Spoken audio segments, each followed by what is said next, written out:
Hi, everybody. Hi, good afternoon. How are you? Good. That's good. I like your pearls. Are they Oh, thank pearls? you. It's Yeah. a little silver necklace. Oh, it looks like pearls. Yeah, I just like a the little silver necklace. sparkle. It's nice to have a little sparkle on Zoom sometimes. It sure is. It sure is.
Looks like we're getting there. We'll just wait another minute or two.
Hi, everybody.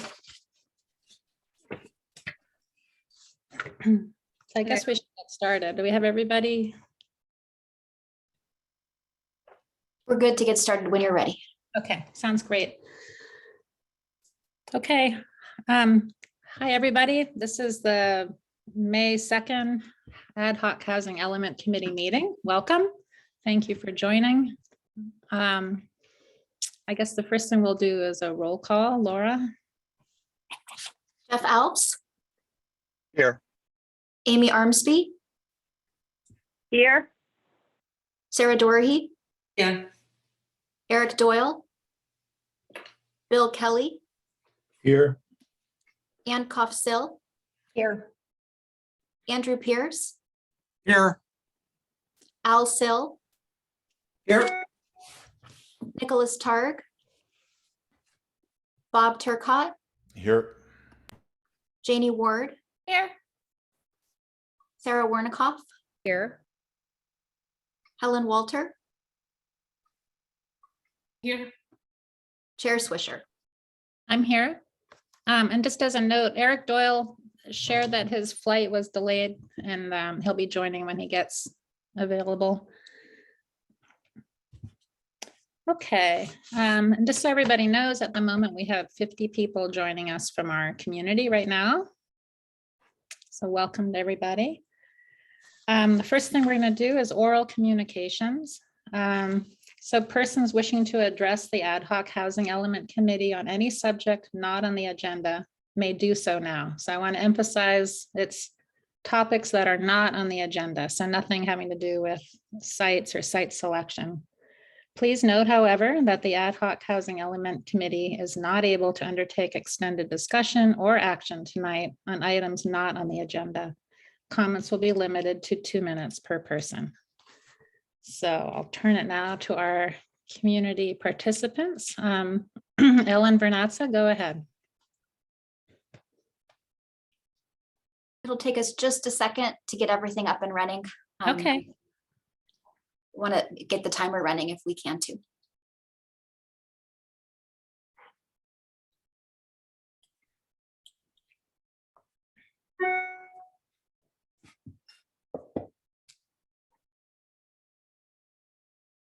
Okay, so I think we're ready for Ellen. Okay. Great.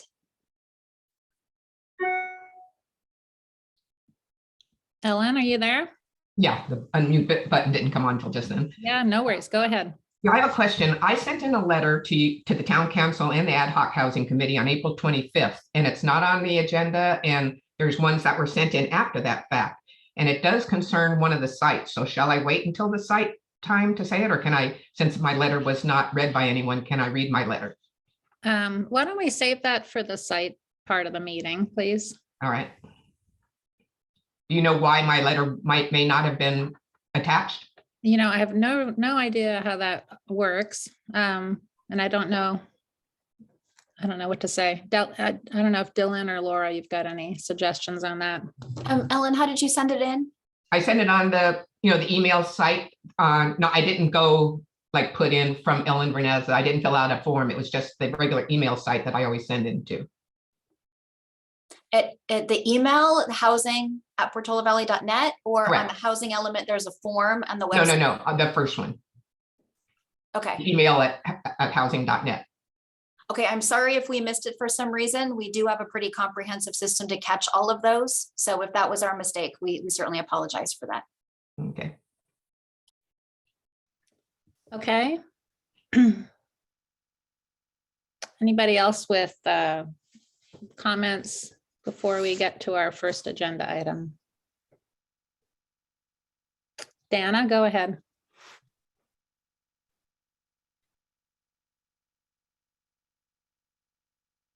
Hi, Dana. Hi, there I go. Just a couple of things. I was delighted to hear back from Laura today that my idea about the JADUs non-conforming can actually be counted by the state. And so she said that there's some gray areas, and I know that there's Rebecca Flynn put something up that she wanted people to fill out. Anyway, the people I've talked to who have non-conforming buildings, we feel it very, very important to put an amnesty in place immediately so that we can get the counts. People don't want to obviously confess to have non-conforming housing. So I really think we could work this could work for us, and I'm really excited about it. That being said, Laura, I need to understand, and I never heard the answer to this, the difference between a JADU and an ADU. Is it square footage, whatever? But maybe at some point today you could sort of shoot that answer off to me. Anyway, thank you. Thank you. Okay, Gary Morgan Taylor.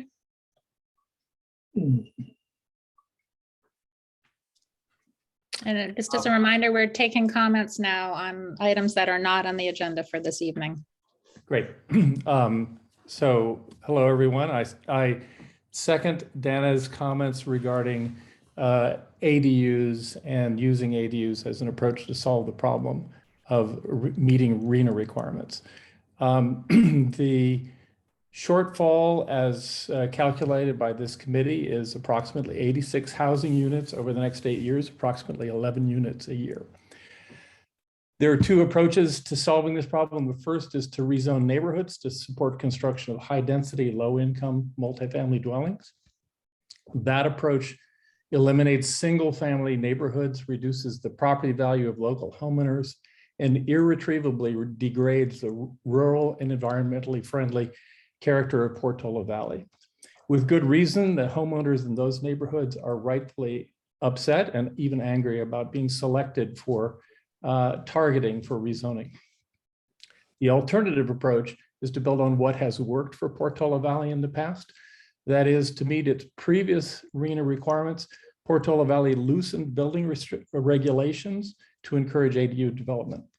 That approach worked. Portola Valley homeowners voluntarily built more than enough ADUs to meet Portola Valley's requirements.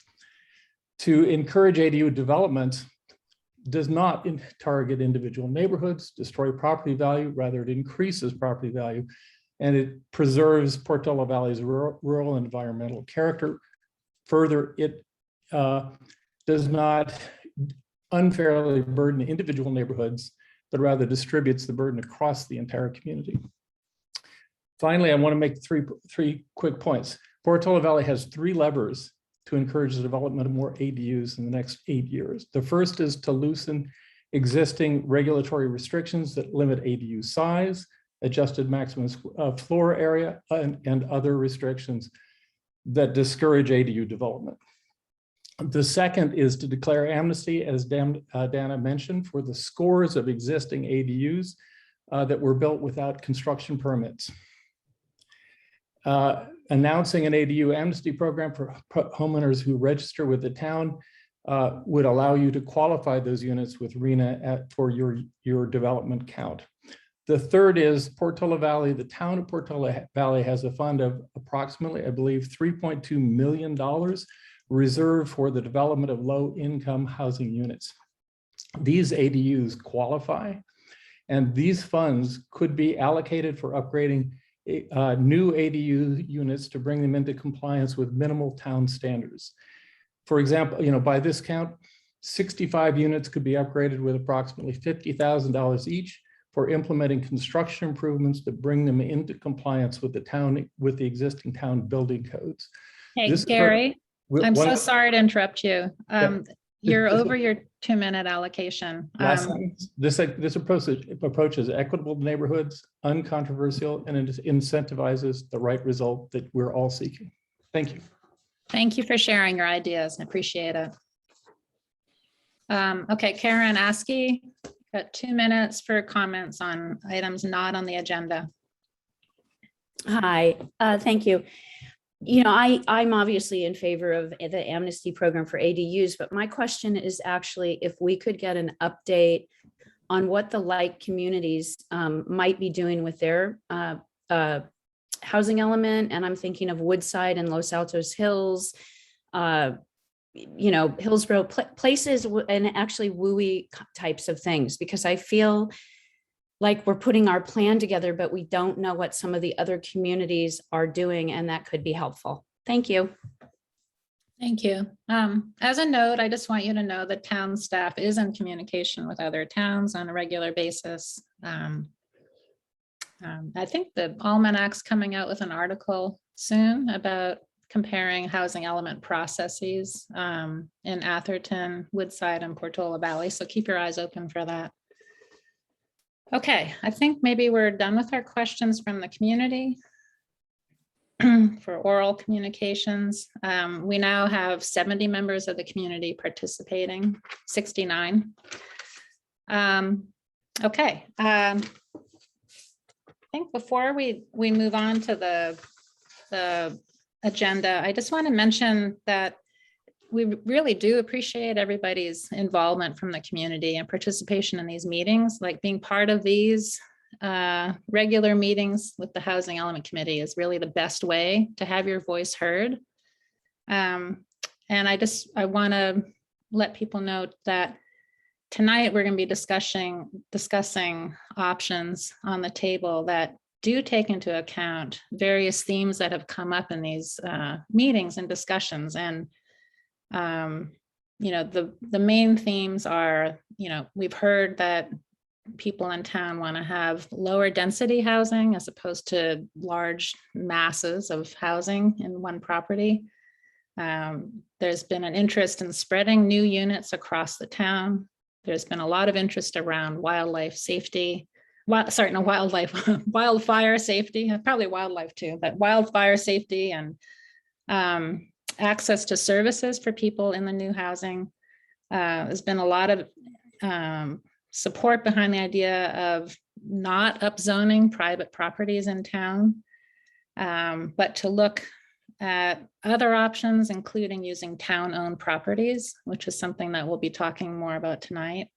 And then lastly, this is something that our committee from the very beginning has stood behind, which is to protect scenic corridors and setbacks in town that really, you know, preserve this rural feeling that we enjoy in our town. So I want you to all know that all of these themes are kind of being taken into account. We appreciate your feedback and input on all these items. Okay, and with that, I'm going to turn it over to our fearless leader, Laura Russell. Thank you, Chair Swisher. Hi, committee members. Hi, members of the public. I know that this is challenging for everyone. So we've tried to distill down the staff presentation into really some of the key points that we think the committee needs to think about for tonight. But if there are other questions that the committee members have that we haven't covered in our presentation, please let us know. And we can try to cover some questions from the public as well through the chair and depending on how the timing goes. So we're trying to not hit you over the head with one of those really hard technical presentations tonight. But if you've got technical questions, please let us know. So I'm sorry, I don't know why I'm having I had technical difficulties last time and I said I wasn't going to happen this time. I'm even in a different location. Okay, I'm sorry, I don't have it. Carla, could you get it for me easily? Is it available on Box? Yes. I'll do that right now. Hold on. 1 second.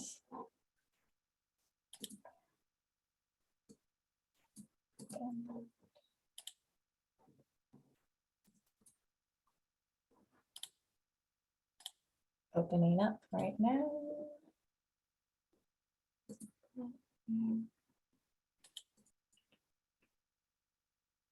Okay, sorry, now I've got it.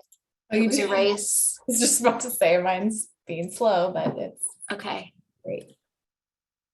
Okay, sorry for the delay. Here we go. So this is our next pass at the housing sites inventory. We've been talking about it a lot, and I'll just give a brief background on some of the things we've covered, but mostly talk about what needs to happen next. So if anyone's new to this format, I'm going to give the staff presentation. Then there's going to be committee questions for staff and consultants. Then there'll be public comments and then the committee discussion. So the goal for the meeting this afternoon and evening is for the committee to develop final recommended sites inventory that will then be sent out for community meeting review and then inclusion in the draft housing element. So we're trying to wrap up the work that you've been doing over numerous meetings on sites inventory.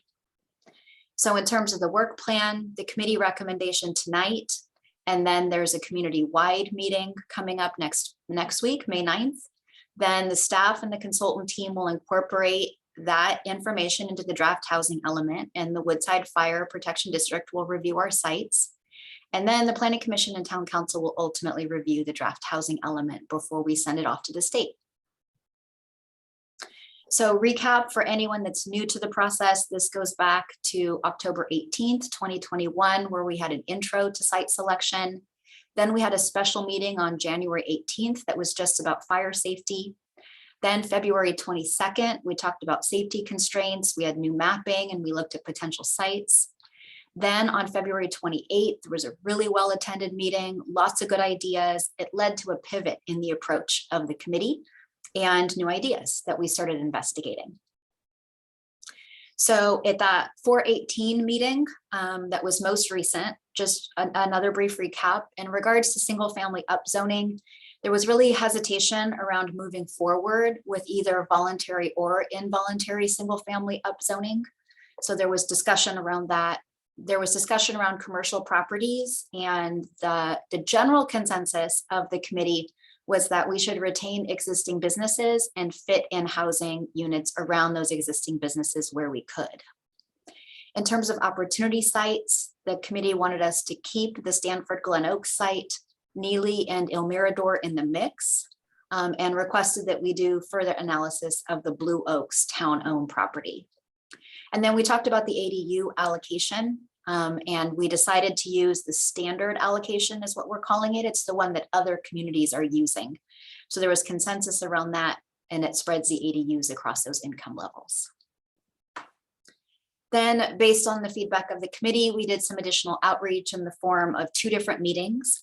We held the ADU focus group on Tuesday, April 19th via Zoom. We had more than 50 participants, more than we expected. Thanks for those of you that came. We did receive new ideas that were related to customer service, and some that we do think will result in a small increase. We think of the number of ADU units that could get created. And so some of the things that came out of that were to revise the town handouts, streamline the process, create office hours for people to ask questions about their ADUs to our specialists, have an easy process to create junior accessory dwelling units. So these are smaller ADUs that are within the main home, and they have to have an efficiency kitchen. They don't have to have their own bathroom. They can share a bathroom with the main house. They need to have their own entrance to the outside of the house. So that kind of answers a question from earlier, and they do have a smaller size limit than ADUs. But there's a lot of interest in creating junior ADUs that are naturally more affordable and could potentially fit into existing people's houses without having any impact. Then there was an interest in matching low-income renters with property owners in town that may be interested. And then also, as mentioned a little bit early, having an amnesty program for people to legalize ADUs that are not currently on the books. Then we had an opt-in meeting for rezoning that was on April 21st, also via Zoom, also well attended, more than 60 participants. So we gave a brief presentation and then received a lot of questions from people, partially about this process, partially about upzoning. So we did a pretty long question and answer session there. After the meeting, we asked people to fill out a quick survey with their addresses and kind of their level of interest so that we could do some basic analysis on those sites for the committee and for the community to see. We also made some adjustments to the RENA table. So if you're looking at the staff report, it's on red page 8, and that's the table that shows the number of units that we still need to achieve. So made a couple changes here that I wanted the committee to be familiar with. So we looked again at the number of ADUs that we were projecting. So we looked at the number of units we have in the pipeline already this year for 2022, which the number is really high. And then we also wanted to reflect the community's interest in having more ADUs and JADUs. So we did increase the number. We were previously projecting 80 units. We increased that to 87 units. We still think that that's a little bit conservative in some ways, but HCD can be really picky about this. And so there is some risk that HCD may not approve our ADU allocation, but we think we've got pretty good information and analysis to back it up. So we've adjusted that to increase that number. And then related to affiliated housing, staff did some follow-up meetings. We met with the Sequoia's representatives, and I also met with their resident community, and we updated the table to include 18 senior units that they're thinking that they may build in the future, and 5 workforce units for their employees on the site. And then I also met with representatives from Ladera Church, and they still want to be in affiliated housing, and they still would like to be upzoned.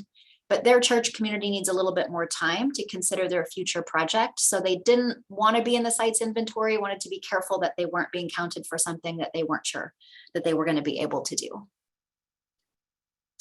So here's the latest version of the table.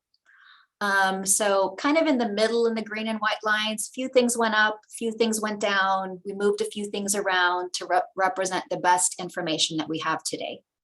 And then at the bottom, with the 20% zoning target, with the buffer, we still need 58 very low income units, 3 low income.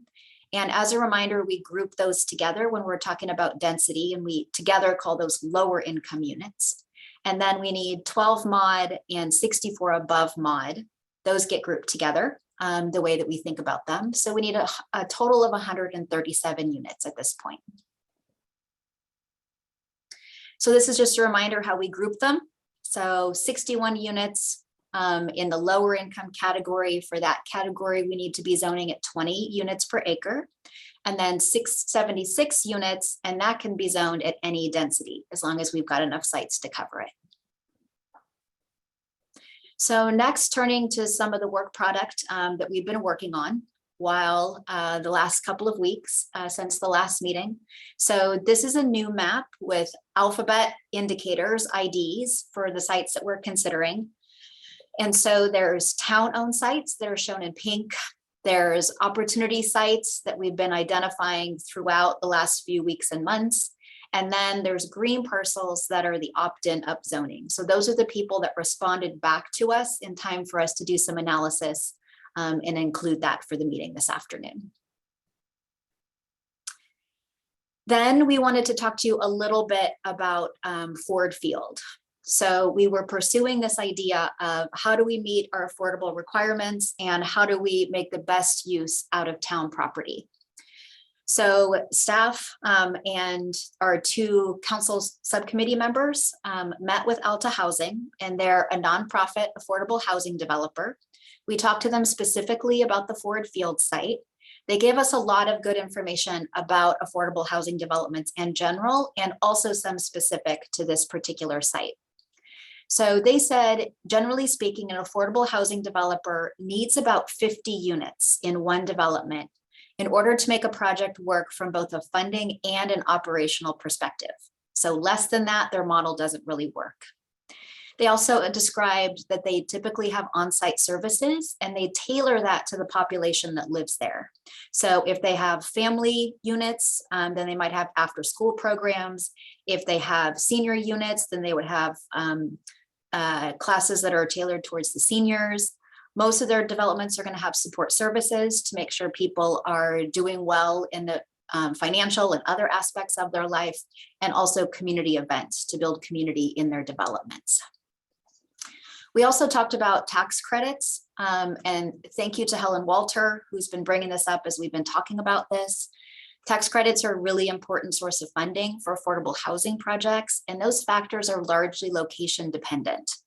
And so Alta Housing folks are analyzing Ford Field location for us and kind of checking in with the tax credit representatives to see what they think about the site. So on several things, the site scores really high. And then on a couple things, it doesn't score quite as well. So we're thinking that through right now, but we did learn that that's an important source of financing. So if tax credits could be secured, then this would be a good site for a project that would be 100% affordable. If tax credits were not an option, then it might be a good site for a mixed income project. So you could have market rate units and some of those could subsidize the affordable units. So that might be a possible plan for this site as well. Alta Housing and other similar developers, because of the way the state funding works, are typically serving projects with residents that are between 30 to 45% of area median income.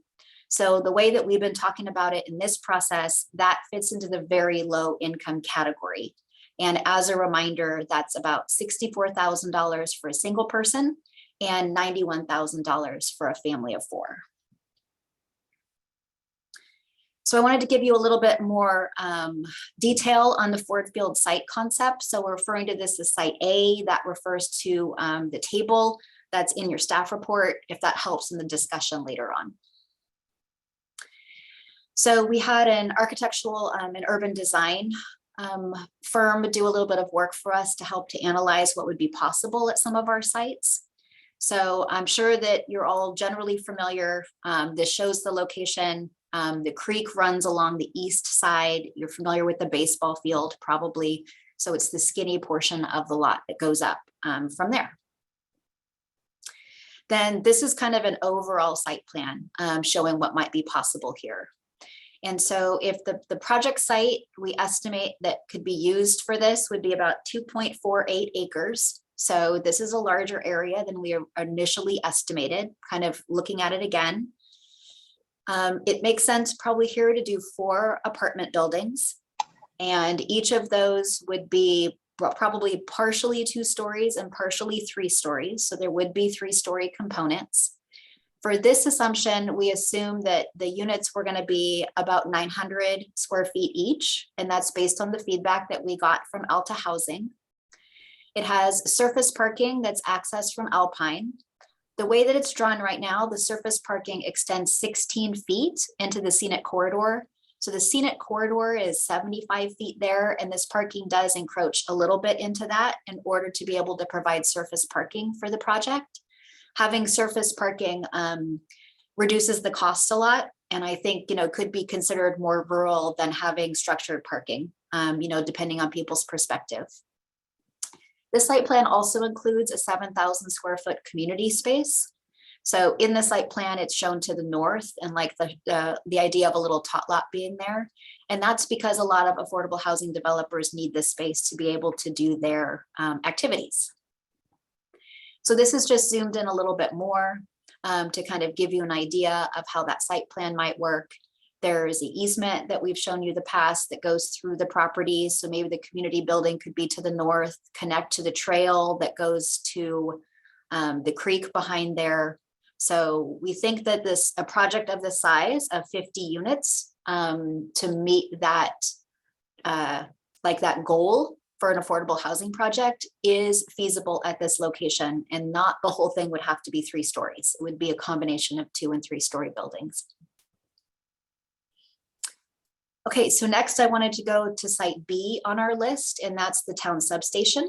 So we just have a little concept for you here also. So you're probably familiar with this. This is behind the tennis courts and pickleball. Keep going back towards the back there, towards the soccer field. There's a small maintenance building. So the idea is to potentially build townhomes in that location. We're thinking 2 stories above parking, each unit being pretty big, 1,300 square feet, with ground floor individually secured garage, 1 parking space per unit, and then a driveway that connects them. So as we got further into the research for this site, we did learn that there's an easement that goes across this property. So it's kind of a challenging and tight site to begin with. And the easement, it's not necessarily impossible to overcome it, but it would provide some obstacle to be able to develop this site. So this is sort of, for staff, kind of gone a little bit into the background of really viable sites, but wanted to introduce this townhouse concept to you so that you could be familiar with it. So this zooms in a little bit more and kind of shows you the relationship between the townhouses and the field there, and preserving a lot of mature trees around it. And then it kind of nestles up against where the creek comes through between the walkway out to the driveway. So then we'd like to share more information that we found on the Blue Oaks property. This is site C on the list. This is the same kind of basic constraints map that we prepared for some of the other sites in the past. There's Los Trancos Creek that goes across the back. As a reminder, darker gray colors are more constraints on our safety constraints maps that you've been reviewing for the last couple of months. What we think is probably the developable area is 2.6 acres or probably a little less because of the slope, and it's as much as 200 feet deep. But then you can see on this next map, if you're familiar with contour lines, the closer the contour lines are together, the steeper it is.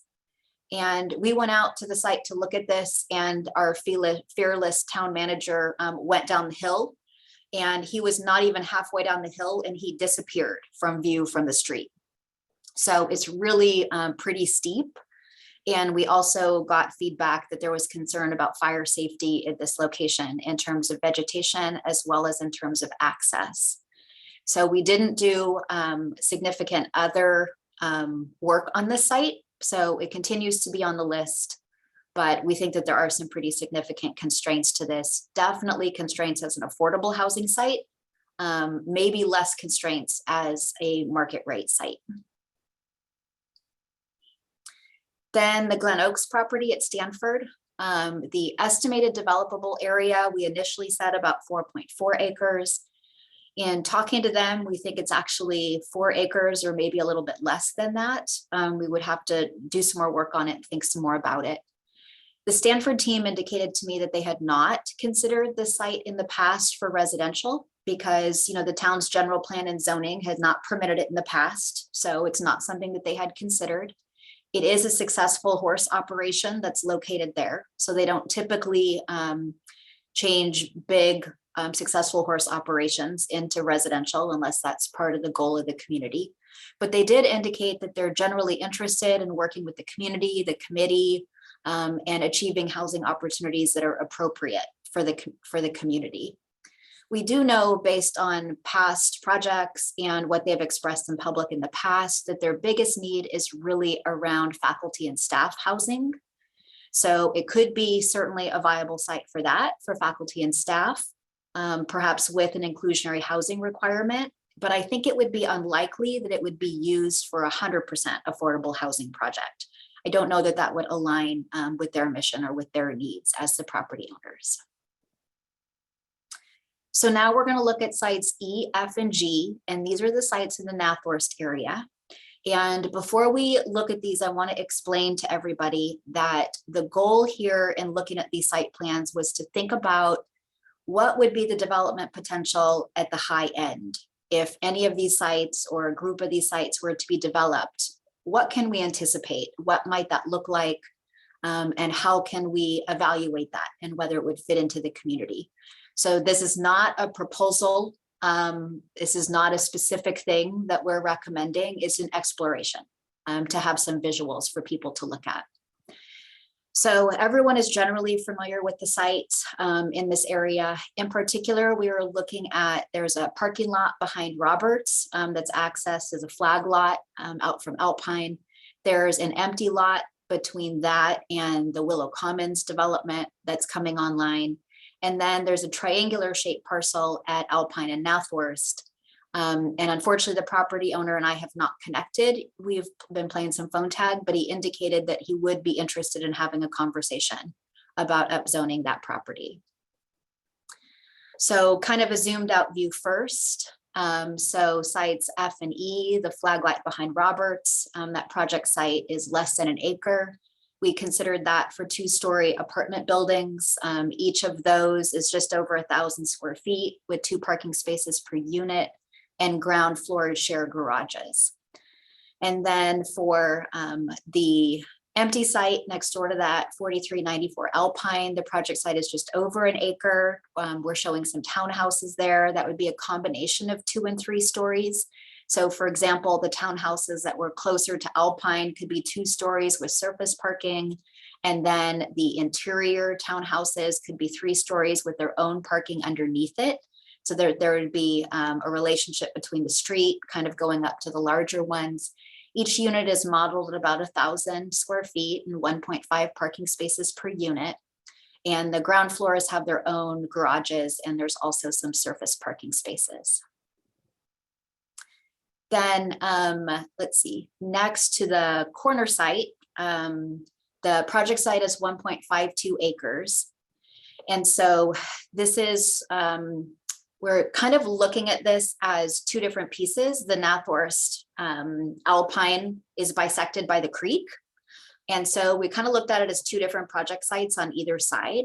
So we looked at townhouses on one side, and then we looked at apartment buildings on the other side. And again, just an exploration for people to think about what might be possible. Again, like 2.5 stories, which planners mean like some parts are 2 stories, some parts are 3, or you might have a 3rd story that's within the eaves so that it wouldn't appear as tall, or you might have sections that are stepped down closer to the street. So the units that are closer to the street would be smaller, and then the units toward the back would be larger. So these units vary a little bit, like the townhome units are about 1,500 square feet. So that's a big townhouse. And then the apartment buildings are modeled at about 1,000 square feet. So a little bit different parking configurations for the 2 different ones, just to give everyone an idea of how these types of projects could potentially get developed. Okay, so this is zoomed in a little bit, so I'll just explain a little bit more. Can everybody see my cursor? Looks okay to everyone? Okay, so these are like two-story apartment buildings behind Roberts, and then a driveway would come around to a new parking lot over here, and cars would pull in like underneath here into their parking spaces, or you could go up here and pull into your parking spaces up here. If these 2 lots were developed together, there could be a parking lot back here so that the buildings would be set back a little bit from these neighbors. So you can see there's only one section here that's kind of more prominent to the neighbors that are behind. The other buildings could be set back more on that site. And then on this adjacent site, this is shown to be little townhouses. So you can see all those little roof forms or townhouses. So like these townhouses at the front could be 2 stories with some surface parking. You know, there would need to be room. This is just a model, right? There would need to be room to have landscaping out here in the front for the scenic corridor. And then this has driveways, so you could pull into your individual townhouses. It has a green space in the middle so that you could have a really nice townhouse environment here. This next property is the Willow Commons property, and this is the site plan that is approved. So you can kind of see the relationship between the different sites. So they have parking in the front, and then this is a community building and kind of gathering building. And then their units are spread out in these buildings across the back, and the creek goes right through the middle of that one. Then up at Nathorst and Alpine, we're modeling here to continue the parking lot across the front. Still room for landscaping between the scenic corridor and the parking lot. And these buildings could perhaps step down, so the ones that are closer could be lower, and then some of the ones that are further back could be taller. This would be a really nice location to live along the creek here. And then a separate entrance up to this northern part of the site where townhouses could be located, each with their own driveways and a common green space in between. So this is modeled at kind of the maximum end of the density that we've been talking about in this conversation, like in the neighborhood of 20 units per acre.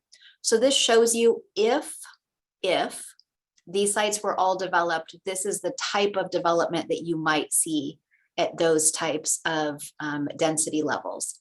Doesn't mean they all have to be developed, and it doesn't mean they would all have to be developed together or in this housing element cycle. That's one of the things that we wanted to talk with the committee about today. But this at least gives you an idea of what that might look like if those sites were selected.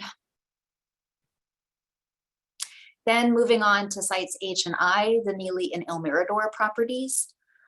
Neely is at 555 Portola Road, and We really think that would require a robust planning process based on the planning process they had with the Planning Commission for their last application that they had for their winery tasting room.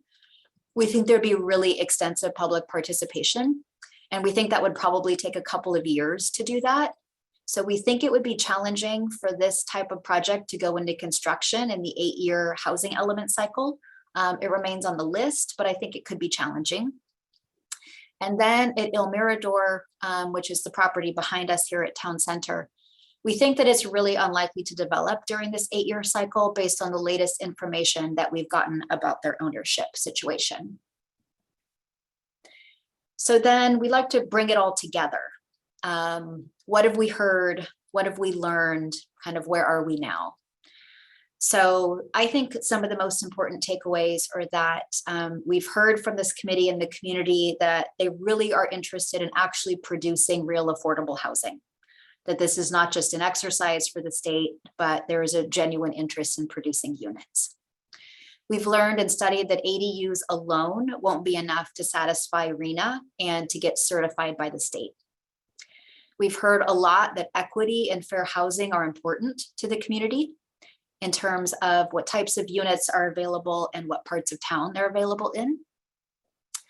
We've talked about town-owned property being a really good way to make affordable housing more feasible, and a good way for the town to kind of lead this effort of bringing more affordable housing into town.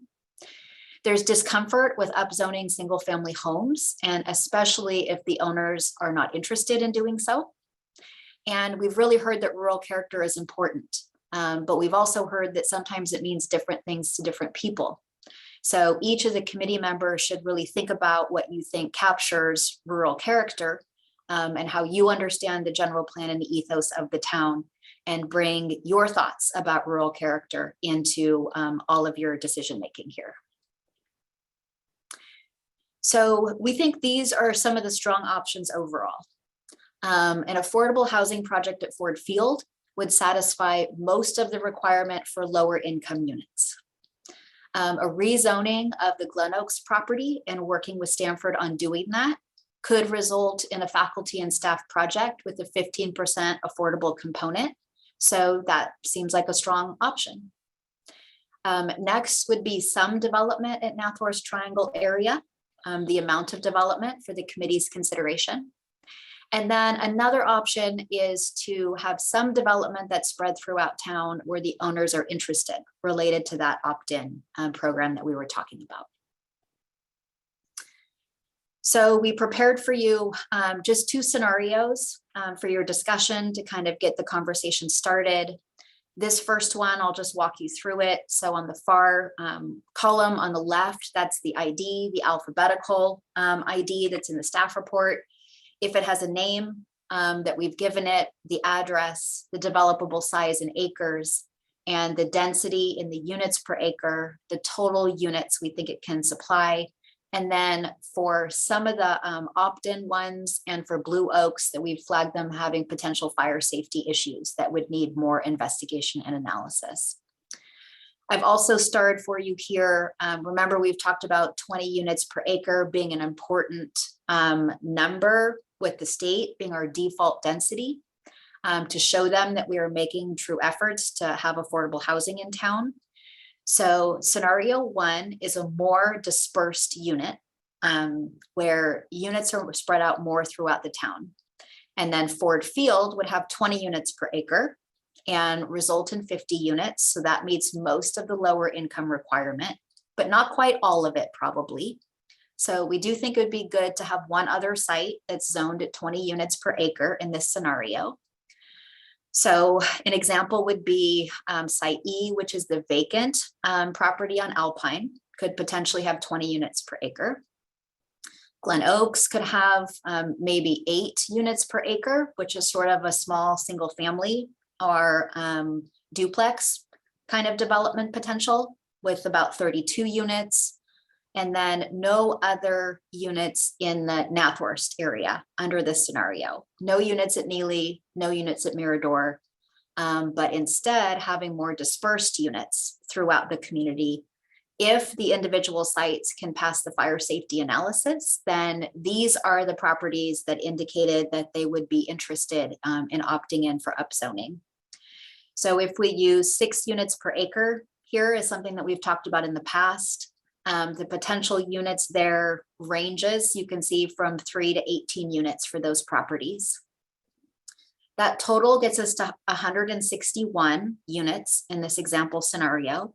So it's over what we need of 137, but in all likelihood, not all of the opt-in sites will work for fire safety purposes.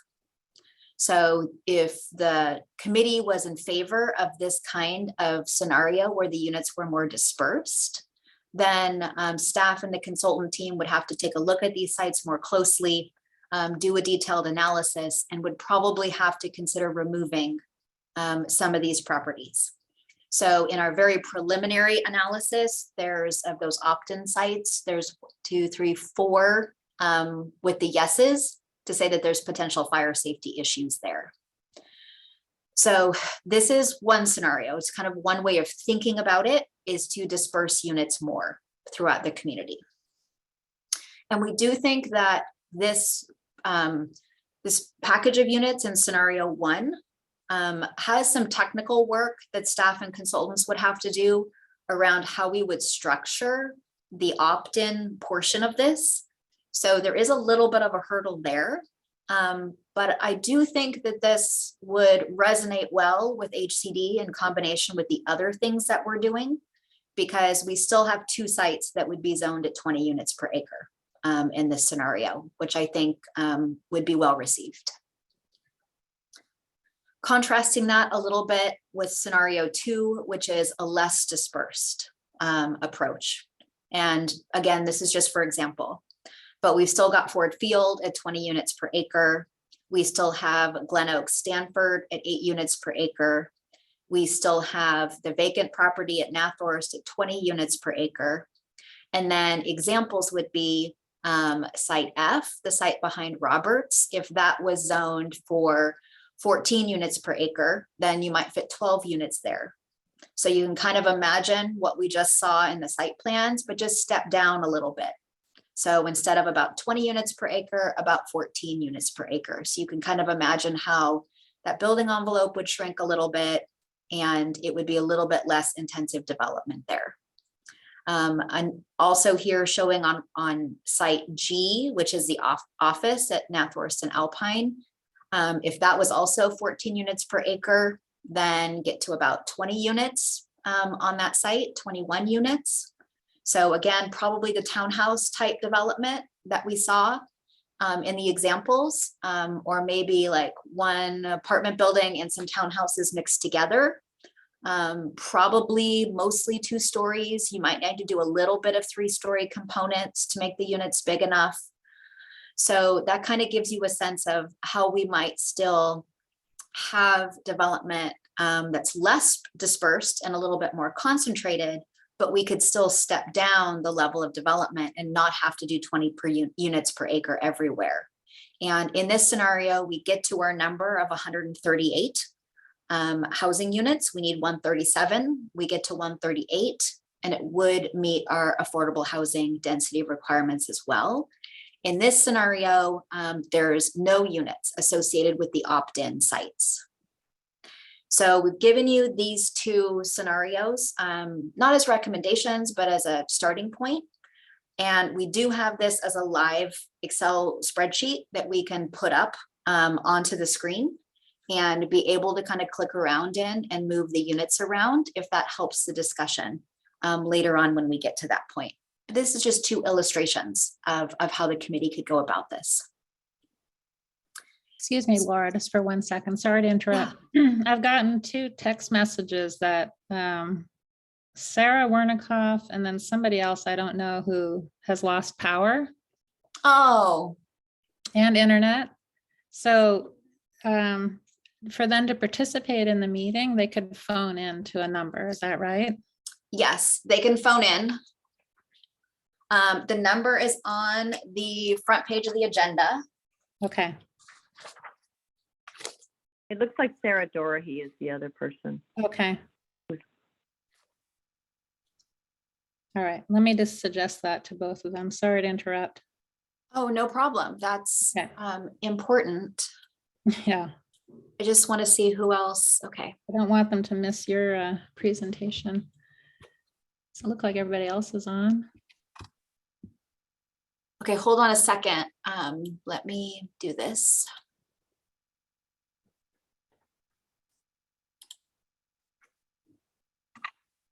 Do they live near each other? Does anybody know?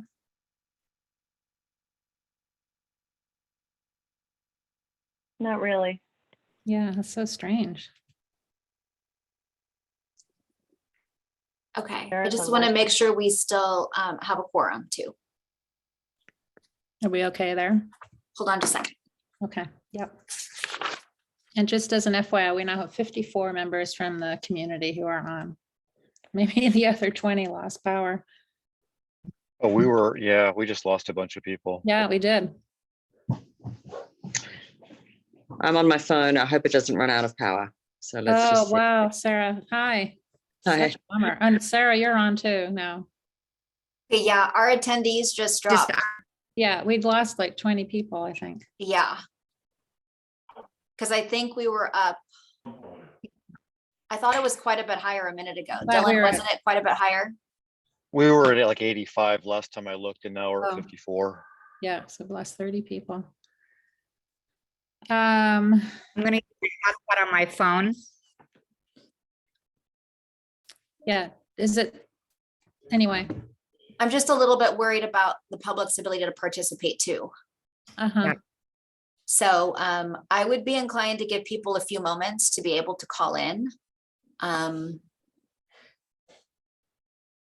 Because I think I'm looking back at the agenda. Do you know what I mean? Because people are used to using the Zoom, but the instructions for the agenda are good. You know what I mean? If they need to call in, there's a phone number and they can put in the meeting ID.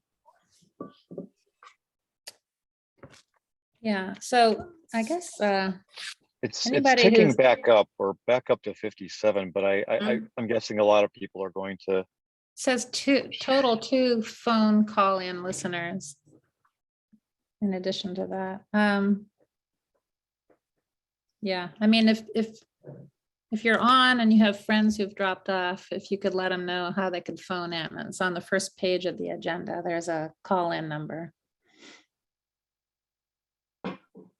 And they have to use the meeting ID and passcode, Laura. For sure, the meeting ID, they might need the passcode. Okay.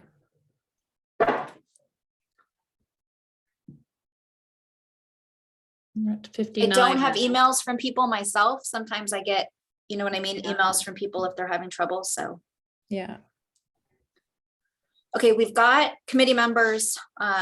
So would you like me to kind of resume where we were? yeah, why don't we Okay. keep going? It is ticking up, as Jeff said, so we're at 60, so. Okay, great. 2 call in, yeah.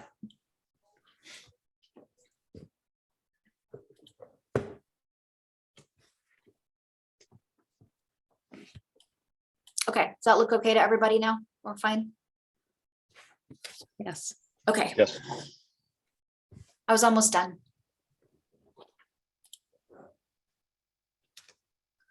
Okay, so in terms of this meeting and what we would recommend the committee do, we'd like you to think about what opportunity sites, like what strategies and approach are the right ones to take for the site's inventory.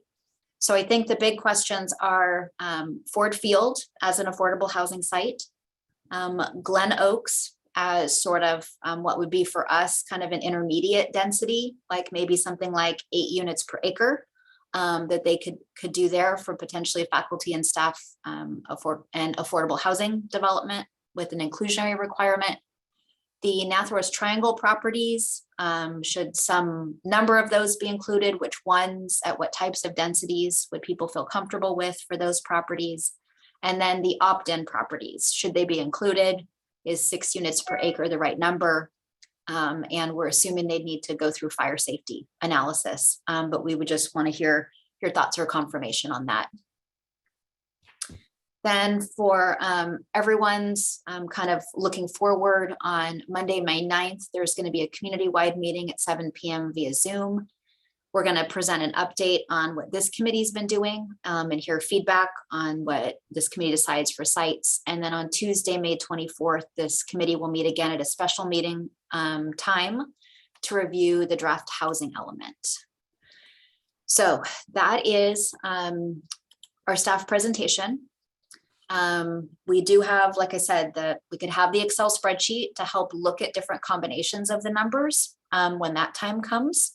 We're happy to answer any technical questions that you might have. I think the first thing that I would like to know if the committee would like us to talk a little bit about density bonus. That's a question that came up from the community. And we've talked about just a little bit in this group, but I didn't want to launch into a big technical thing, like depending on the level of interest. So is that something that the committee would like to hear a little bit about? Yes. Yes. Okay, And so I don't know, Laura, if you could talk about it in the context of the quantities that you had on your table. yes. So let me do a very brief, what I would call like kind of the way I think about density bonus. And then Cara has a slide that she can kind of go over some of the numbers. So density bonus is a state law that has been around for a really long time, and it gets updated pretty frequently. And the idea really is to encourage affordable housing units to get constructed. That's kind of the most important thing to think about. So it includes a couple of different parts. It includes the literal density bonus, where if you build a certain number of affordable units, you get a bonus in your density. And that goes above and beyond the local town or city's density. So you get to go above. Then it has something called concessions, incentives, and waivers. And that's like a technical tool to relieve projects of certain rules that are in place that may preclude you from building the affordable housing. So that's like kind of one pot that I think of as like incentives, concessions, and waivers. And then there's a special parking ratio that comes with density bonus projects. So this is a tool that's used in some communities, used all the time. In some communities, hardly ever used. It really varies a lot. So if you're interested in like some of the more details, there's a link that I gave you at the bottom of the staff report that takes you to a really good summary that all the planners keep on their desk. Like that's a really good desk reference.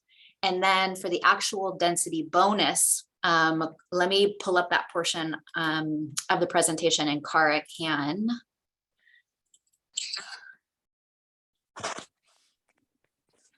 Can I interrupt really quick, Laura?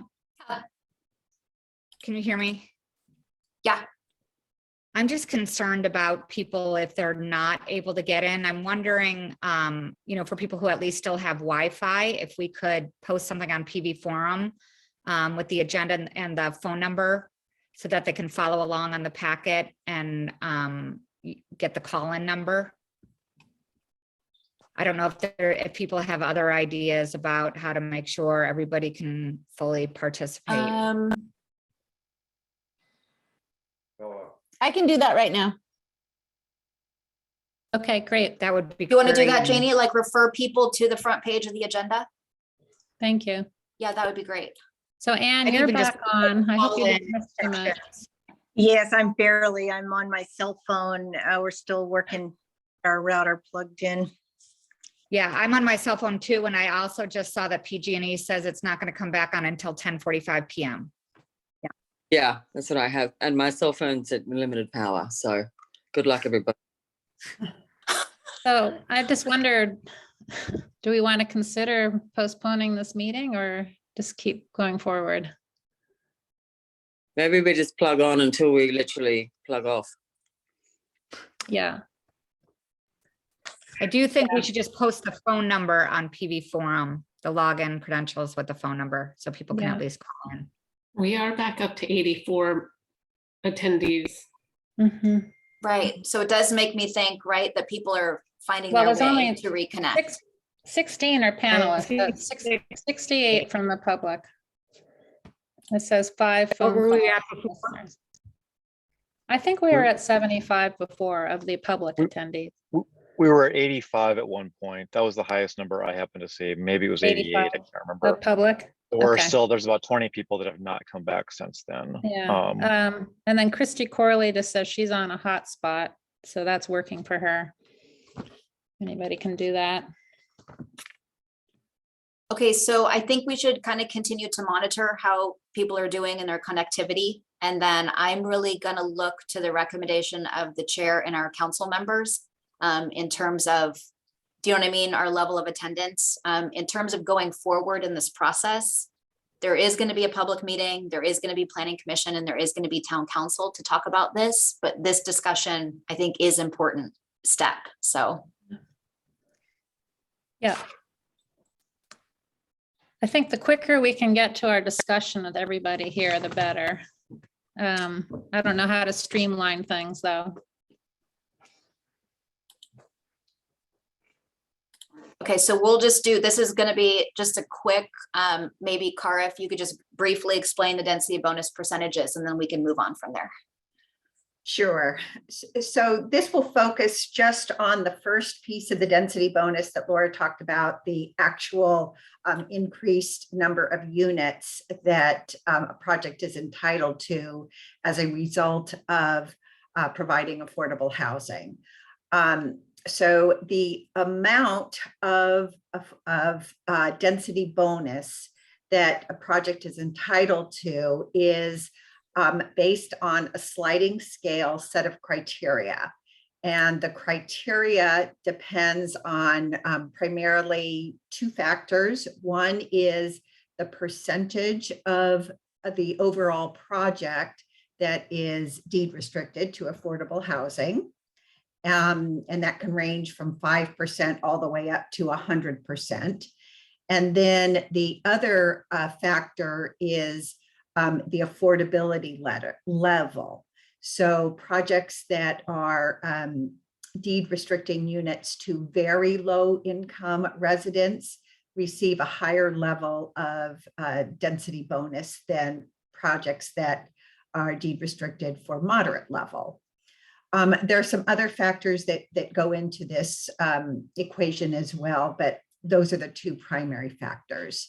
This chart is really just a sensitivity analysis, so it doesn't include all of the different sliding scale scenarios, but we provided what we think of as really the most common. Our own town inclusionary ordinance requires a 15% affordability level. So most projects that are multifamily projects would have to provide 15% of affordable units. So we have used 15% as a model. Also, if you add just an extra 5%, that we think that might be something that could possibly tip the scale. And so we've added a 20% analysis factor as well. And then when you have projects such as Ford Field or other town-sponsored projects, we would expect to see 100% affordable project. And so that's why we've also included 100%.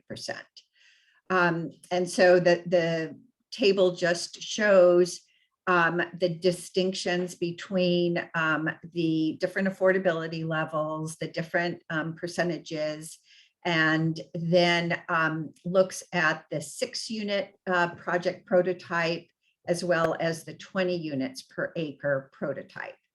And so you can see, if we just take the very first row, that if a project deed restricts 15% of the units at a very low affordability level, they would receive a 50% density bonus allowance. With a 6-unit base project, that would allow for an additional 3 units. And with a 20-unit project, that would allow an additional 10 units. The final thing I wanted to say about this is that we have experienced in the peninsula, most market rate developers now are using density bonus to increase the the number of units that are built on a project. The limitation, however, is really, or the election is based on the property owner. So if the committee were concerned about the utilization of density bonus, it would be good to focus on the town-owned properties where the town is the property owner and the town could make the election of whether to exercise that density bonus. So for instance, the Ford Field, if the community did not want to utilize density bonus, the Ford Field project could be built at just the base level density. It also, though, is available for some flexibility. So if there was a financial feasibility issue with the particular project as proposed, given the constraints and the creek setback, et cetera, density bonus would be available to utilize to overcome those constraints. So I think that that wraps up density bonus. Happy to answer questions.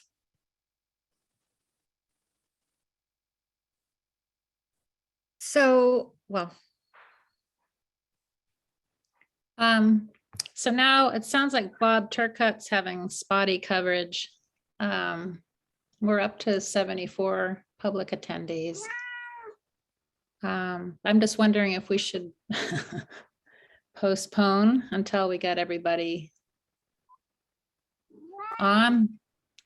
Jeff and Sarah, you've got more experience in this than I do. What would you recommend? Postpone tonight or stop. I think we should continue tonight. Keep in mind, we will have a public, my next week we'll have the public meeting. I mean, people might not get back on. They might not be able to comment. They will have an opportunity to comment. Again, we'll make sure they can watch the recording between now and the meeting on the 9th. There will also be a comment period on this. I think given just the fact that we've put a lot of effort into making sure that we stay on the deadline for this, I think we should continue with this meeting and just make sure that people get a chance to register their feedback when they can. Yeah, so and I guess so we have Bob Turcotte's unable to really participate, which is. he can't call in. Can he call in? Let me ask him. We now have 77 attendees, so we're almost up to where we were before. I think so long as Yeah. people can comment. If they're calling in, they can still comment, correct? Yes. And Right. also keep in mind, So go ahead. Keep in mind that we'll have the summary tomorrow, and maybe we just have a open comment period that we then post the comments in advance for the community before the May 9th meeting. yeah, I mean, we're now at 78 attendees. We're Yeah. almost Okay. right where we were. So I think, Okay, so let's roll then. I'm just going to quickly check. Cara, is there any law surrounding this particular situation? This is still a fairly new thing that's happening. Right. No, it's permitted for you to move forward. Okay, Is we're there a up way to that- 80. wait, We're up to 80 is there a people. way- So I think people are figuring out how to call in. I see a lot of phone numbers listed, so that's what's going on. Okay. So why don't we, so Laura, are we at the point now where you want to get clarifying questions from the committee? Yes, if there are any committee members that are trying to call in, if we wouldn't necessarily know that it's you. So if you email me and say, this is my phone number, we can bring you over to being a panelist so that you're not sitting in with the attendees. So if any committee members are hearing me and you're calling in, let me know that you're out there and we can bring you into the discussion. I'm assuming, Can I ask a logistical question? Because when I connected by phone and I entered my member ID, it actually, does that show you, Laura, that it's me? Because it asked me to look for a member ID, which is on the email that was sent out. Oh, lights came on here. Yeah, I'm too. not sure if it's tracking to you or not. I'm not sure how it works. Amy, Okay. you are a panelist right now for what that's worth. That's because I'm on video. I'm connected on video for Huh, the okay. visual, but I had to go on sound. For sound, I had to go through the phone. My power just Anyway, came okay. on for what it's worth. It Mine too. Might be a short-lived problem. And it might go off again. Okay, well, that's Okay. really good news. Yeah, so we'll continue. Yeah, we are at the point where staff and consultants, we can take any clarifying questions from the committee. The only other thing I want to add is I just want to make sure all committee members are here that want to be here, and I'm still not seeing Bob Turcott. So I don't know if there's others. So Bob just got his power back on also, so he's logging back onto the meeting. I think we're in business. okay. Yeah, so Anne, why don't you go ahead with your clarifying question, please?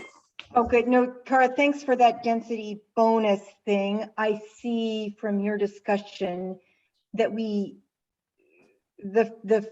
concept of 50 units at the Ford Field, we don't have to worry that that's going to go to 90 because it's town owned. So we can put rules about not electing the density bonus, right? That's good. On the ones that are privately owned, and let me just say, we put 20 units per acre, but then the owner and developer could elect to turn that into 36. If we've put rules around the development constraints, like it can only be 2.5 stories, let me say that means half can be 2 stories, half can be 3. It's got to be setback 75 feet. It's got to be these setbacks. The developer and owner still have to fit inside those constraints, right? If they elected to use the density bonus, they would have to just make the units way littler. Am I right about that? Not really, because of the other aspect that Laura mentioned in connection with density bonus, and that is that you are entitled to certain zoning incentives, concessions, and waivers. And so it is possible to, in fact, many developers take advantage of density bonus, not for the extra density, but to get some waivers from actual development standards. I see. So when we look at these sites that we're considering, and let me just use one that's 20 units per acre, it would be great, but I see it's complicated to understand what the true maximum could be at that site and the true massing, let me call it, if the developer got all the concessions. I kind of want to make my decision based on that worst case. I see it only in the table Laura had, though, it only applies to the low, the sites that are constrained to low income. So it's only the Ford Field, which the town controls. So that one's not a problem. Then the only other one then is the, if we do one near Nathorst, right? So it's for any project that constructs affordable units at 15% or more. I see. So as long, right, if they don't do that, if they do pure market rate, then they can't get the right bonus. Okay. Right. And so I think it's helpful to think about what types of projects are going to be likely. And I know that that's challenging. So it is going to be likely for there to be 15% of the units to be affordable. But I think it's going to be pretty unlikely for a project to be 100% affordable and get that 80% bonus. So the numbers go way up. Right. Unless it's truly an affordable housing developer. I see. They're the only ones that would build 100% affordable project because nobody else has the funding or the will to do that. And if there was an affordable housing project, we could flip that around and think, oh, how fortunate we are that there's an affordable housing project, that's a good thing. So there's different ways to think about it. But I think that the committee should be aware that that 15% category is certainly possible. Thank you. Okay, I think that's all my questions now. Okay, thanks, Anne. Amy, go ahead. I had just one kind of pretty specific question. And I'm just wondering, what are the fire safety issues for the 231, 241 Georgia Lane properties? Do you know, Laura? Carla, do you have that?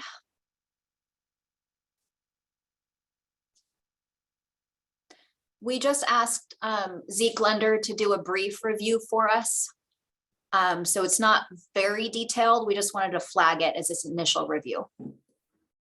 Yeah, the reason I'm asking is because there, it might be believed that there's only one ingress egress to those properties, to those parcels, but there's actually a fire gate at the end of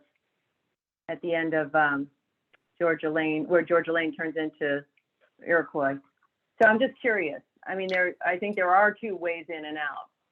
Yeah, and if that's the reason. I just think somebody should look at that. his concern was actually not related to access. It was more vegetation management. And in order to manage the vegetation, he said you'd have to go onto a neighboring lot. So just making sure that that was okay with a neighboring lot to get in there.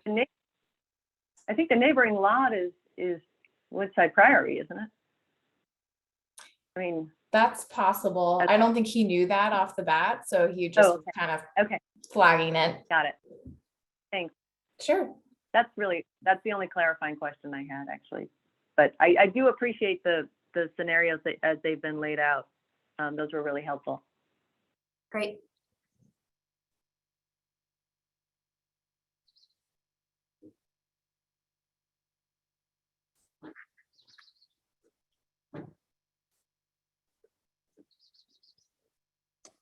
Okay, Sarah Dorahy is going to go to a neighbor's house who might have internet because she does not. Okay. Oh, there's Sarah. No, is that you texting? You're there. Go ahead. It must have been Sarah Wernikoff.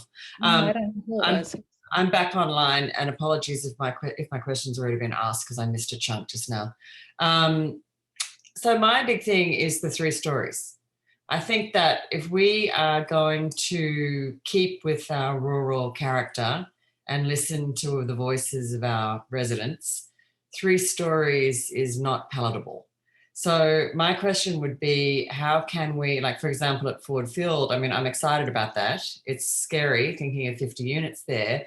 But again, if it's done well, if we can have it sit quietly in the location, if we can maintain our scenic corridors and as much setback as possible, it's all about the design, really. I mean, it can be done. So obviously it's more expensive to be done really well.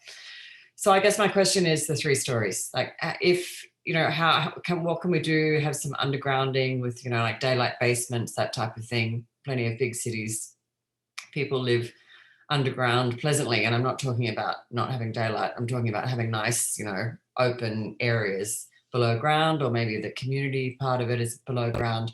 I just think that the less massing we have, then the more palatable any particular dense project would be to our town. So that's my comment there. A clarifying question, Sarah. Are you talking about the Ford Field project? The Ford Field project, because that obviously is the one that has the greatest potential to fulfill the affordable housing need, which is fantastic, right? ADUs, we don't have a direct path to affordable housing. So the person who called in earlier, yes, ADUs are great, but that's not gonna check all the boxes for us. So we have to come up with an affordable housing option. Mm-hmm.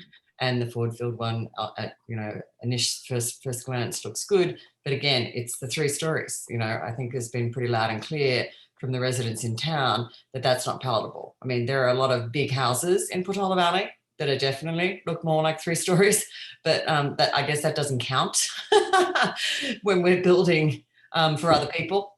So if we're building for other people, 2 stories is probably, I think, going to be how we will get more support from residents. I know, Laura, you were saying 2 and 3 story buildings at Ford Field is what sort of initially is 2.5 concept, combo. but do you want to address Sarah's concern? I think that given that, just talking specifically about Ford Field. Given the constraints of the creek behind it, the shape of it, and trying to respect the scenic corridor to the maximum possible, I think you're probably going to need to have some 3-story components. Based on the work we did with the architect, I'm going to be surprised if it can fit in 2 stories, unless you're doing a significant portion of it underground. So like I think you'd have to underground the parking and have more buildings, and then those buildings could potentially be 2 stories. But the site gets pretty narrow towards the north, and I don't think it's narrow enough to build a housing project that's going to be efficient. So affordable housing projects need to be very efficient in their design, because the cost is so important. In terms of undergrounding the parking, it adds to the expense considerably. So you're going to get into that area where multiple funding sources are going to be necessary, or a significant amount of money from the town's affordable housing fund would be necessary. I mean, structured parking gets very expensive very quickly, in the tens of thousands of dollars per space. So you could be adding, a really significant amount of money. To be having undergrounding parking, something like that could make it cost prohibitive to do the project. Now, obviously, we haven't done a pro forma. I just want you to be aware of the kinds of trade-offs that happen when you're having these conversations, and their prototypes are mostly 3 stories. And so, that's where most of the examples and models are. So if it's a 3-story building, and I know we're a long way from, looking at design pictures, but I mean, what about this concept of things being stepped? So they're not, standing up like this. Obviously, I'm not an architect. How, is there, if we're doing 3 stories, how do we do it so it's more of a stepped project? So we're not looking at something massive, which is obviously going to raise the ire of a lot of people in town. Yeah, there's 2 main ways that projects like this can be stepped back. And one of them is for the project, like imagine the ends of the buildings are stepped down. So the middle is taller and the ends are lower. So that's very common in projects. You might have seen, if you're in some of the downtowns on the peninsula, the projects are stepped closer to the street is lower, and then further back is taller. That's another way to do it. Sometimes that is a little bit more expensive in terms of construction and planning. But in the assumptions, we specifically work with the architects to say, can a portion of this building be 2 stories? And the answer was yes, like probably maybe the ends of either building could be 2 stories to step it down. But there's different ways to do it. There's also, you can, depending on the architectural design, sometimes you can fit a lot of the 3rd story into the roof line. Right. Yeah. Sometimes, we see it more with single family. You see that an upper story fit into the roof line with dormer windows and things. So you barely notice the 3rd floor. That's a little bit harder to do in a multifamily building, but it's also can be possible. And then how much, again, I love this checklist, because that gives us, I feel like we have some control there. How much of the aesthetic of these types of buildings will we, the town, or you, the town, have control over? Again, like, so that it fits within the Portola Valley aesthetic, because I mean, we don't want an El Camino, we don't want a mountain view. And I know that that's not even what we're talking about anywhere near that, but it's going to come up. Someone's going to throw those words out. So, how can what kind of control do we have over the design aesthetic of these larger developments? For Ford Field, because the town owns the property, that would be a direct conversation with the affordable housing developer. So the control would be tons of control, because it would be a conversation and a negotiation about the cost of the building, the design of the building, the materials, the building form, all of that, the landscaping, all of it would be a conversation. On private developments, the control that we have is in our zoning code and in our objective standards that we'll have that talk about, for example, we'll write zoning code that talks about minimizing 3rd floors if we have 3rd floors. So talking about integrating it into roof lines, controlling the overall height, those types of things. And then landscaping buffers, things like that, to kind of maintain the architectural and design expectations of the community. Okay. All right. So then for the Ford Field proposal, that at least initially looks like that's the one we will have the greatest amount of control over how it looks. We will hit our fantastic affordable housing numbers of 50 units. So, you know, if you're looking at kind of a pretty positive situation, assuming it can be done, then Ford Field looks like it's going to check a lot of boxes for us.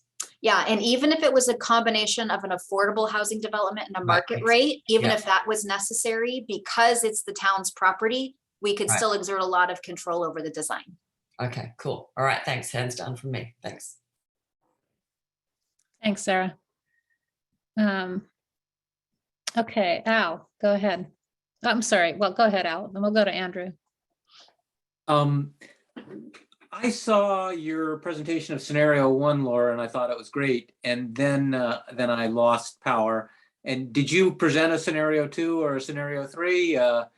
And would it be worth putting those up again for people? I'm not sure if other people are in the same boat as me, but you know, I think it would be useful to see more than just the scenario 1, if there is one. There is. I think that's a great suggestion. And I just also want to chime in. We now have 90 people. So I think we're back to where we were before. And I can see 5 out of the 90 are phone numbers. So the vast majority are back on. So that's good news.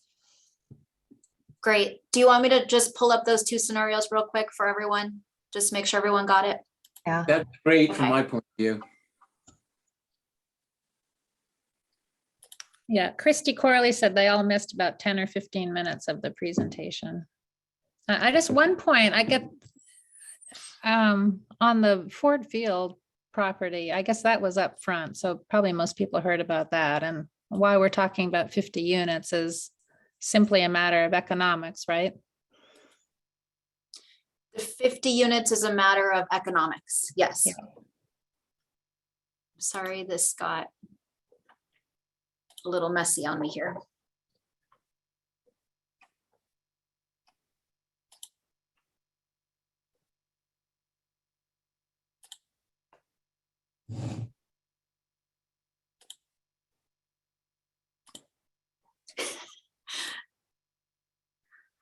Sorry, as you can imagine, we have all these backup slides in case you ask questions about things. So I'm like, I got confused in all the backup slides. So I'm trying to get there. We are full of patience tonight, and I'm mesmerized by the waves behind Nicholas's head. Is that a screensaver kind of thing, Nicholas, or it is a actually? Are you there sitting on the beach? I am. Well, only in my mind. It looks amazing. It's nice. We're all full of patience together, right? Doesn't it feel good?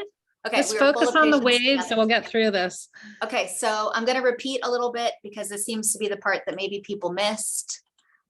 So this is scenario number 1, which is more dispersed throughout the community. Key things: Ford Field at 20 units per acre. Glen Oaks, Stanford property at 8 units per acre, which is kind of like a higher single family type density for 32 units. The vacant property on Alpine in the Northwest area being also 20 units per acre, because that looks good and gives us chances to meet all of our lower income requirements. But the other Northwest properties are not included in this one, zeroed out for those. And then the opt-in sites are all included. So if they pass more rigorous fire safety analysis, then those could all be included. This number 161 is higher than what we need, but we don't think all of these sites are necessarily going to work. So at this point, probably okay that those are a little bit high. And then we looked at scenario number 2, which is less dispersed, more concentrated, you could say. So same thing up here. Ford Field's the same. Glen Oaks is the same. This vacant property in Northwest is the same. What's different is that this includes a development.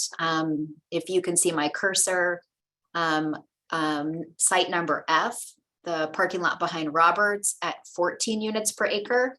So this would still be less than the scenarios that we showed. a moment ago, so less than 20 units per acre. So this could be like townhouse type development or less intensive apartment or condo development. And then the office property that's at Nathorst and Alpine, also at 14 units per acre. That's an example, right? Getting us to about 21 units on that site, probably similar to the townhouse development that we showed in the example from the architect. And in this case, there would be no opt-in units are included in this scenario. And this gets us to 138 when we need 137. So this is another way to think about how the units can be dispersed.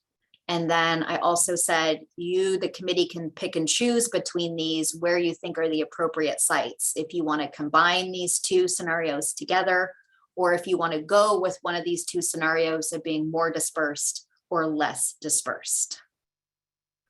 Any questions while I have the slides up on these two scenarios?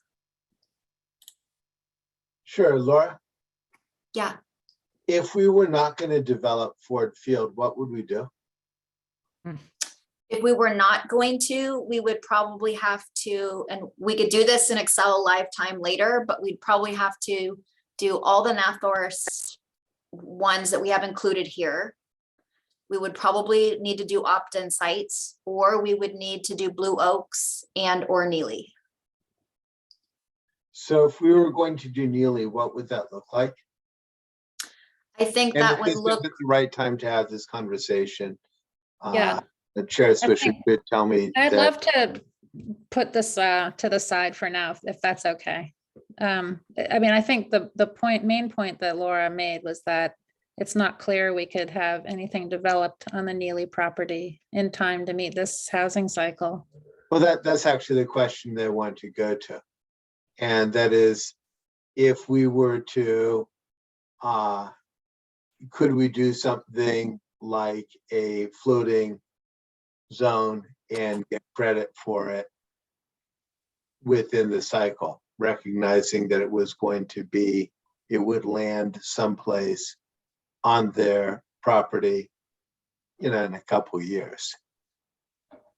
And I just don't know the answer to how flexible zoning works in the context of RENA. we have to be pretty specific for the purposes of applying to HCD. So I think we would need a general portion of the site that was, could potentially be developed. We'd have to show that that was feasible. We'd have to show that there was interest in doing it and that we could accomplish a planning process by the end of the 8-year period. But if we don't have the zoning in place with the housing element by January of 2023, then we'd be subject to different zoning rules under state law, because we'd be doing that zoning after the housing element as a program of the housing element. So we have more restrictions and that would come into play by doing it that way. So in a floating zone wouldn't be sufficiently specific to be able to qualify? I don't think so, but I mean, I'm really not sure. That would be a conversation we probably have to have with HCD directly of how to structure something like that. Cara, do you know how that works? I mean, and then I'm going to shut up and I'll go away and we'll talk about it later. Just keep the waves up though, okay? Do what I can. So I haven't had the exact conversation with HCD, but because the purpose of the site inventory is to designate particular sites, if those sites, once they are put onto an inventory, then the owner is automatically, has the ability to develop at that particular density. So I would think that a floating zone has to be tied to a particular area of either a lot or a particular property, so that the owner can take advantage and argue their by right zoning under, SB 35. That's how I would probably, I would think that HCD would analyze it that way. I think that that's right. So it sounds like it creates a little bit of uncertainty for the town. But it would create another avenue to potentially not include Ford Field.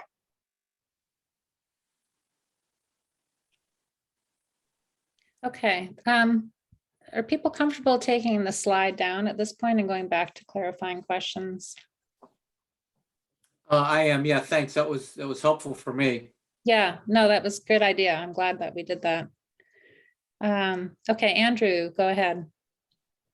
I saw that we didn't include the road remnant, and since we're looking for city-owned property that we can put low-income housing on, does anyone recall how many units were talked about for the road remnant when that was still in play? I believe there was a conceptual design for the road remnant that had 11 units on it. I don't think it included a scenic corridor setback. I think it included more of a standard setback. There was a very long public process with very, very strong engagement around the road remnant. And so we did not include it. There was a couple of members of this committee that wanted it to be included, but there was not consensus of this committee to do that. So if there continued to be interest in that, it would be something that we would, I think staff's recommendation would be to kind of send that up to the Planning Commission and the council for them to weigh in on. Yeah, I only brought it up because the math is so tight and it is city-owned property. And also from a dispersal point of view, I have concerns about putting 50 units basically in Ladera, and that's hardly even in our town. And that really is dispersal.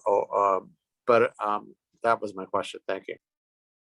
Okay, thanks. Nicholas, do you have any further questions? What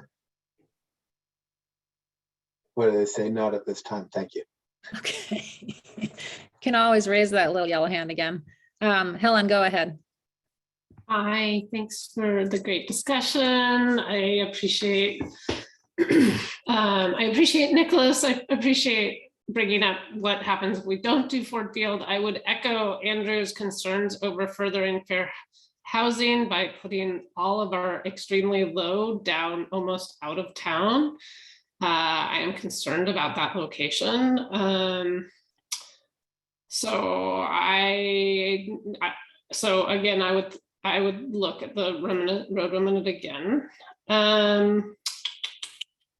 So questions, opt-in properties. I have a question. I think it kind of echoes Nicholas's floating zoning idea, but just to clarify, the parcels that are being considered right now,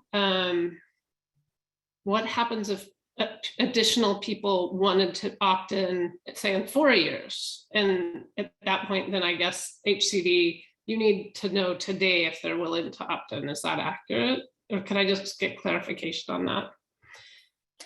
We need to know today if we're going to include them in the site inventory for planning purposes. What would happen in the future is something that the town would have to write. If the town wanted to extend that to additional sites in the future, that would be a policy that would have to be developed. So if those units got built, they would still count for RENA. They just wouldn't count for our planning purposes for our number of sites. Okay.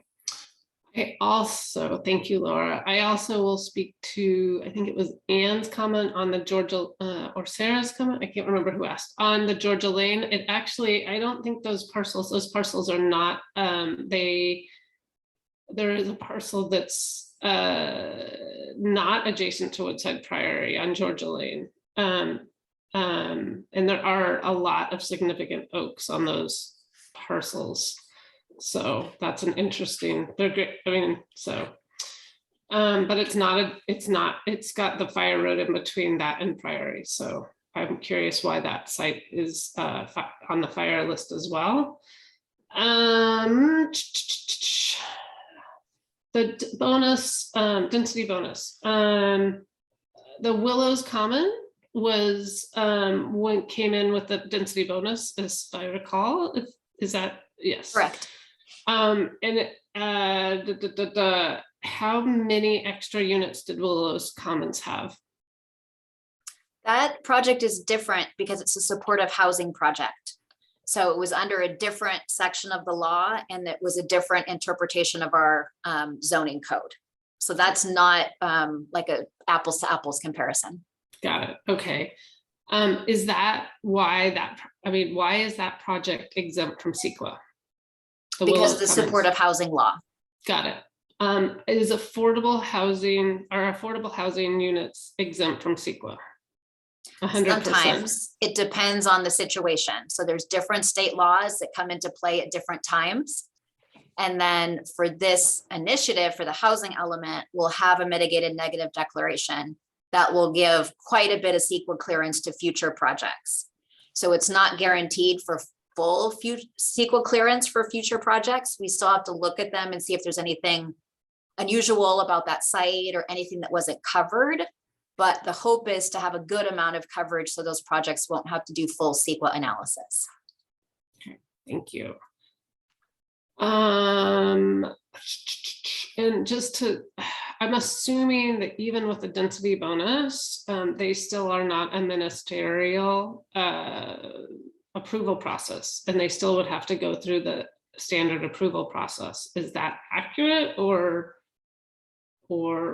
I'm just curious, like, I know ADUs are ministerial right now, and SB 9 up to 1,200 square feet are a ministerial, etc.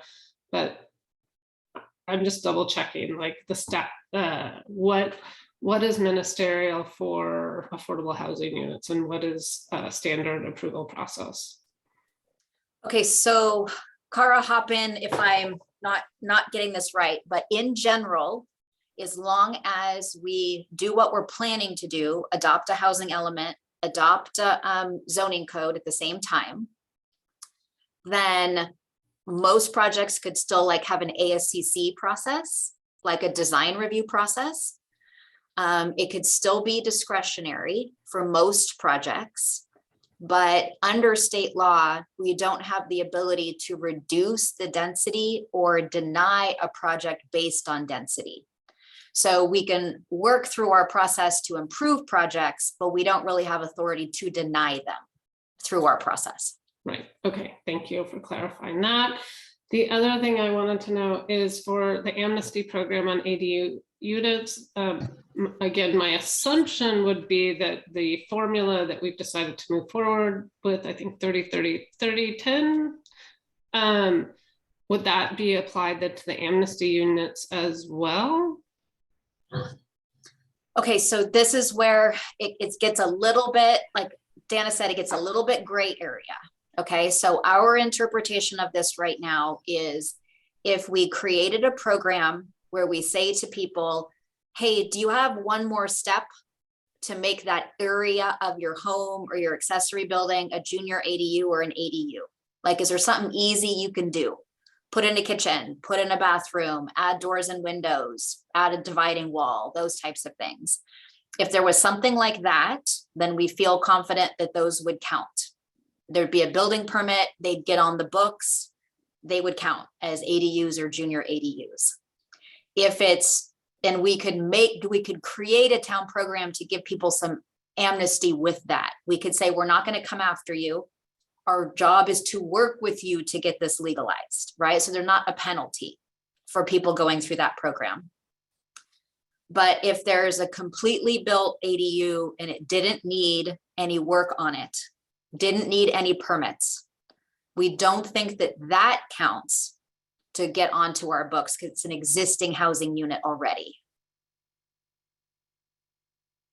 That makes sense. So that's our best interpretation and our best understanding right now. But, okay, so let's say an ADU is going to somewhat be built and under the amnesty program, would they then be put into the 30-30-30-10 formula? Yes. Okay, for income. Okay. Yep. Okay, that makes sense. Okay, thank you. That's all my questions. All right, thanks, Helen. Bill Kelly, you're up. Hi, just so we all have the same frame of reference on the Ford Field project, that is, I'm guessing, not more than 200 or 300 yards from the town line. Is that right?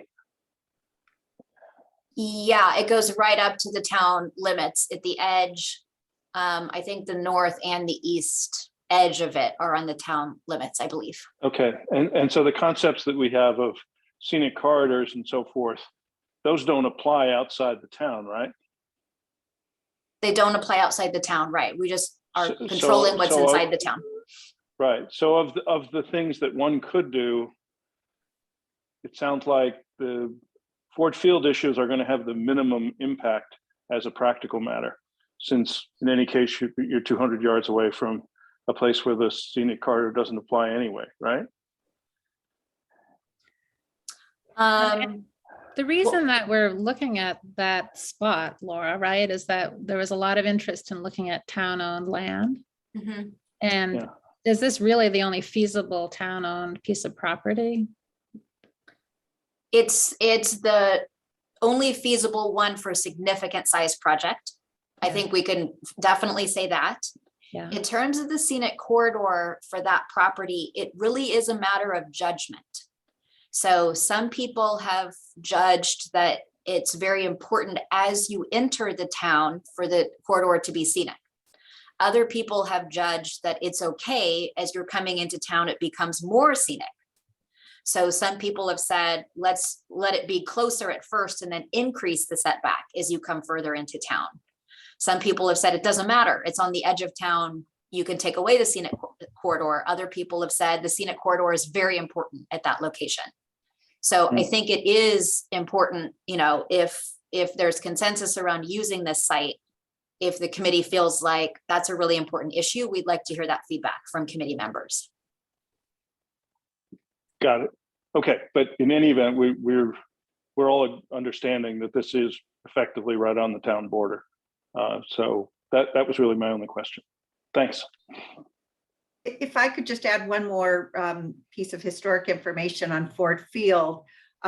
During the multi-year town-owned property process that a committee consisting of council members, planning commission members, an architectural firm and other stakeholders conducted, Ford Field was one of 4 properties out of, you know, over 20 properties that made it to the final list. And so Ford Field was considered to be a strong contender and didn't have the constraints that the other properties on the list did have. Thank you. Okay, Sarah Wernikoff, you're up next. So while we're on Ford Field, I just want to share, I was in the call with Alta Housing, and just because some people were dropping off and on at one point, I do want to underscore the fact that what we heard from them and what I've heard from other affordable housing development companies, maybe our committee member Eric Doyle can chime in at one point, is that to pencil out a project like this, they have minimums of about, they said the standard was 50 units. And so as I think about, you know, what I've heard from this committee and the community from the get-go, there is strong interest in creating true affordable housing to make our town more diverse. And I think the real way to get that is through an affordable housing project. And so to me, as I think about it, and the fact that the way the way it pencils out from a financial standpoint, we need to do this on a lot that can accommodate 50 units. And I think Ford Field is the only one in town that's a town-owned property that can do that. Another thing I'll share from that conversation is, you know, those developers, and who knows, I don't know, Laura, what you're thinking if we move forward, if it would be them or we bet it out to others or what have you. They were really excited about that location. It's so close to the Ladera Shopping Center. It's next to that beautiful creek.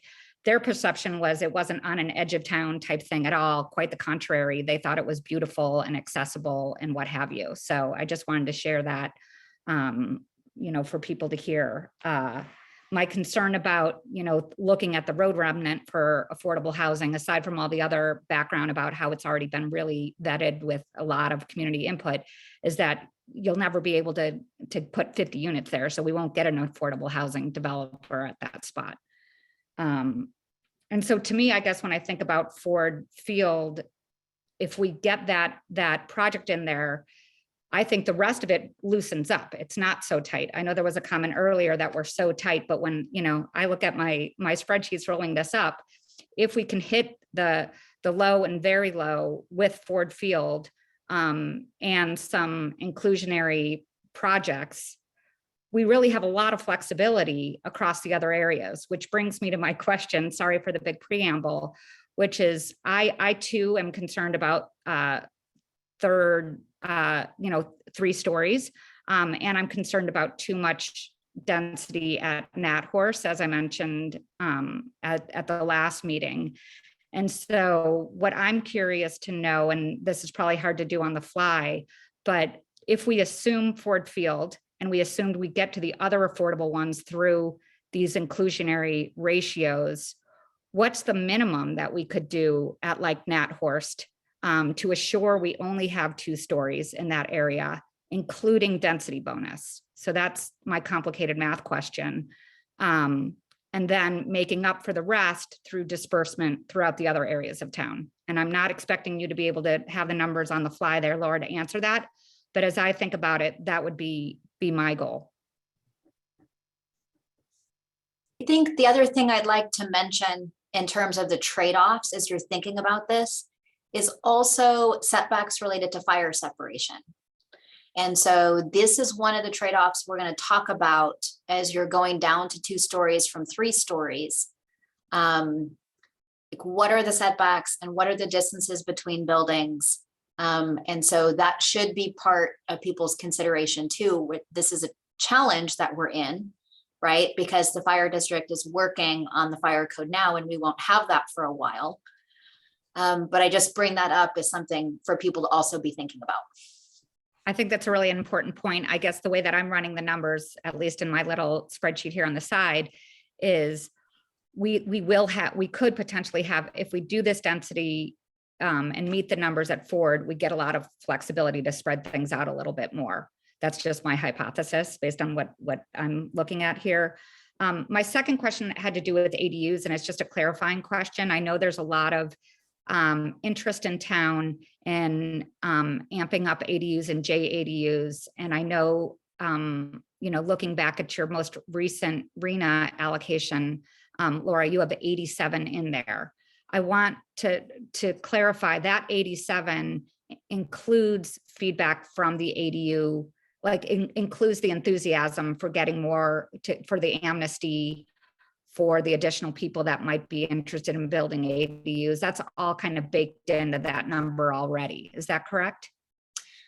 Yes, I did increase our assumptions a little bit based on our current projections for this year. And then thinking about that enthusiasm is sort of, we think, gonna continue. But I also I wanted to be a little bit conservative because we still have to make a case to HCD to accept that number. And the kind of rule of thumb that we hear from our colleagues is that you can't really go above like around 10% increase of ADU production based on programs alone. So by saying we're going to make it easier to build ADUs, their feedback to us was, okay, well, you can include a little bit, like maybe 10%, but you can't include a lot more. And like some of our numbers are not very high for ADU years, right? So like 2018 is only 7, 2019 is 7 units. 2020 with the pandemic, we were like, my department was closed down half the year. We only did 3 ADUs. So the normal procedure is just to take 3 years and average them. If we take 3 years and average them, the average is really low. So we're already making a case to include more years, to include this year's higher numbers, and to say that we think that the production is going to go up. So this is on the ADUs, this is my kind of best recommendation. If the committee wants to take a risk and include a little bit more, we can include a little bit more, but we need to know that we're more likely to get a comment from HCD on that And then we may have to come back and upzone people later. So that's the balance that I was trying to strike with that number. Yeah, thank you. Likewise, I guess sorry, I thought of a fourth question as you were talking. You know, along the lines of you said, okay, if we put in too many ADUs, that might flag it with HCD from a negative standpoint. If we have a project like the Ford Field project, that's a truly viable, affordable housing project that is, you know, by far the first of its kind in our community. Do we get positive kudos for that? How do you think that weighs in terms of the process? I think we do. That is certainly my impression from working with other people and the kinds of comments that HCD is giving. I think it really shows a genuine good faith effort. Like, this is not a community that's trying to get around it. This is a community that's trying to make it work in a unique situation.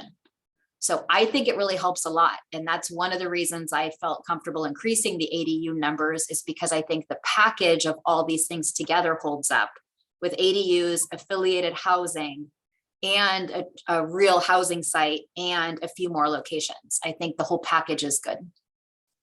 Okay. And then I guess my last question goes back to my first question. Is it possible during this meeting to kind of figure out the answer to my first question? What would the minimum required be at Nat Horse to assure no more than 2 stories with a density bonus? I know it's a complicated question, so if the answer to that is no, I appreciate it, but. We can't figure out the density bonus part, probably. I mean, we could sort of estimate.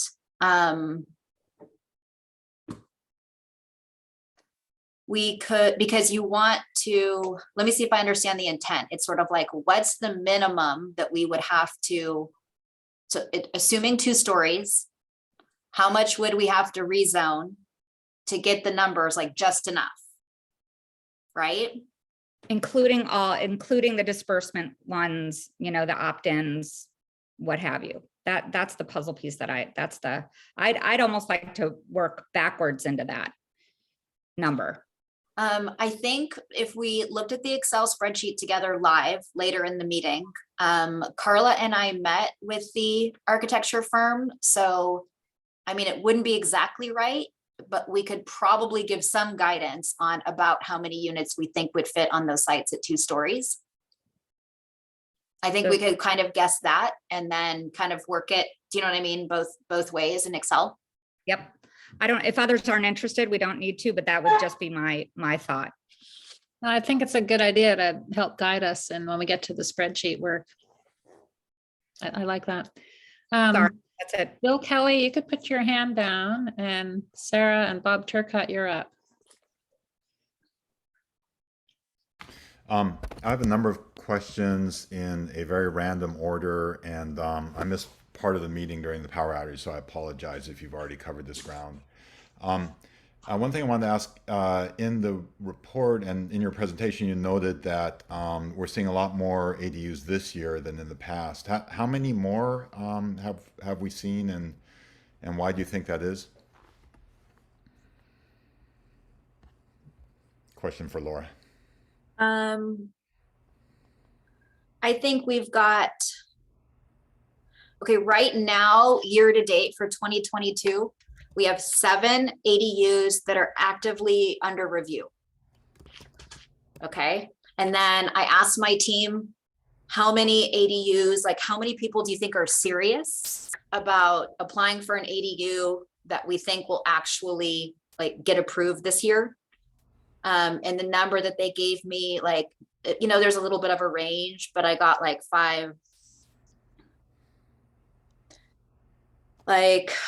8 to 12 more this year. Mm-hmm.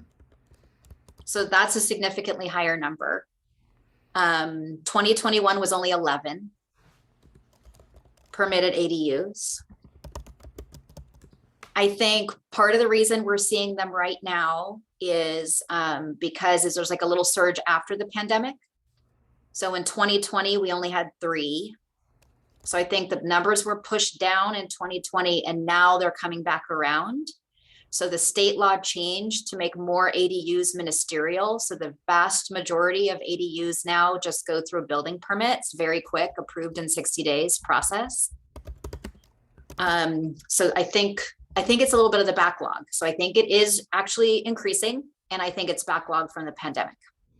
And also, since people are using the ministerial review pathway, presumably that has lowered the barrier. Yeah, for sure. Okay, and apologize if I missed this, but have you gotten a sense of how many people have expressed interest in either exercising an amnesty for junior or regular ADUs, or taking advantage of an incentive, a financial incentive, if there is one?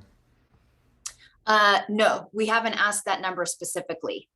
So in the ADU focus group, there was a lot of people there who we kind of tried to get at what's keeping you from doing the ADU. And it was mostly there was process related things. There was also site specific issues with their site compared to our code. So some people were just over floor area. Some people, do you know what I mean, had geologic or fire safety issues. So those things came up, but we haven't asked that specific number. And part of the reason is because it's not the approved methodology for HCD. Mm-hmm. The approved methodology is to take your last 3 years and average them and then multiply that by 8. That's the approved methodology. So I'm trying to get a good number, and we have to make a case for any other methodology that we use. This may be bordering on more of the comment period, but I mean, I'd argue that if there's financial incentive with money to back it up, if we have a program to match ADUs with renters who are seeking them, if we have amnesty program, that seems like that's pretty hard evidence that we're taking it seriously. But I'll save that for later. Okay, question about Ladera Community Church. They prefer that the area be upzoned, but they don't want to be included in the site inventory. What's the rationale for upzoning if they're not ready to be in the site inventory? Or is there one? I think the church, the community is just trying to decide what to do. And the way that they operate, do you know what I mean? They just need a little bit more time to think it through. And so we've heard from them in the past that they maybe wanted to do 8 units.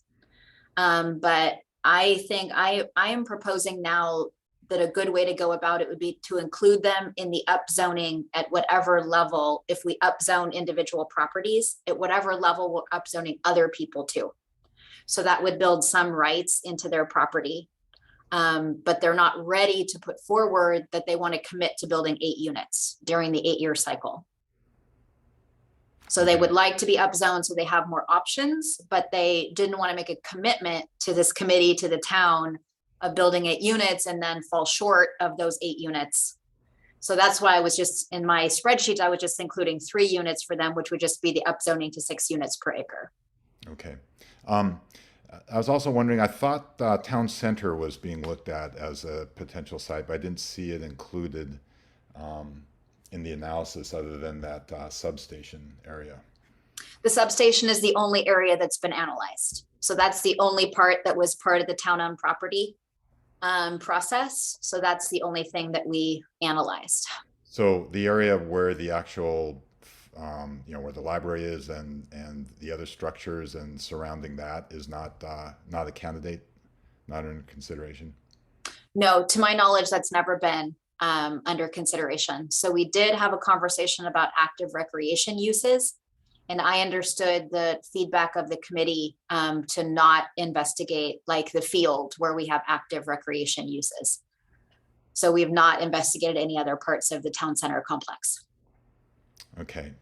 Questions about Ford Field. Helen alluded to this and others as well. How will if we concentrate 50 affordable housing units on one site, it seems, from what I understand of affirmatively furthering fair housing, it seems like that would conflict with, you know, the goal of not kind of sequestering and concentrating and isolating. I'm wondering what your thoughts are about that. It could, depending on how things are implemented. So we have to step back a little bit and take the broader view that the fair housing requirements to not concentrate are primarily focused and written for larger communities that have sections of town that have lower incomes, or that there's been a historic concentration of people with lower incomes, or issues around racial segregation or restrictive covenants, those types of things where there's distinct parts of town.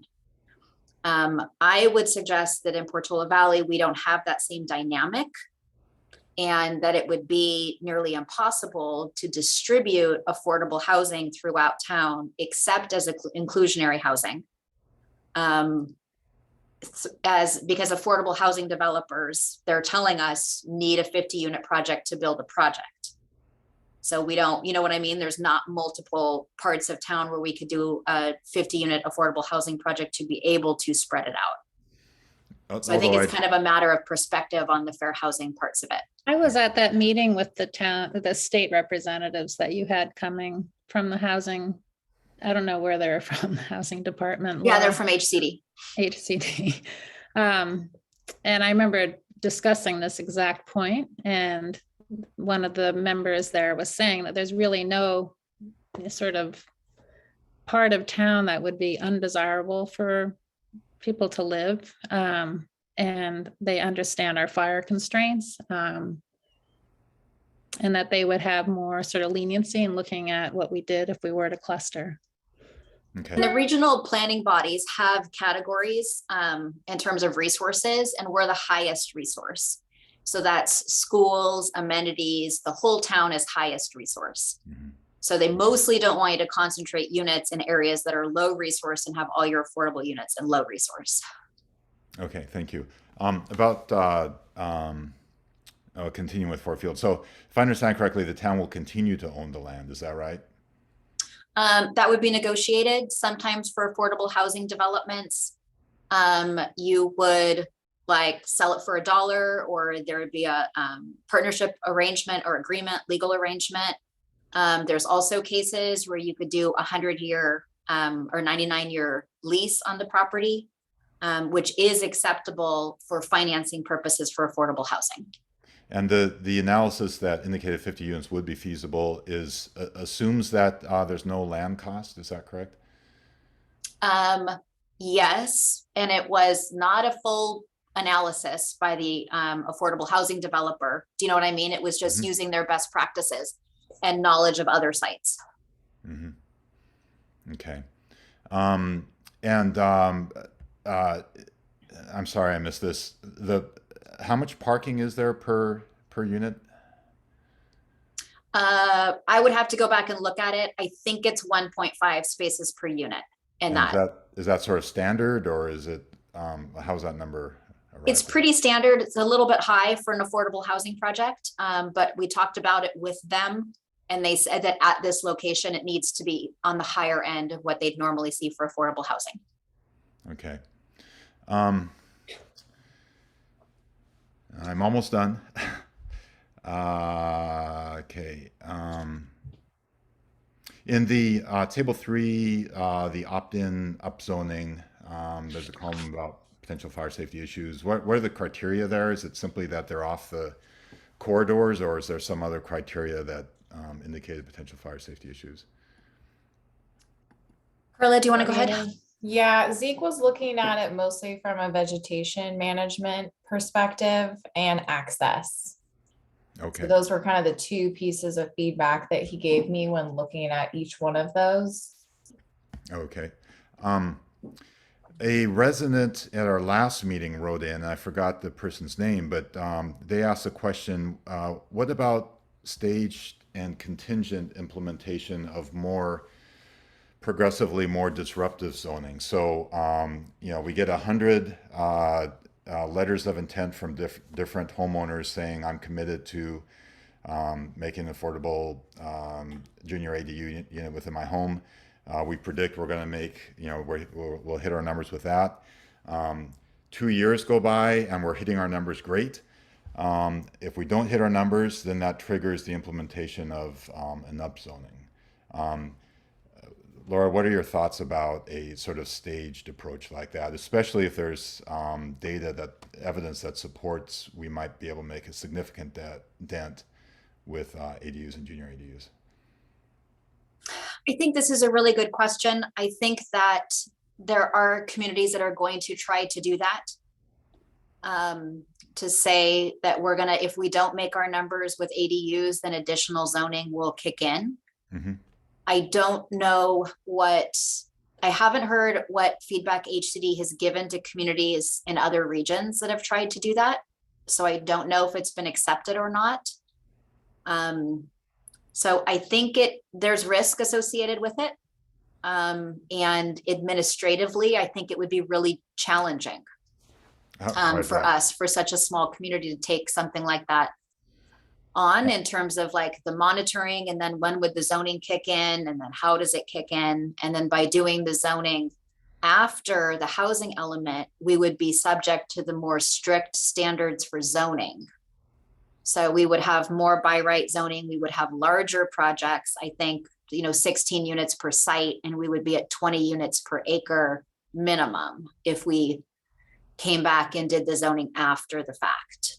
So there's complexity in the way that the law is written, I think, to doing it that way. But what you just described is the case when, correct me if I'm wrong, my impression was what you described is the case when a community hasn't met their RENA targets with their housing element revision. But the scenario I'm suggesting is we believe we will with our plan. And it's only if we don't later that we would trigger that. Is that correct? So what I was describing are the requirements if you do your zoning code amendments after the housing element, after January of 2030. Those requirements go into effect. And so if we didn't put that zoning in place and put it in place later, then we would be subject to those requirements. So we would have less local control over those developments at that time. I mean, it may be an acceptable trade-off.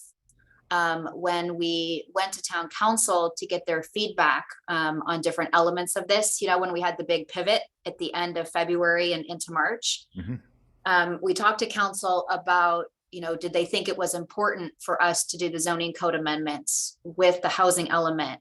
And it was a little bit different context, certainly, but there was interest in making sure we did the zoning code amendments to maintain that local control after the fact. Okay. And I know it's very technical. It's hard to describe in simple terms. Thank you. That's all I got.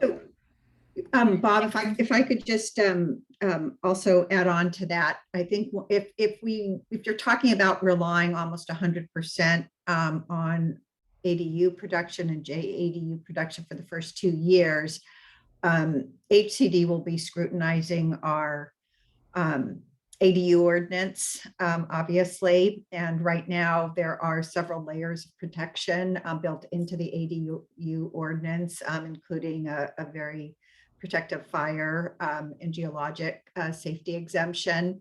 So, I think that HCD would really scrutinize that and look at whether there are enough sites that would qualify for ADU production that would not be exempted from our ordinance because of those fire and geologic exceptions.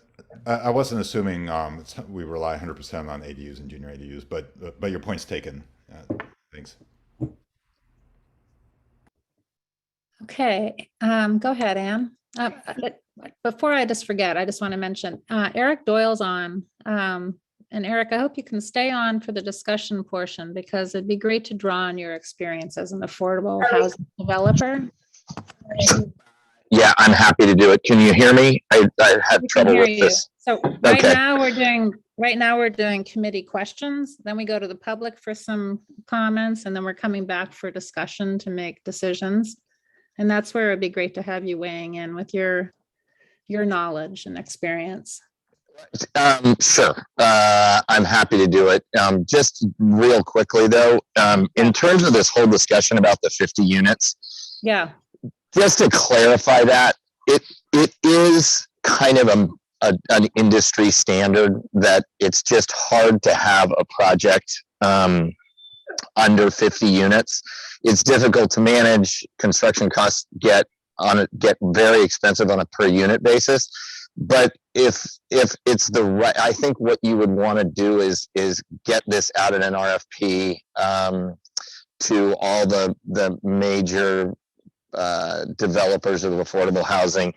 And given that it is Portola Valley, I do think that you would have interest. So I don't think you need to get really hung up on exactly 50 units, but something in that range is really kind of important in order for it to be economically viable for some of these folks. And then I just have one quick question, and that is, as it relates to existing ADUs, and I know there's an amnesty program, and I'm sorry if I missed some of this, but do we have any idea how many existing ADUs that we have within our city at this point? Yes, we have a spreadsheet and it's about 255, 260. That we know are existing ADUs that are being, and do we know how many of those? Well, if need be, I can have something offline just to understand those numbers, because just in my friend group, there's probably a dozen or more people that have room on their property that would really like to do an ADU unit. And we're talking about some subsidy and some streamlined zoning. I think that's a great way to disperse kind of some of the density and still achieve some of the goals that were being, adhered to by the city, by the state. Okay, thank you. Okay, for another clarifying question, Anne, go ahead. Yeah, Laura, I have a question about this amnesty. It's kind of worrying me. There's a lot of different levels of amnesty, right? We're talking about people that built or had built a section of their house that was done under permits. The electrical got inspected, the foundation. We know it's safe, right? It's just that it was built not as a living unit, and then the current owner or previous owner converted it to a living unit, and that's the part that was illegal and would get amnesty, right? We're not talking about people that built something with no inspections and no electrical and no foundation look. We're not talking about giving that amnesty, right? That's just worrying me. We haven't gotten into this level of detail. I have worked at a city that had an amnesty program, and it was the full range.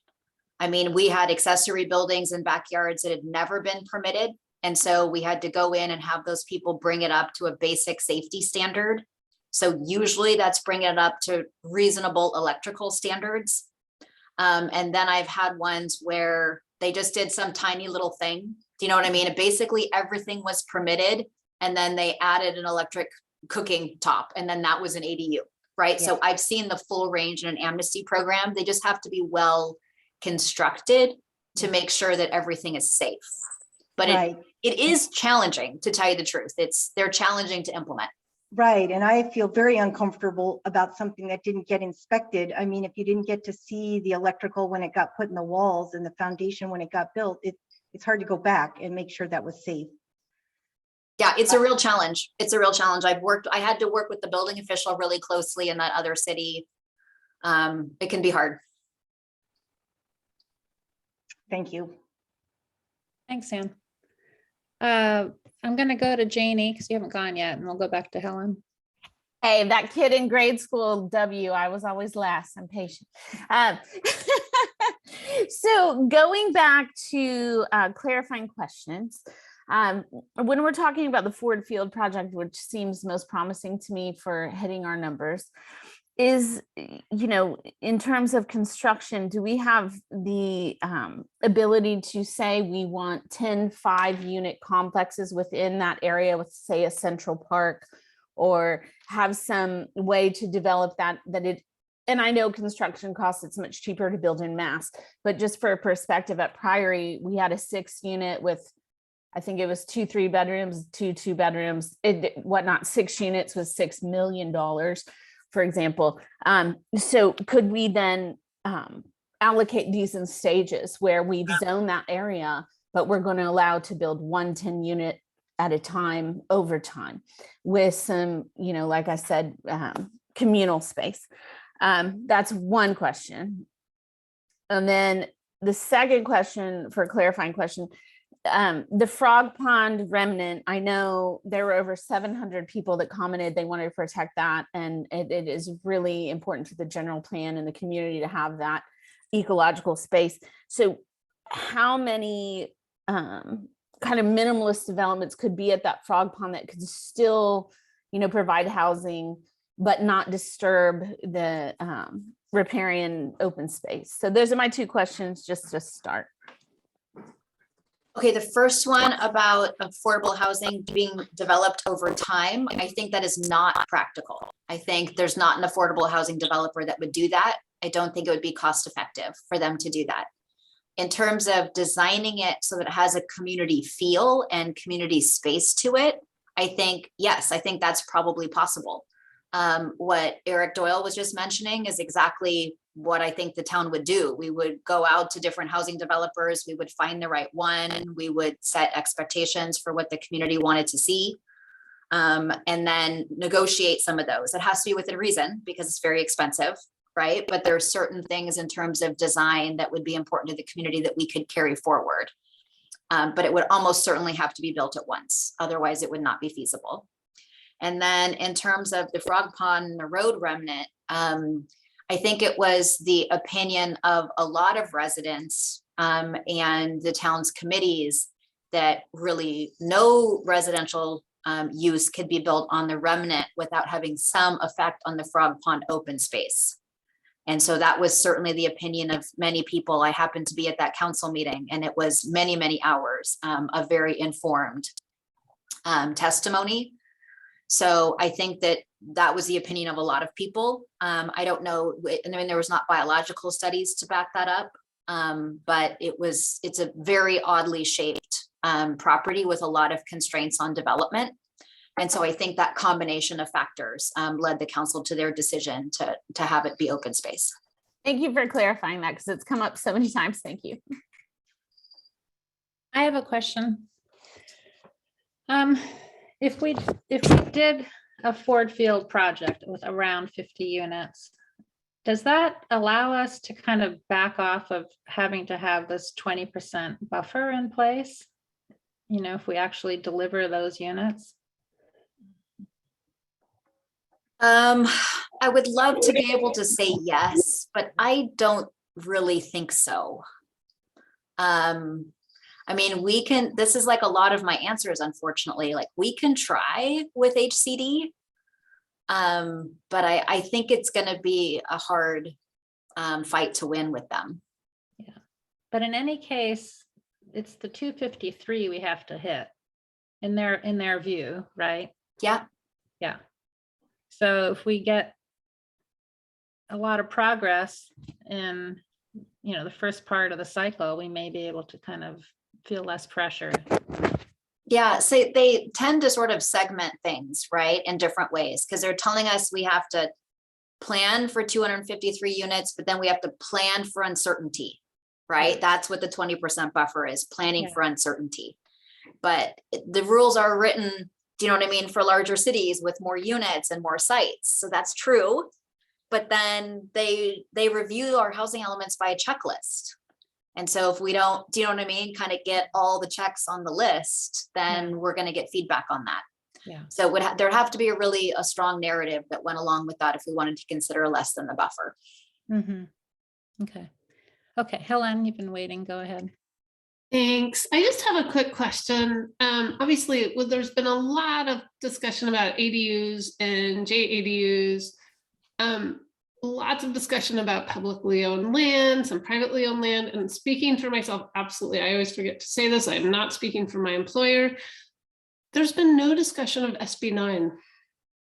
And I'm just curious, that is a tool, in our toolbox, and there's been no discussion of that. So I just am wondering why. thought it didn't count. SB9 didn't count towards RENA. Yeah, HCD's guidance was basically that there's no past history to be able to count it. And so if you wanted to count it, you had to have a detailed feasibility analysis and some track record. So the last time I talked to Atherton is planning on counting a few SB9 units, but they already have a track record. So they already have active applications in that they think that they can rely on. I think it's a little bit of a risky strategy. And I think it's kind of contrary to the HCD guidance. Got it. Thank you. I just hadn't heard, I was wondering about that. Thanks. Yeah, and I did ask our financial feasibility folks to do some brief modeling for us in case we get a surprise back. But I think we're going to continue to find that the value of big single family homes on big lots is so high that it's really hard to compete with that. Great. Thank you. All right. Committee, we're ready to go to the public, I guess now. And I'm just thinking it is, well, it's 10 o'clock here, 7 o'clock there. I was thinking we could go through, right now we have about 8 hands raised with comments, and then come back to the committee, take a 5-minute break. And then in that 5 minutes, I want you to get really charged up and ready to make some decisions and reach some consensus and be done with this. It's kind of exciting. All right. Okay, we're having some trouble with the timer on the website that does our timer. So I don't know, Dylan, do you think looks like it's working, but it might not work the whole time. So we'll just keep our fingers crossed. I have an iPhone and we can do it that way. Okay. And then I just wanted to, if any members of the public are new to this, if you have questions, keep going with your 2 minutes of comments. And then we can try to very briefly answer some questions, but we're not going to go back and forth during your 2 minutes because then it gets too confusing. So. Good. That helps me too. All right. Karen, you're first up.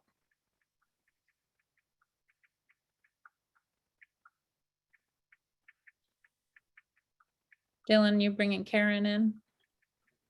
Yeah, I'm having some technical difficulties on my Zoom. It's just par one for of the these course days. tonight. Just so people know, we've got 78 folks from the town participating right now. Okay, Karen's in. Hi. Several points again related to fire safety. A point on the office building that we're talking about is a site that's half of Site G. And in the current state, it's actually a bit of a fire hazard. It has a wood shake roof and a lot of overhanging trees that aren't really all that well maintained. When I was on the wildfire committee, I did a wood shake roof survey of all the visible buildings in town, and WFPD sent each of these people a personal letter notifying them of that danger. So they're aware of that danger. The office building rarely has many cars in for the last 20 years and does not appear to serve the public directly.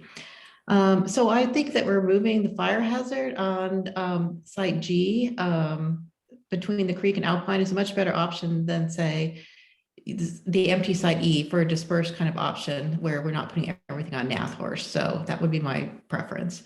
And a couple other points, separation between buildings really is imperative by the latest science. Otherwise, you end up building things that are either uninsurable or are going to be insurable through the California fair market or through the surplus plans, and that's going to cost just a lot of money. It's a lot more expensive if you have to go through the surplus markets. And just for a clarifying point, that the town, not WFPD, writes the building code. WFPD fire code is about vegetation. And for example, the town, not WFPD, passed the home hardening ordinance late last year. Thank you. Thank you. Okay.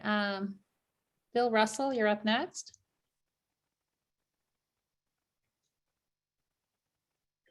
Bill, are you there? Bill, did you unmute? Can you hear me? Yes, sir. Go ahead. On May 1, I sent in some written comments and questions. First question is whether or not that was received by the committee. I don't know. I don't Has know who we- anybody seen my May 1 questions and comments? Yeah. Yes. All right. Yes. They're in the Laura, have you packet. seen them? I'm sorry, Laura? have I seen them? Yes, have you seen them and considered the questions? I read a lot of questions and comments. I don't know for sure if I read yours. All right. 2 minutes, Bill, go ahead. I'm going to take Carol's 2 minutes as well, so I'll have 4 minutes. The points that I want to make are as follows. The shortfall is actually 86 units. It's not 137 units. And there's no reason why we can't start with an approach, because this is a negotiation process with the state that presents to the state 86, 90, 105, 110 units. And then if the state says no, no, no, no, no, we can return to the state for further negotiations. The report or the agenda identifies for the Nathorst Triangle a total of 74 housing units for the 3 parcels broken out, 20 units for the parking lot, 24 units for the vacant lot next to Roberts, and 40 for 4370 Alpine. However, those calculations don't take into consideration the by right density bonus of 80% to which developers are entitled by state law. This increases the 74 units to a total of 133 housing units at or near the intersection of Portola Road and Alpine. If one were to assume 2 cars per family, that is 266 additional cars.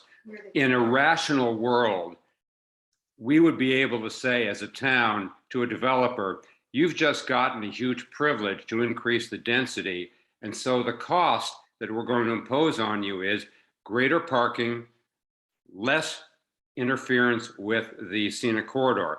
In fact, the state has turned it on its head and said, no, because you're increasing the density, you get to decrease the amount of setback. You get to decrease what would be the ordinary parking restrictions under the guise of our having to provide incentives and concessions, which the committee has already noted. That makes no sense, which leads me to the conclusion that what is best is in fact having the development in town-owned property. But my questions are as follows. What conversations has the town or its employees had with the owners of the Nathorst Triangle properties that are under consideration to see whether or not any of them are actually interested in developing their properties within cycle 6? With regard to Ford Field, the committee has identified 2.4 acres of possible development, which it translates into 50 housing units. Of course, the number of 50 does not take into consideration the bonus density possibilities, which could result in a total of 90 units of housing if the town and the architects thought that was appropriate. No. Additionally, there's approximately 1.88 acres not being considered because that land is occupied by the baseball field and parking lot. What Laura said earlier is that I'm not sure where the instruction came from, but the message was don't consider active recreation sites. My question is whether or not A, they should be considered, and B, if not, is it possible for the baseball field to be moved somewhere else, such as Blue Oaks? And if that were done, then that might eliminate some of the concerns which Deer Creek Resources has had with respect to Blue Oaks, and that would increase the availability of property in Ford Field. Bill, that's the end of your time for you and Carol. Do you want to just make a closing statement? Yes. Who has talked to the Neely property owners? Who has talked to El Mirador property owners? What are the next steps in Glen Oaks? And that's pretty much it. And if town members haven't had a chance to look at my questions in my May 1 submission, I'd ask that they do so. And please address them tonight if there's time. Thank you. You're welcome. Laura or Cara, do you want to address anything? I would recommend that we take all the questions and comments, and then I can briefly hit on the key points, answering questions at the end. Sounds good. All right, we got a lot more hands up. Gary Morgan Taylor, you're up.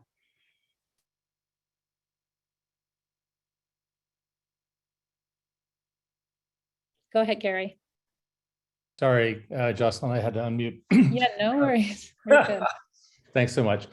Great discussion tonight. We're all a prisoner of our assumptions. One assumption, and specifically this is to Laura, one assumption in this conversation is that the number of available ADU units is an HCD formula of the last 3 years plus 10%.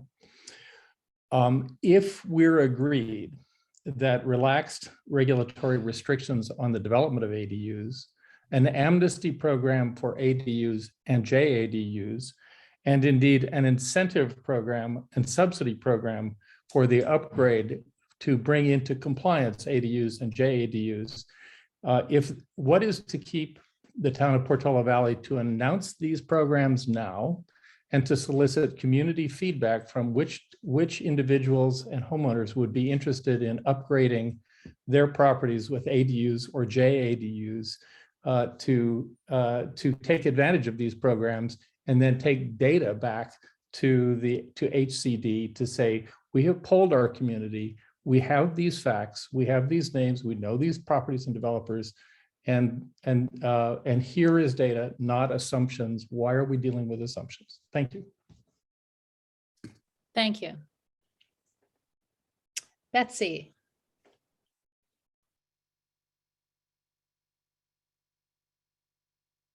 Hi, thanks so much for calling on me. I've got a couple of questions here. First one's pretty straightforward. Just to comment that scenario 1, neither scenario 1 nor scenario 2 included the sequoias, which Laura did mention at the outset as contributing a total of 23 units, 5 of which would be low income units. That's down from 8 units that they were talking about last summer when I was in conversation with them. I don't know why it dropped, but nonetheless, the main point is that 23 units might want to be included in our total count there, because I think that they're trying hard to pull through this housing for us. The second point and question here is, if we think of HCD as imposing a tax, a hefty tax, in fact, on the residents of our state, that seems to me to be a fair way of looking at it. But with all of the taxes that I've incurred as a citizen of these states, I've scrupulously paid 100% of what's due, yet we're being asked not to pay 100%, but 120%. And that really brings up a couple questions for me. One is, the 20% number a top-down HCD overage? Does it come from a bag? If yes, I would appreciate a reference to it in the written materials. I'd like to read it myself, because there's been a fair amount of speculation about it. Secondly, if it's not, could Laura or the committee let me know how we arrived at a 20% cushion as a number? I'm also hearing planning staff at various times across these meetings feel the need to do more than comply with the absolute number of units, that we need to please the HCD, and we don't really know if they will be pleased. And this often comes up in our conversations around ADUs. The uncertainty and ensuing speculation about whether or not we will be pleasing does beg for clarity that we don't seem to be getting. And I don't know whether that's as easy as picking up a phone and making a call, or how we get into a place where when you're paying taxes, you have confidence that you're going by the book. Otherwise, it's a lot of leverage. Okay. I'm sorry that I didn't get it out, but I could arrange a quickie marriage. Huh? Get 4 minutes. Okay, sorry. Thanks so much, everyone. Okay, Tom Hafkenskiel. Shiel. Sorry about your last name. Tom H. Go ahead. How do you say your last name? Hafkenskiel. Hafkenskiel. Thank you. Go ahead. Okay. First of all, I don't think that this law is going to stand very long because of the outrage when people realize the implications of it. But having said that, I realize our town needs to do something at this point. And one of the things I'm particularly skeptical about is the ability to provide low-income housing in a area where the land prices are very expensive. The minimum building price is $160 a square foot here in San Mateo, according to the internet. And I think that realistically, you cannot build new housing that's low income in Portola Valley without some sort of government subsidy. Having said that, what I'd like to know is, has the Priory been looked at as a possible place to add additional housing, number one? And number two, an idea that I don't think has been mentioned, noticing that several houses on Westridge have been scraped off the lots and there's empty land there. Could the town possibly require, when you build on a property of above a certain amount of acreage, that require the building of an ADU? Most people who can afford to buy a property on Westridge of 2.5 acres, it wouldn't be a great financial impediment to them, and it might actually be seen as a positive to require that, and that would ease the ADU. As far as the existing ADUs, I'm all in favor of trying to improve people's ability to do that, but again, I think the financial aspects of new construction are going to be limited. Thank you. Thanks for your comments and questions, Tom. Bruce Roberts, you're next up. Yeah, hi. You can hear me? I assume you can hear me. All right. Yes, we So can. my comments are in echoing what other people have said. This is a negotiation with a tough negotiator. If we go in with our hat in our hand with this proposal that we think is fair and rational, we're going to get beat up. We need to go in with the most aggressive plan that represents the residents of this town and not the legislators in Sacramento. We need to be tough. We need to be hard. We need to be prepared to negotiate. This is big improvement over the last plan, but nowhere near tough enough. Number one. Number two, it seems to me as though we would do very well off to sell the Blue Oaks property and put that money in our housing pot. We're never going to develop it for low-income housing. Just sell it off and get some money out of it. I think that makes a lot of sense. Number three, I totally believe that the Ford Field, entire Ford Field should be developed and that the maximum development should be allowed there.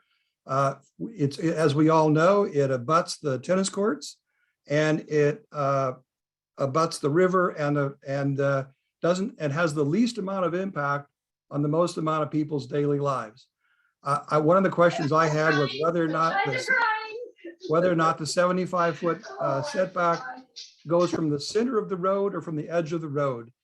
If it's from the center of the road, that is the fence, the outfield fence at Ford Field. So you can visualize where 75 feet from the center of the road is.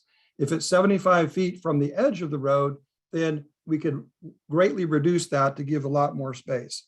And finally, I think that a 2-minute limitation for all of the input we have is nowhere near sufficient.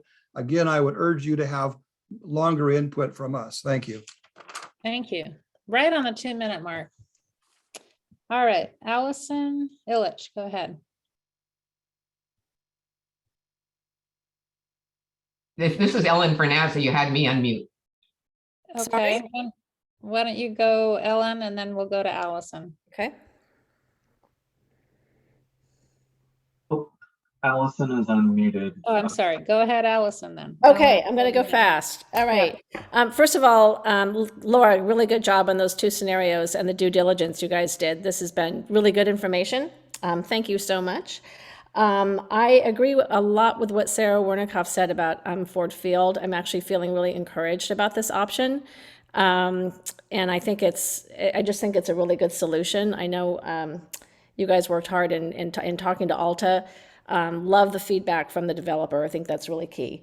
One of the things that struck me was the 1.4 parking spaces per unit, which I don't know what that means, a 0.4, but if this is a housing development for families, I don't know how you're going to do this with so few parking spaces. I'm wondering if it's even feasible to have underground parking in Portola Valley, but I know that's something that they're looking at in Menlo Park to, develop where their parking lots actually are and to put parking underground. So I had that as a thought.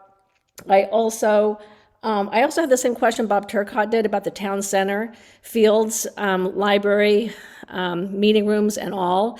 If Ford Field doesn't work out, or if none of the other options do, I think that's on the table. We have more playing fields, and I'd hate to see them go. And I think I've said it before, but we've have more playing fields than we've ever had, and fewer kids here, and those just may really need to be looked at. And lastly, wondering if Zeke is going to be involved in more due diligence with the opt-in sites. I think it's great you had him do the quick once over, but I think getting him actually on those properties would be terrific. And I think it's great that you're using him as a resource there. Thank you. Thank you, Allison. Okay, Ellen, thank you. Go.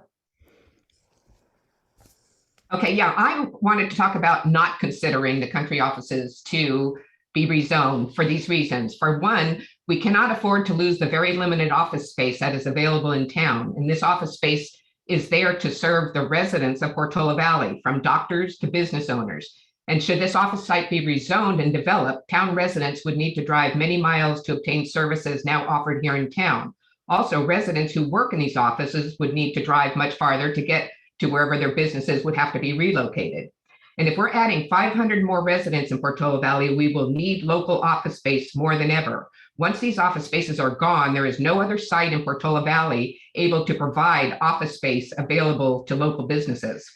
And even if this property was rezoned for dual usage, the current tenants would need to vacate during the long construction period. And if they should wish to return after all that time, the rent would be prohibitively raised due to building costs and higher property taxes, probably not allowing them to resume their businesses in town. And many office practices would not fare well with the noise of having people or walking through their halls and the noise of all the cars on the property if it was zoned as dual usage. We need to protect our local businesses. And there's already a high density housing development approved and being built at a site directly next door to the office site, which already gives the Nathorst neighborhood its allocation of high density housing. Instead, if we just keep running it down Nathorst, we're right back where we were, is making an El Camino right on Alpine Road here. And there is a seasonal creek running through the property that fills the needs of many animals who live there or just roam through for their water supply. This creek carries a lot of water in the winter and spring, and I know this because this creek continues onto my property. And the country offices are quiet and add very little traffic to the neighborhood. The addition of more cars and traffic at the town's most busy intersection can only cause more danger to the current residents in the event of a wildfire and evacuation. Thank you. Thank you. All right, John Silver, you're next up, please. Thank you. I hope I'm unmuted. Yes, you are. Very good. Couple of things. Number one, I've heard some folks say that Portola Valley ought to just really fight the state hard. And someone sent me a personal email that saying that the state was bullying the town of Portola Valley. And I've also heard it said that these laws aren't going to last long. I think that's a real misreading of the statewide political situation. Communities that are aggrieved by this, like Portola Valley, Lafayette, Hillsborough, Atherton, are probably about 1% of the state's population. And the major industrial players, the major Silicon Valley companies want more affordable housing. We are flying a kite on the wrong side of a hill if we think we can get into a pissing match on this and win. If we go to the state and say, with our middle finger raised, we're going to get squashed. It'll be a waste of time, waste of money. We'll probably end up with something worse than we would have otherwise. So I think, and also when I hear that we don't need playing fields, we don't need this, we don't need that. Boy, let's not pretend we know what demographics are going to be like over the next 50 years. Once you let a playing field go, it's very hard to get it back, particularly with the price of land. Now, one thing I might change, I've got to disclose that the first hour and a half of this meeting, I only participated by cell phone. So I didn't see many of the renderings. I'm looking forward to seeing those later when I watch the tape of the meeting. I also missed about a half hour of the meeting when I drove into a poor reception area. So, but I must say, when I hear talk about developing this in the Alpine Scenic Corridor and one of the major gateways to our town at Ford Field open space, it makes me cringe.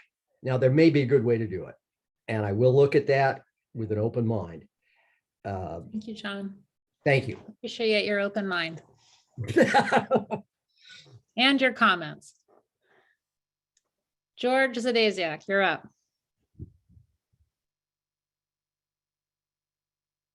Go ahead, George.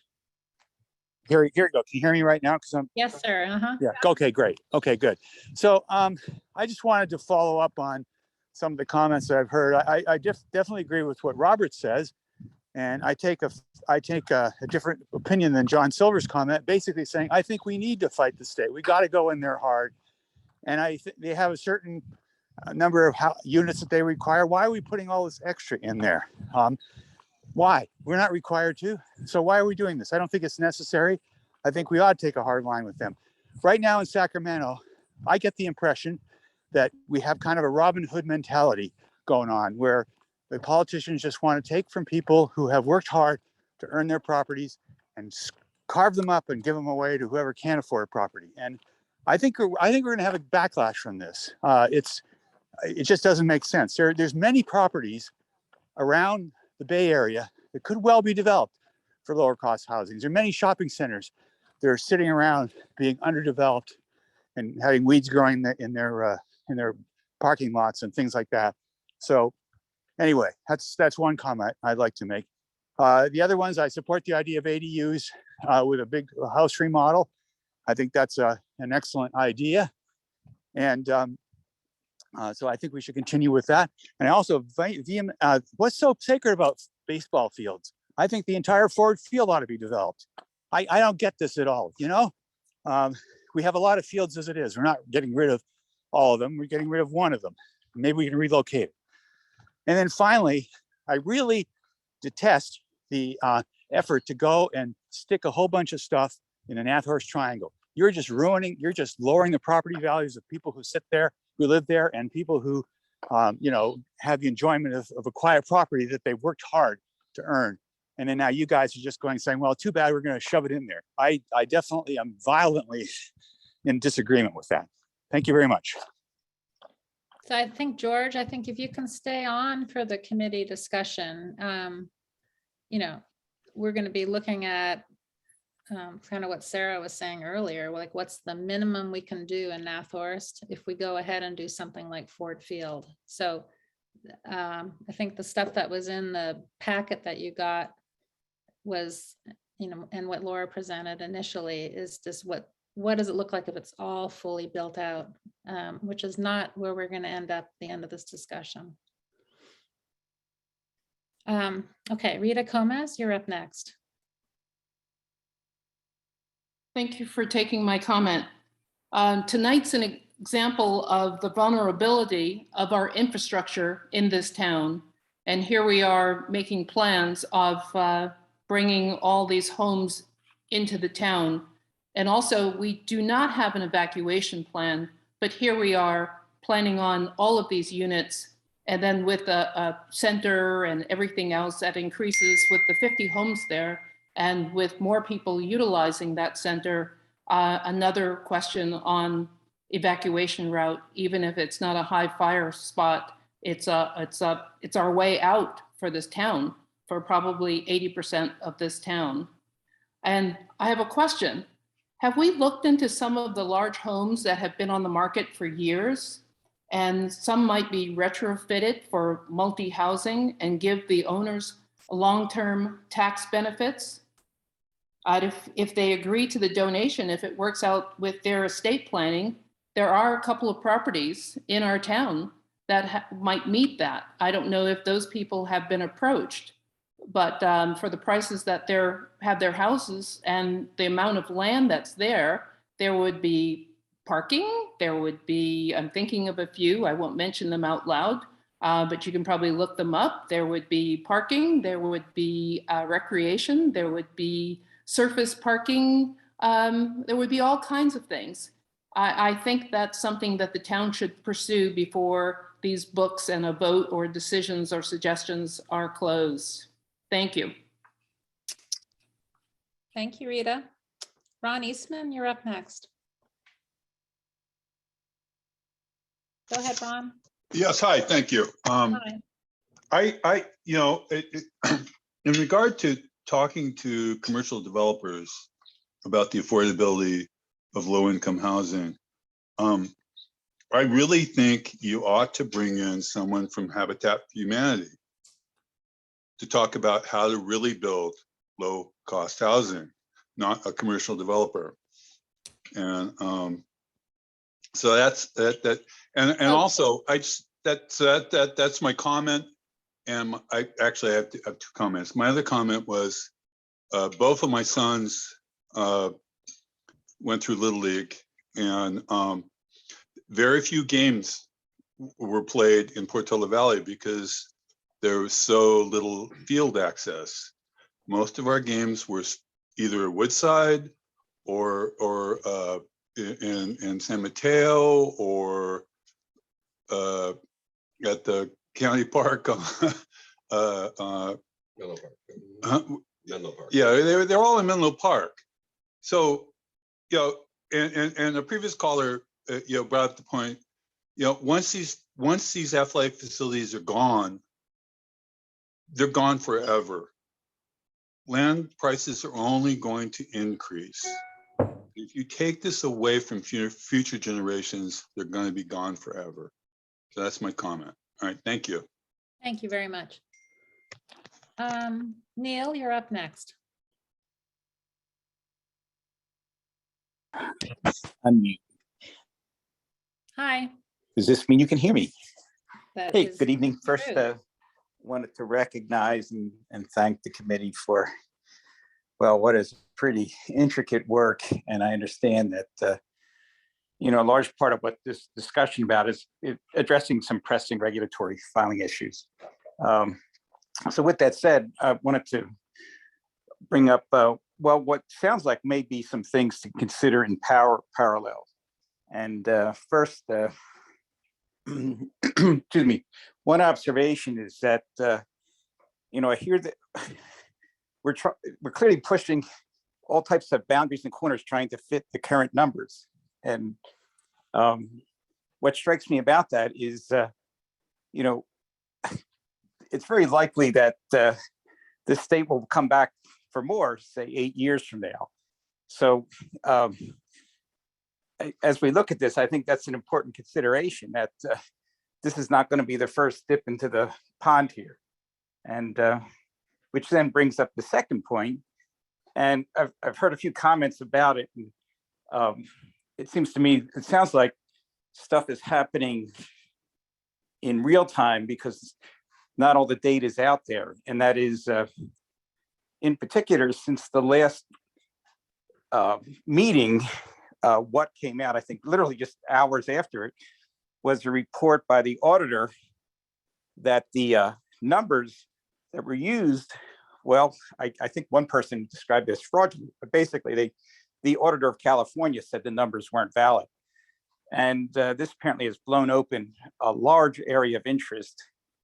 And there's at least one effort, and I know Palo Alto, for example, was on the call, where they are indeed amassing an effort to go back to the state and starting with just having the state actually use valid numbers and then maybe challenge the laws itself.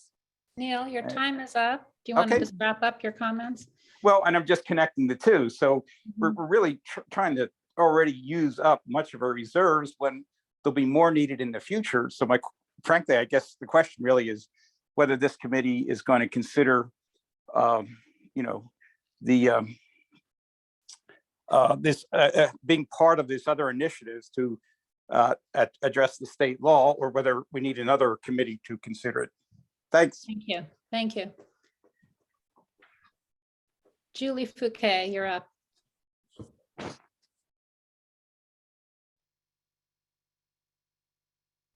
Go ahead, Julie.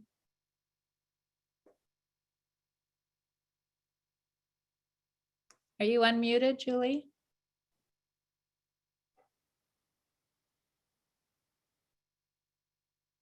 Julie? Where are you? Why don't we go on to Judy Murphy?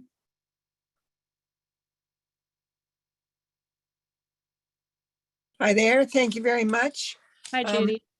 I would just like to say that, like many in town, I'm really sorry that we were assigned RENA numbers that seem so difficult to meet without compromising our town values. But the reality is that it is the California state law and we have to comply. I don't think it's written as a negotiation, although I know there's some back and forth that goes on. So I think it's reasonable for people who want to resist this to have a parallel track of resistance if they think that would have a reasonable payoff. But the founding fathers who created this town operated entirely within the law to create the town as it is. And I believe that we can operate within the law and do what we're supposed to do here. And I appreciate your earnest attempts to meet these numbers without sacrificing town values. So I want to say just a little word about elective upzoning. I think that's a reasonable thing to do. I know there's been a lot of pushback. I think it would be nutso to have elective upzoning for 20 an acre, but I think it's totally possible and desirable to do it for 6 an acre or even 8 maybe. That would allow people to do a mansion size multi-housing unit. No one objects when these mansions go up. You could put up something that looked very good, that was about the size of those things, and have a really lovely unit that would contribute significantly to RENA numbers without being any aesthetic problems at all.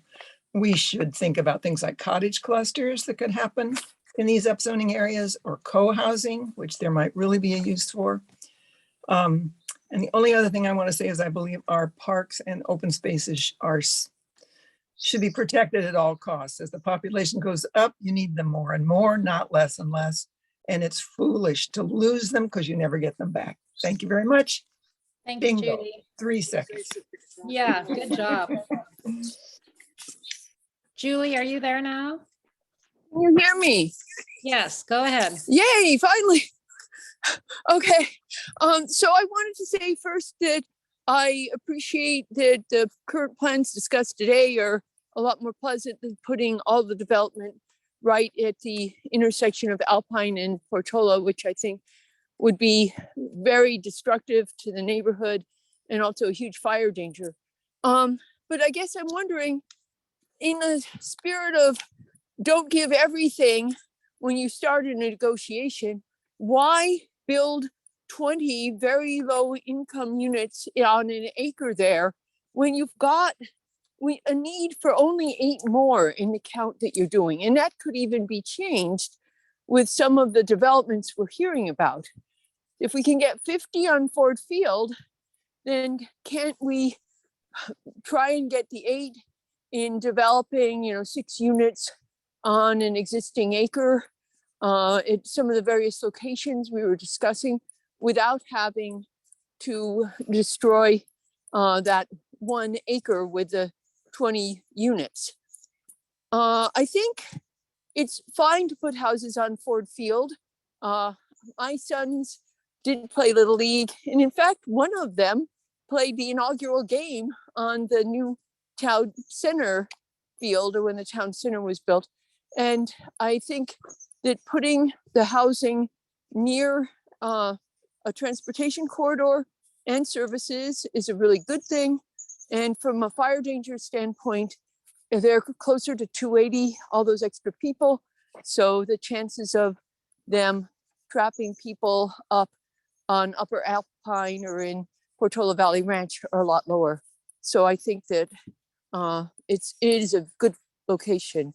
I just would rather not make the development at the Nathorst area so dense. I think some development can happen, but 6 units per acre sounds way better than 20. Thank you, Julie. Appreciate it. Okay, a few more hands up. We got Blair. Well, you got to say your point. Yeah, did I make it okay? Hi, Blair.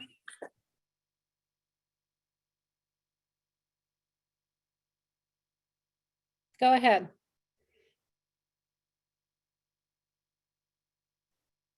Blair, are you unmuted? Let's go on to Christy Corley, please. Christy, are you there? Yes, thank you. All right. Well, Go at ahead. first we were looking at 20 and possibly 36, and now we're looking at 50. This is very surprising due to the nonprofit developer request that 50 works for them. My question is, what works for the residents? What did they buy into when they bought their houses? I'm wondering if Laura can define R2 zoning, which is also an option. Do we need to jump from R1 to R3, or what about R2? Number 2 or 3, did Zeke Lunder actually come out to Portola Valley to look at all the sites? If so, how much time did he spend here in our town recently prior to your vote tonight?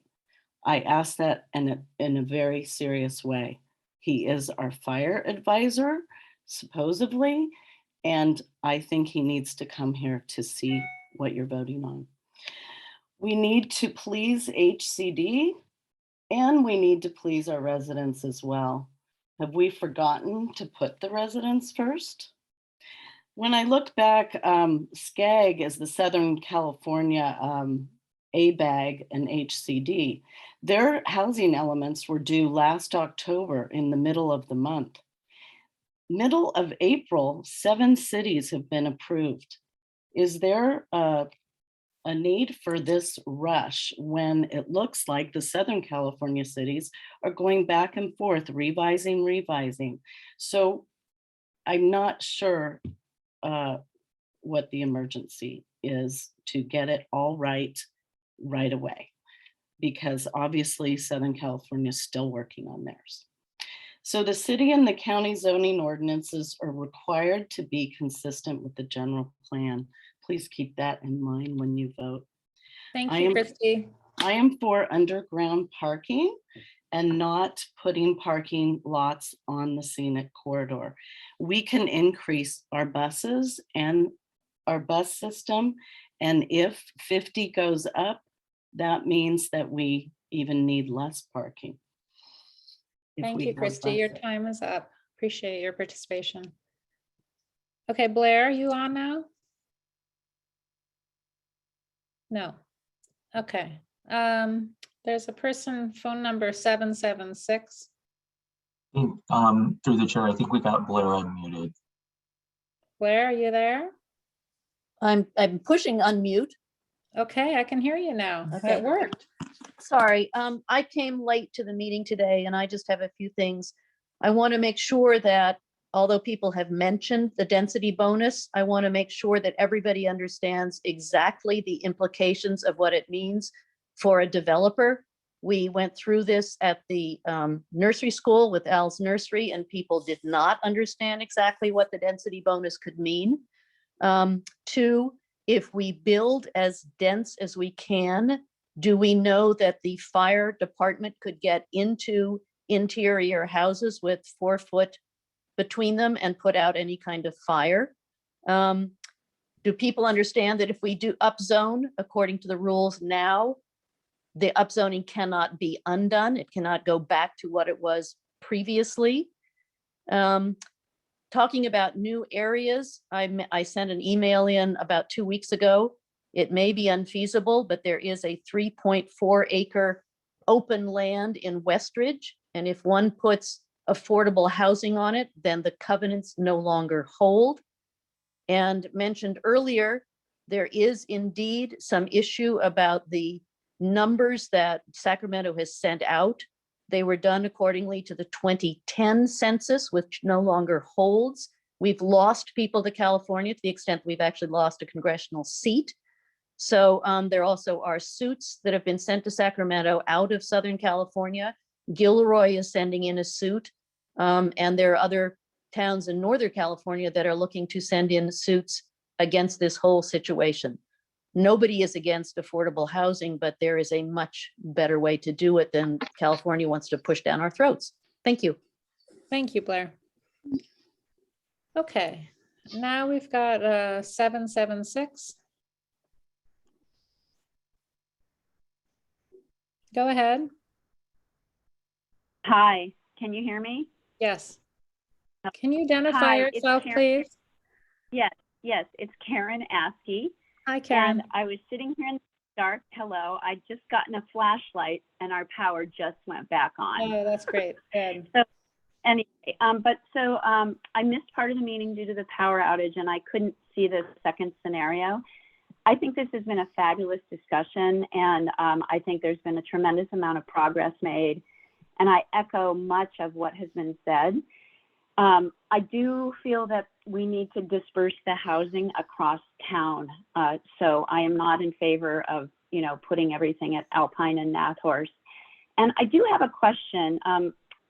Is there any way that if we meet our numbers through more ADUs and JADUs as time goes through this next cycle, would we have the possibility to undo or amend some of the rezoning so that we don't end up with more development than we would want? I also agree that we need to improve our public transportation. I don't think that 1.4 parking spots per unit is enough for a family of 4 when there's no real transportation in town. I think that regarding ADUs and junior ADUs, we have to survey all our residents and get much better estimates on what our potential numbers are and what we could put in the plan. And then we'd have that data to support our proposal to HCD. And I also am extremely supportive in reducing the buffer number that we submit initially and negotiate as has been discussed. I think we should shoot for the 253 and not shoot for the 304. Thank you. Thanks, Karen. Okay, next up, we've got 4 more hands here. 759. Are you, hello? Hello? Hi. Go ahead. Yes, who is this, please? Hi, this is Lonnie Austin from Echo Lane, and I'm really frazzled because we've had the power outage, and now I'm out in my car driving to get food. And anyway, I just wanted to thank you guys for all the diligence you've done since the last meeting. I've been involved since the start here, and I'm just really impressed with how you guys have gone out and gotten information about all the sites and come up with these 2 scenarios. And I want to thank you for that and taking all the feedback that the residents have been giving over the last few months. It feels like you're really taking it seriously, and I really appreciate that, as I'm sure many of us do. One thing I just wanted to comment on, I was at the ADU focus group meeting, and I really felt like it wasn't a deep dive. We barely had a chance to speak. Most of it was the town presenting to us. And one of the things that on the outreach slide that Laura presented that was missing was this idea, I have full disclosure, my idea, but like I think others have also mentioned, of the town working with an ADU vendor like Adobe or Cottages to come up with kind of an off-the-shelf Portola Valley approved ADU that residents can just basically order from these providers and get a permit from the town and make it super streamlined so we can do an ADU to support these RHNA numbers. And that's all I just wanted to weigh in on. So thank you so much for all of your work. And I wanted to just put that ADU comment on record for everyone to hear, since it doesn't seem to be reflected in any notes or anything like that. Thank you. All right, I'm back.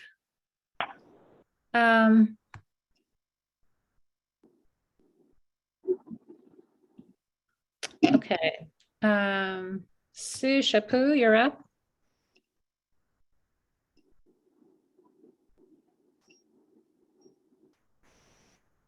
Go ahead, Sue. This is not Sue, obviously. It's her husband, Gene. Okay. Sue, your voice has changed. It sure has. That's not the only thing that's changed. At last week's town council meeting, I asked some questions, understanding that Portola Valley is a general law city and we're beholden to the state, unlike charter cities. So I asked if we'd investigated becoming a charter city, the pros and cons of each. And I never received an answer. And I just want to remind everybody, answers are more important than questions. So I am still asking the question, would we consider becoming a charter city? And for what reasons, yes or no? Thank you. Thank you. Okay, Laura, do you want to kind of address the various questions, comments? I think we still have Maria. I don't think Maria has gone. Correct. Okay. Sorry, Maria. Here we go, unmute. I had just two comments and questions maybe that might factor into your discussion. One had to do with Ford Field, which I think is a great idea, but I would strongly encourage that in planning, you take into account that there's some gorgeous heritage trees there. And even if we can only keep one of them, maybe we have the parking under the trees and the building to a different way. Those trees have taken a long time to get there. So that would be one comment. My other question has to do with low-income housing. I personally feel that the residents that are in favor of it will rent at low rents. I happen to be one of those. But also my question is, what documentation do you have to give the state? What if you're renting to an illegal alien? Is that a problem, for example? So those are my two questions and comments. That's all. Okay, thank you. Bob? What's your last name, Bob? It's Bob Schultz. Can you hear me? Hi, Bob. Yeah, go ahead. Thanks. So I'd just like to echo what other people have said tonight in their comments. I'd urge the committee to continue to look at spreading housing to other sites and neighborhoods besides and in addition to the Nat Horse Triangle. If the 3 Nat Horse parcels under discussion would all be developed, that would provide over half of the Portola Valley's current housing needs, and it would all be located in the Nat Horse neighborhood, which is, a very dense area. And in fact, there's already the Willow Commons high density development being developed currently. This is an inequitable and undue burden on this specific community.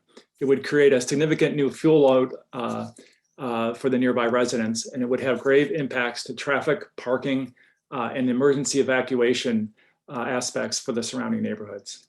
Thank you. Thank you. Okay, I think ready now, Laura, for your summary. Okay, I'll just try to briefly answer some of the questions from the residents that I think will help with the committee's discussion. And then if there's anything else that I didn't answer that you want me to, please let me know at the end.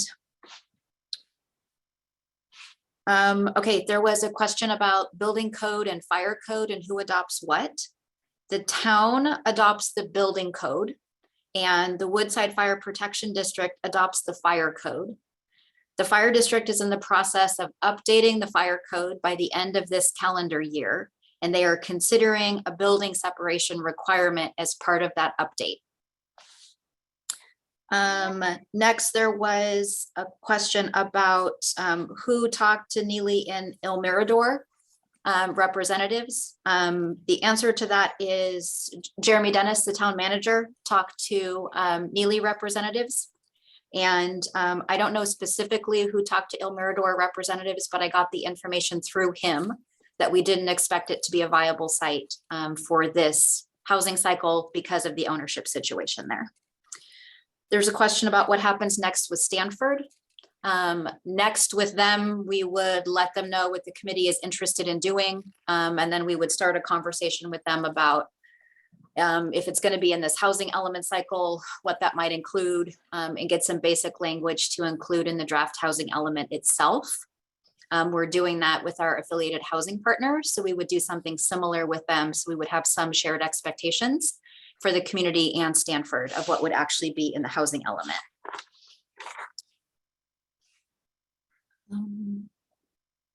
There's a question about Sequoias and what was included and why. Sequoias is included in the table with the RENA projections under affiliated housing. So it's not in the separate site inventory right now. We were pulling out the affiliated housing numbers separately. So when we met with them, they've done quite a bit of geologic studies and thinking about what's feasible there. So they were originally talking to us about 8 total units. Most recently, they're talking about the senior units and the workforce units. So we hadn't previously included any senior units in our calculations. So we did a little research. We figured out that we can count them. So now those numbers are included. There's a question about the buffer, the 20% buffer and where that comes from. So that comes from HCD. In past housing element cycles, they would not approve housing elements that didn't have a buffer. And then this time around, they put out official guidance that says that there should be a buffer. I think that guidance says 10 to 30% buffer. Most communities use about 20 for best practice. Many communities actually use more than that for their buffer. But some of those bigger communities have more variables that they're taking into consideration. So I think we should assume that there has to be a buffer to be able to get certified. Laura, really quickly, I looked it up. It's 15 to 30%. So okay, great. Thanks, Carla. 15 to 30% then is the guidance. We have been in pretty regular communication with the Priory. There was a question about additional housing units there. They have basically like a master plan that allows them to approve, build 6 more units in the future, but I don't think they have any interest in doing that right now. Their last project was very expensive. So we have to wait and see what the future holds for Priory, but nothing that we should include at this time.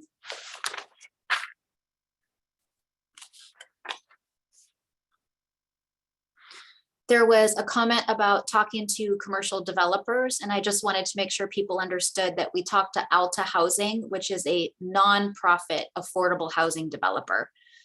They don't do for-profit housing, they do nonprofit specifically affordable. So it's not the exact same model that Habitat for Humanity uses, but it's the same category of housing providers. There's a question about R2 zoning and whether that's an option. In most communities, R2 zoning is for duplexes.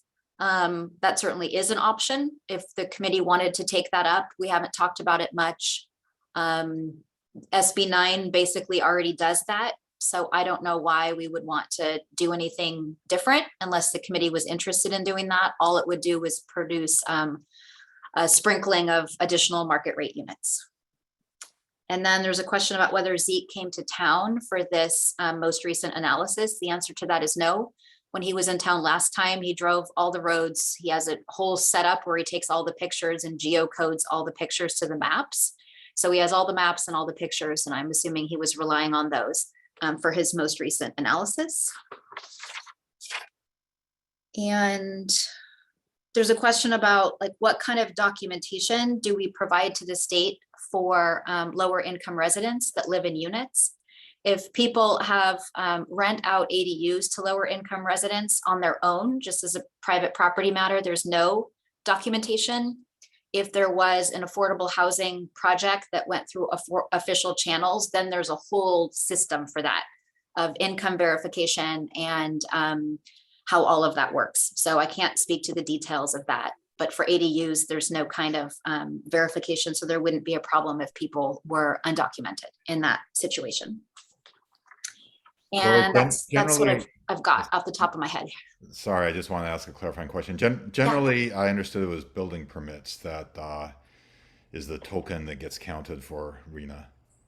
Is that right? Building permits get counted for RENA for net new housing units. Yep. Okay. There was a question about reversing upzoning. I didn't hear you comment on that. So I believe someone suggested that once it's an area is upzoned, it can't be reversed. Is that true? Okay, this is a great question. So there's a state law related to housing that's SB 330, and that says that you can't down zone things anymore. So you can't reduce the zoning. So Carl was trying to check to see if we could figure out whether that specifically applied to us or not. So it is a complicated part of the law. Part of SB 330 applies to us, I believe, and part of it does not because of the size of the town. So like everything, it's complicated. I wish there was an easy answer. So Carl will see if she can get it for us, but she may not be able to, like on the fly right now.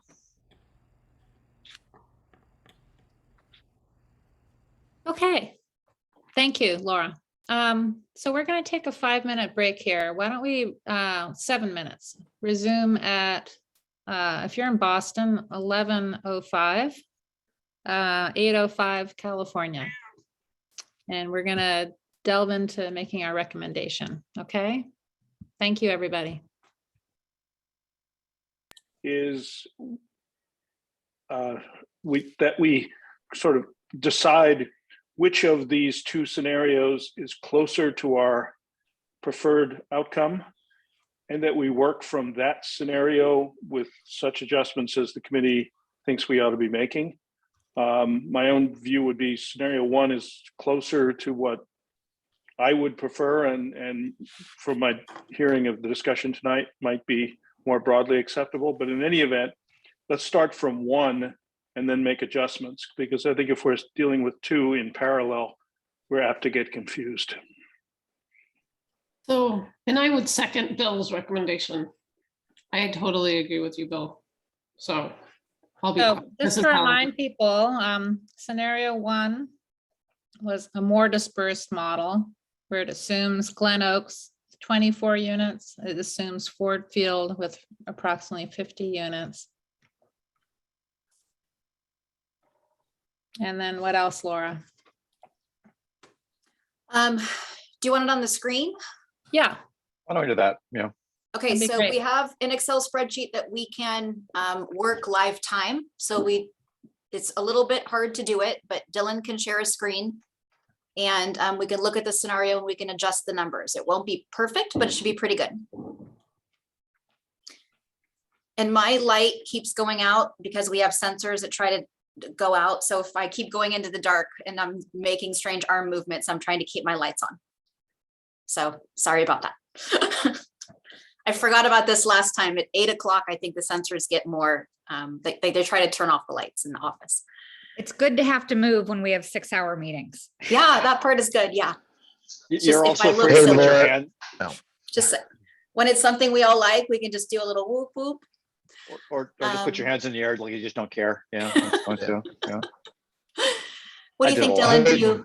Do you have it? Hey, Laura, can I ask you just one quick question? After hearing all of the discussion about town center, you know, there have been a lot of college campuses that have decided to put parking underneath playing fields, whether they're practice or actual playing fields. Mm-hmm. Have we looked at the parking areas associated or affiliated with town center and looked at the potential for, even if it's just one level of parking, and then doing fields above, and then potentially looking at reutilizing like the soccer field that is immediately behind town center, reutilizing that for an affordable, potentially affordable site? We have not considered it in that way. I think those projects are feasible and pretty common now to put parking underneath active recreation spaces. They are really expensive. So I think it would probably be out of the budget, certainly in the near term of the town to think about that. But I think thinking creatively about the resources that we have is a good idea. I think it's probably a little bit of a reach this time around. That's totally fair. I just wanted to consider, because then I know it'd be hard to create units on top of that, but yeah, I totally see the fact that it just is super expensive right now to almost create anything, and anything above ground or below ground parking is incredibly difficult and super expensive right now. In terms of the Ford Field playing field, my understanding, Cara and Laura, is that that's deed restricted and that's not an option to build on. Is that right? The Ford Field playing field is deed restricted in terms of our agreement with the state for the funding. Yeah. It's Cara, that you want to talk about the time or the details?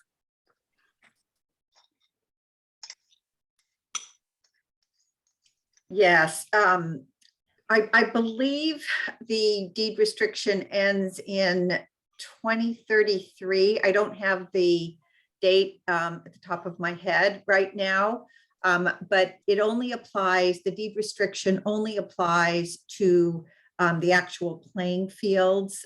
It was a requirement that we deed restrict that piece of property when we received a grant to construct the fields. So it's a limited duration deed. It might also be possible to pay back the grant, and then we could develop on Ford Field. But of course, there's the trade-off between affordable housing and athletic fields. Yep. Okay, so this is the spreadsheet that we can actually adjust. So Dylan, could you make it larger so we can see a little bit more?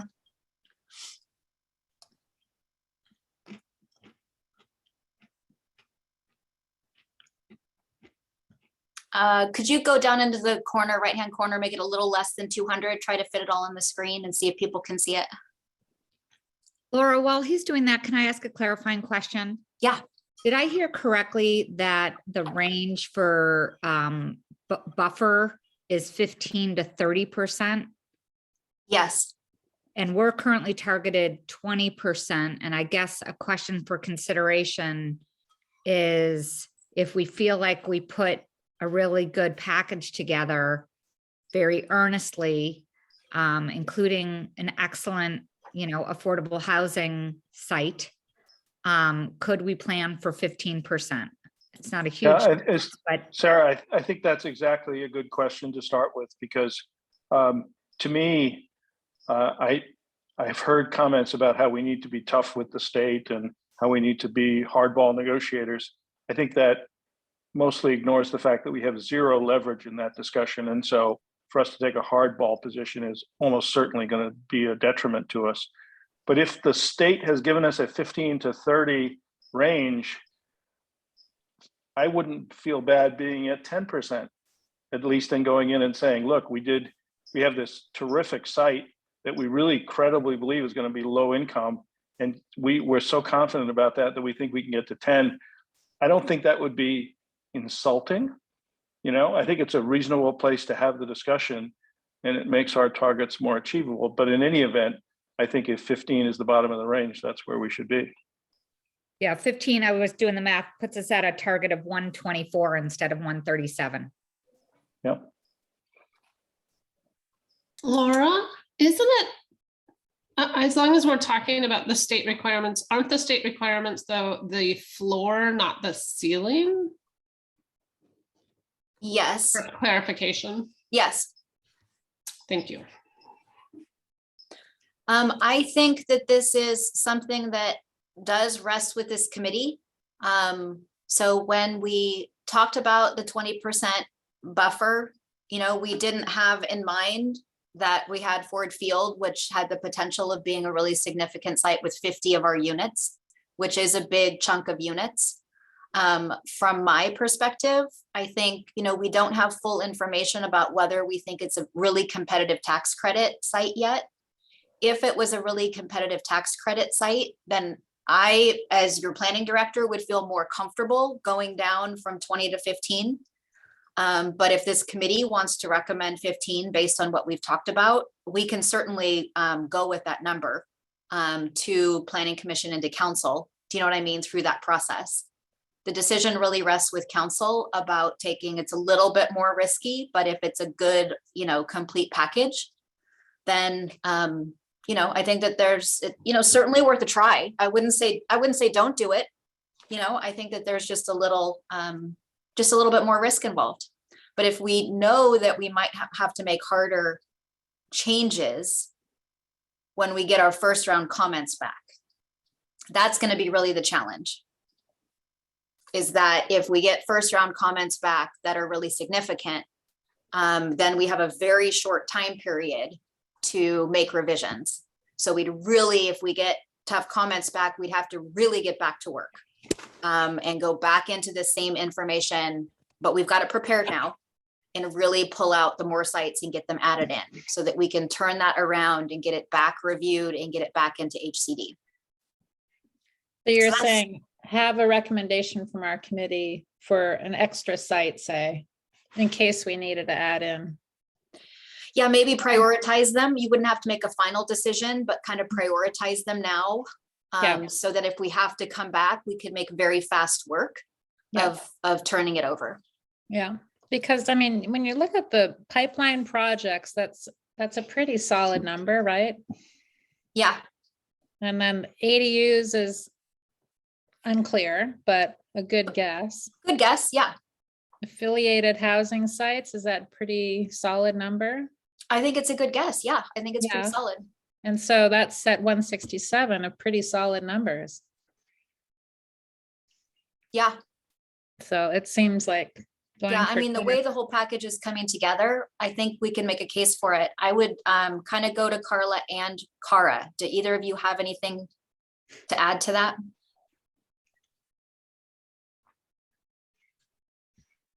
So what cities have been doing is sort of that tiered approach that Jocelyn recommended, which is having a couple of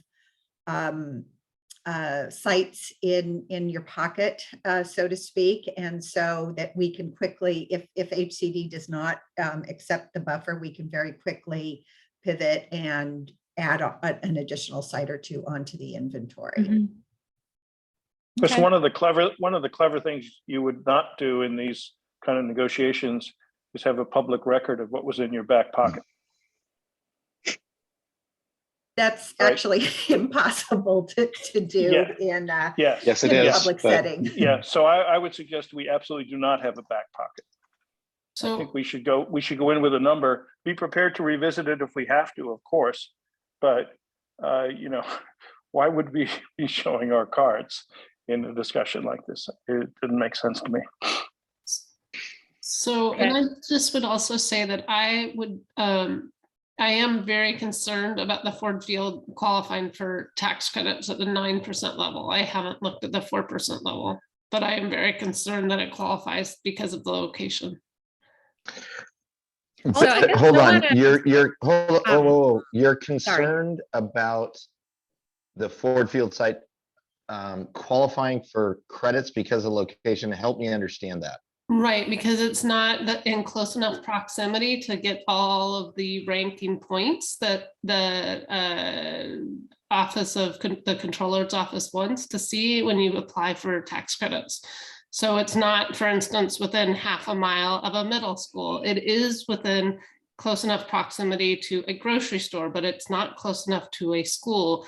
It's not close enough to a pharmacy. It doesn't qualify because of the proximity or lack of proximity. You get enough points because of the high resource community, but the other amenities I think are too far away from it to qualify. I think we need a site half a mile away from Corte Madera or Ormondale, I believe.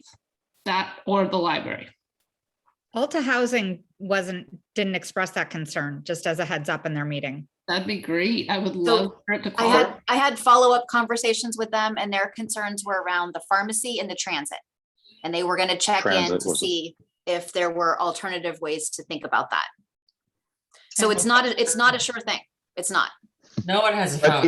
isn't the state going to have to modify those qualifications based on just they've added that it's such a tremendous number of affordable units where over the last 15 years or 20 years or 25 years, we haven't created anything close to what they're proposing. So at some point they've got to modify the requirements. And this is the Ford Field site it's probably the only site in Portola Valley that actually makes sense, because I hate to say this and please don't take it the wrong way, but I don't think the people that are going to be living there are going to be, even if there was a pharmacy or a grocery store, they're not going to be shopping at those. They're going to be going into an area where those things are a lot more affordable than they are going to be in either Portola Valley or Woodside or Atherton. They've got to do something in terms of modifying those requirements. Well, and if you don't even have a pharmacy in Portola Valley, then how is it? Exactly. I mean, for heaven's Well, and that's just one of the amenities that's available to get points.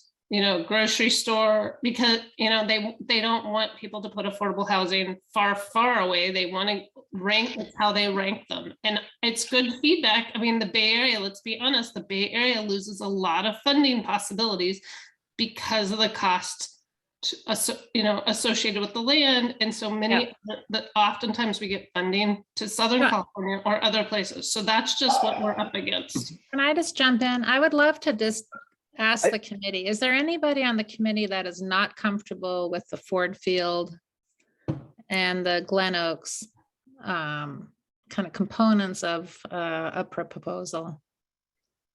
Can I just ask a question about Glen Oaks? I thought that was something that Stanford was unclear of being feasible because it was a working, successful horse property. Laura? They've expressed some interest in exploring that, right? Yeah, they've expressed interest in exploring. It was not specific. They said that they're interested in working with the committee and the community to understand what the interests are of the committee, and finding out if there's an appropriate site for that location.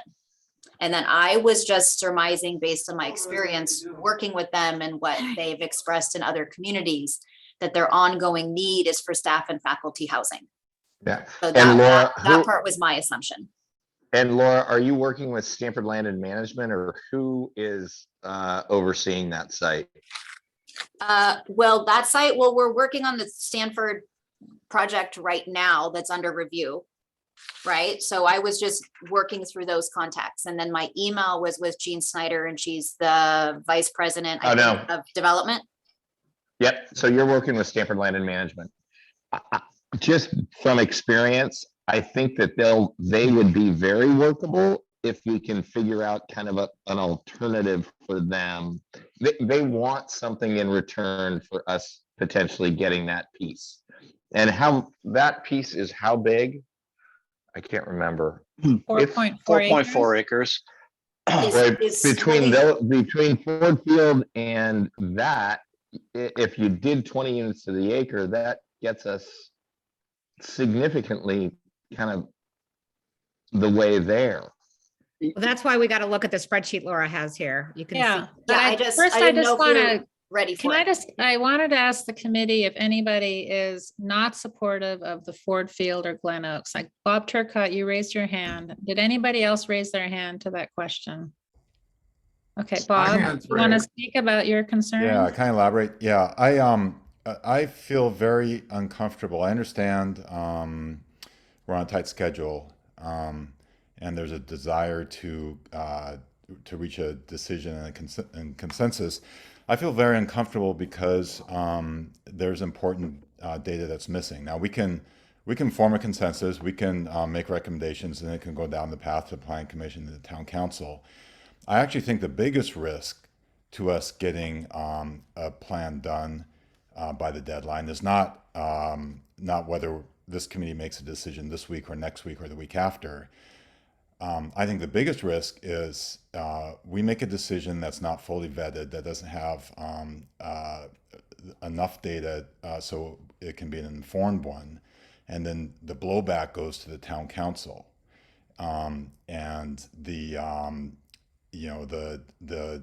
barrier is there, either legally through a legal process, or simply by residents being outraged because. And Bob, can you be specific about what your concern is? I agree. So what are, I get need to hear what you're addressing, Bob. Yeah. So let me give you a few examples.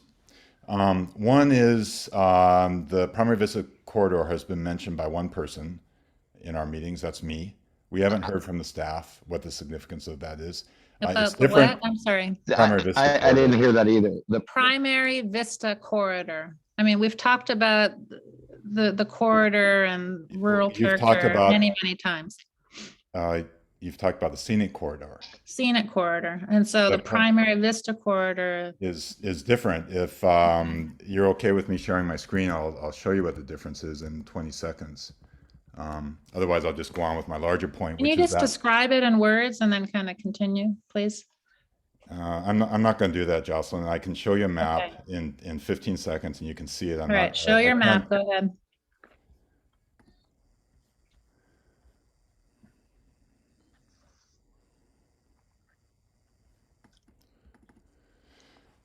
Can you see this? Yep. The scenic corridor defines a 75-foot setback. What we haven't talked about is the primary vista corridor, which is the dotted lines. This is defined in the general plan. These blue dots are sites that we're considering for high density development. The primary vista corridor, the definition in the general plan, is the reason we have the corridor we have now. It requires that the area between Alpine Road and the creek remain rural. Now we, as a committee, we can decide that this is a relic of the past and it's no longer needed. But I think we should at least discuss it. And if we don't, my concern is that 6 months from now, the town council is going to hear an army of residents that feel that this committee didn't do its job properly. That's just one. Let me give you another example.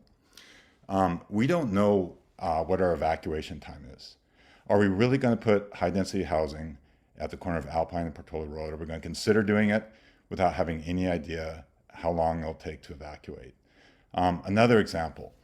Our general plan needs to be addressed under the CEQA framework. And we've heard from Laura that the preliminary analysis of the consultant is that a mitigated negative declaration is the appropriate pathway. The decision point between that and an environmental impact report is whether there's a potential for a significant impact on many things, including evacuation capacity.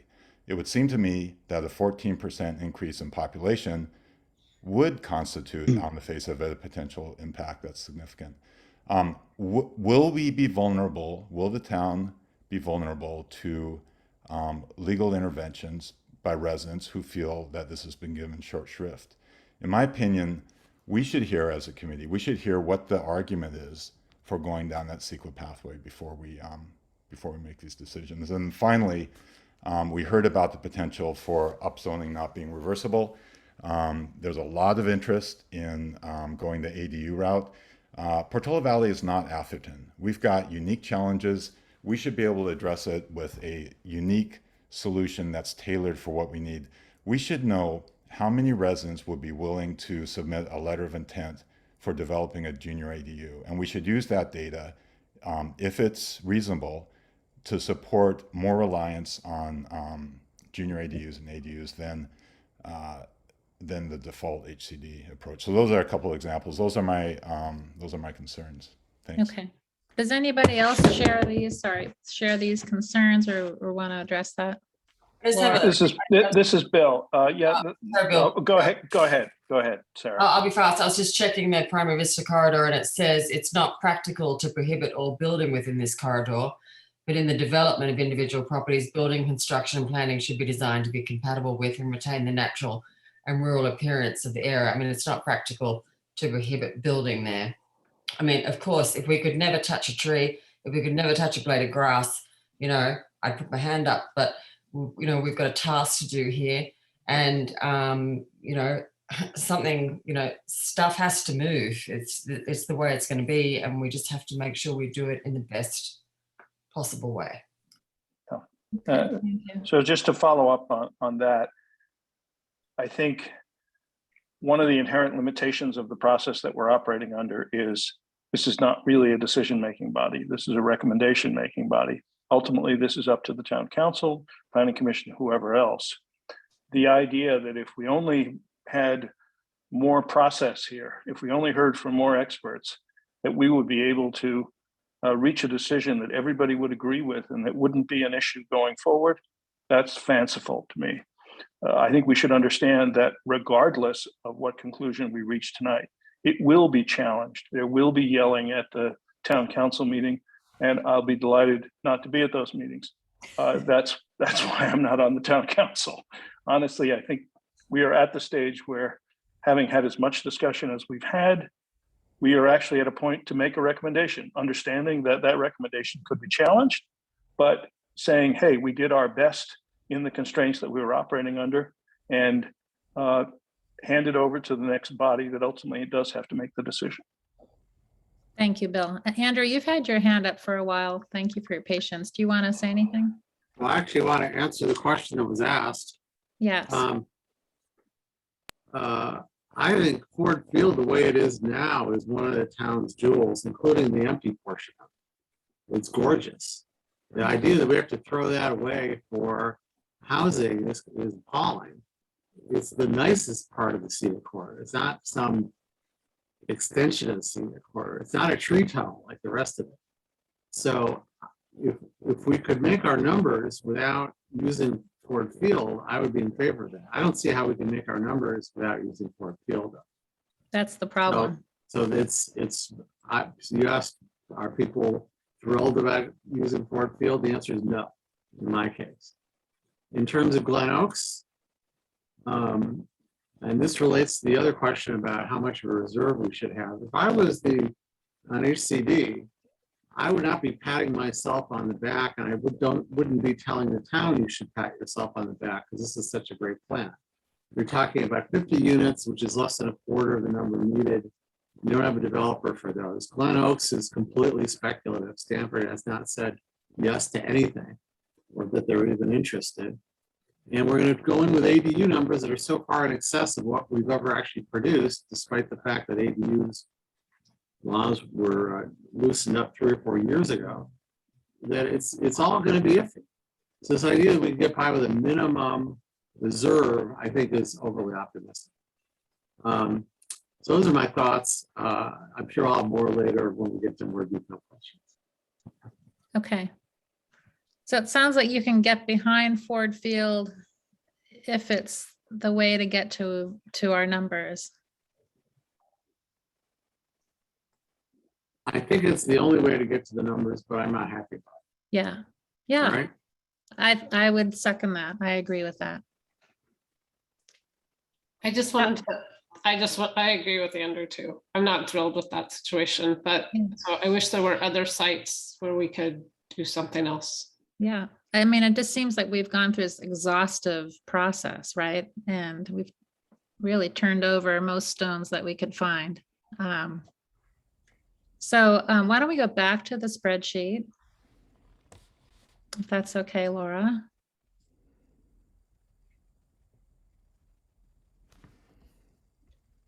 Love your cat. Thank you. Laura, is this visible, viewable? Yes, to me it looks good to me. Does that look good to everyone? Yeah. Okay. Are we seeing the entire spreadsheet here? I guess we are, right? Yes, you're seeing the total whole down thing. below there. Yeah. Yep. So I What think do you the want to do, first, Laura, here? the first thing is the buffer. Do we want to go down to the 15%? So our target is going to be 124. I do. I do. Yeah, me too. Does anybody I not agree. want to do that?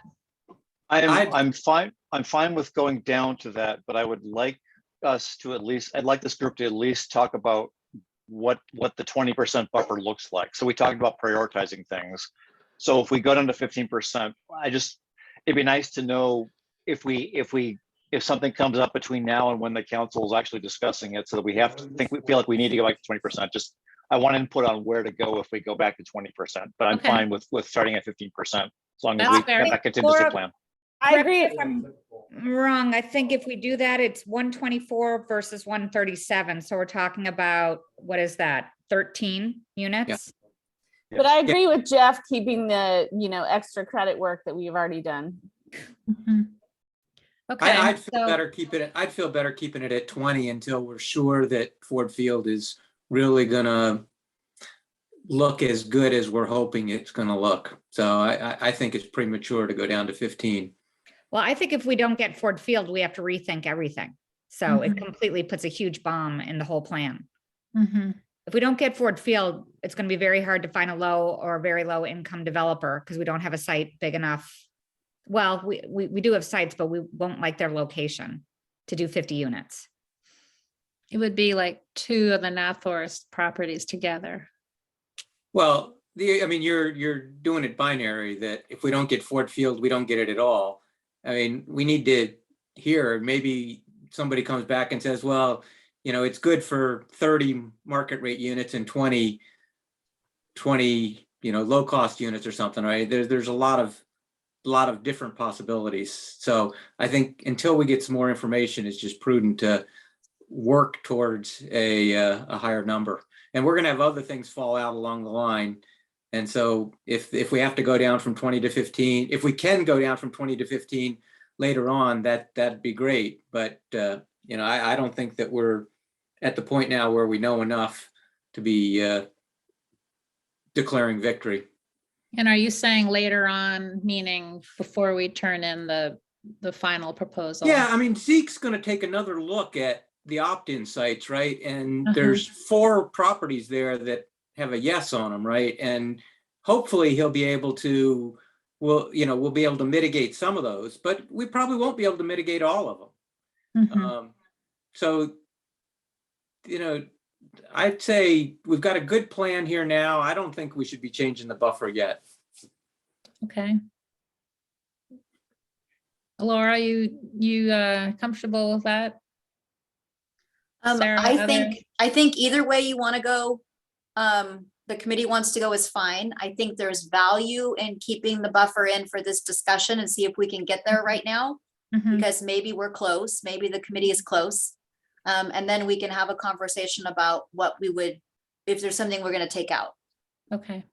I'm comfortable with that if we prioritize, as you said, Laura. Yeah. At the end. Let's do that. Do you think we could add a heading to this particular spreadsheet and call it scenario 1?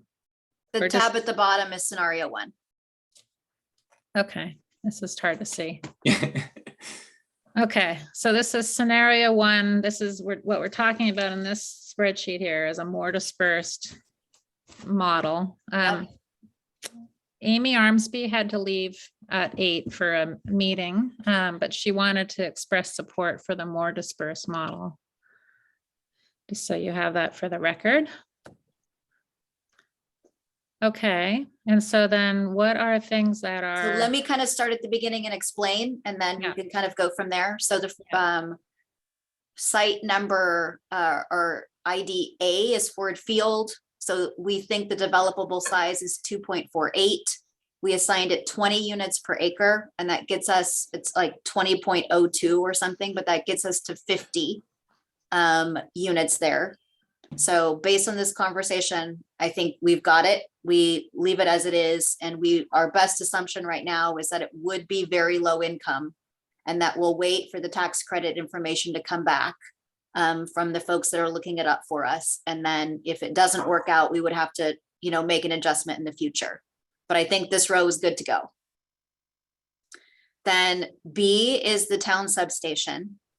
So this is where we had the diagram of the 6 townhouses, but there is an easement there, and building of those 6 townhouses would require an affordable housing partner. It may be a potential project for someone like Habitat for Humanity, because they do sometimes do smaller projects, but we have not reached out to them yet to talk to them about it. So right now, we've got it off of the sheet, but it could be added back on. Sorry to interrupt. I just wanted to point out one thing. People have mentioned Habitat for Humanity. One thing Habitat for Humanity typically does is they look for their future occupants of the people who are going to live in the houses to participate in the building of the houses. That's kind of, it's kind of a tenet of theirs. And that typically requires building on things like evenings and weekends when those people aren't working. And that has been a holdup in the past in other communities, and I think potentially a holdup here. I just wanted to, people have talked about Habitat for Humanity. It's, I love them, but it's also, it represents some, it creates some practical constraints, and it's going to be a hard group to, it's going to be a hard project. It would be difficult to get a project to work with them. So my staff assessment is that this is going to be challenging to execute. Because of the easement, because of finding a partner, and because of the costs. The town wouldn't have the money in our affordable housing fund to just pay for it. We wouldn't have, it would be too expensive. And this would not be suitable for market rate? It could be.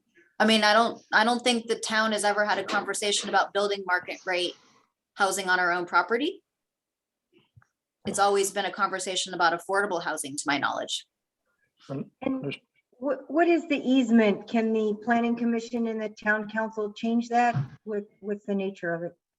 It's an access easement to the benefit of the property owner behind. Oh. So it could be complicated to remove. It's I an see. And access which is easement. that property owner? That's the El Mirador?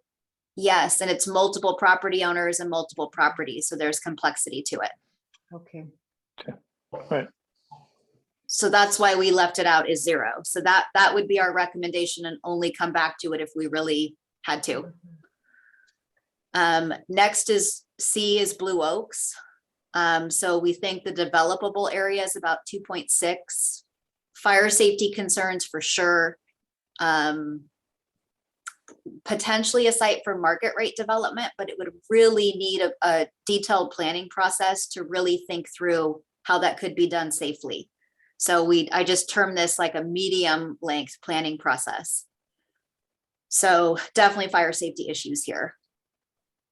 So right now we have this is 0, but something that could be considered in the future might be more appropriate at a future time. But I mean, this could be a small market rate development if the committee was interested.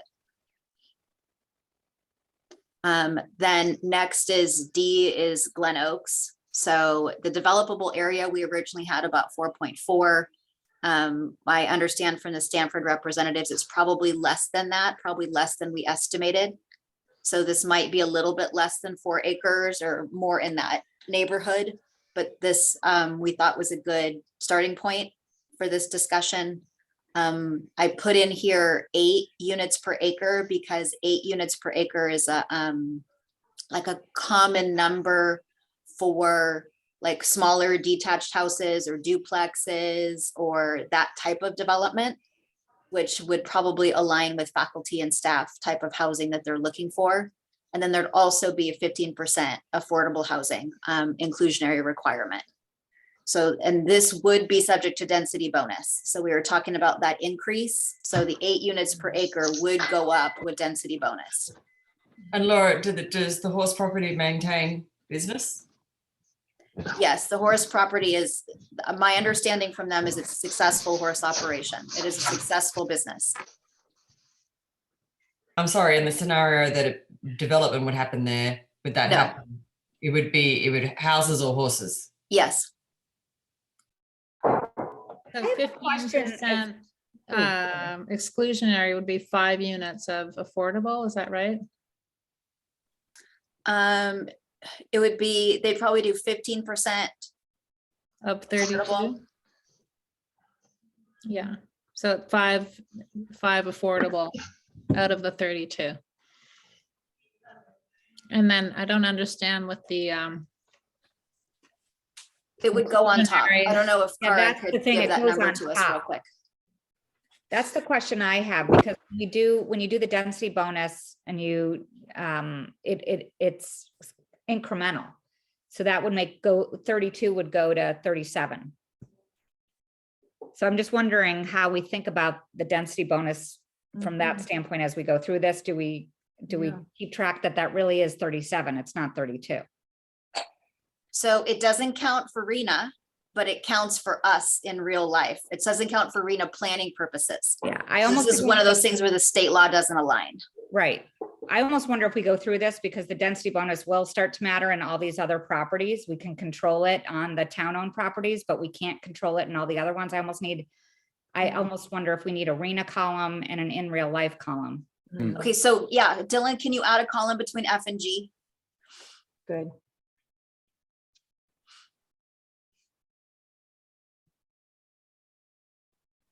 Oh, wait, the formula is not gonna go. The formula is gonna break. Yeah.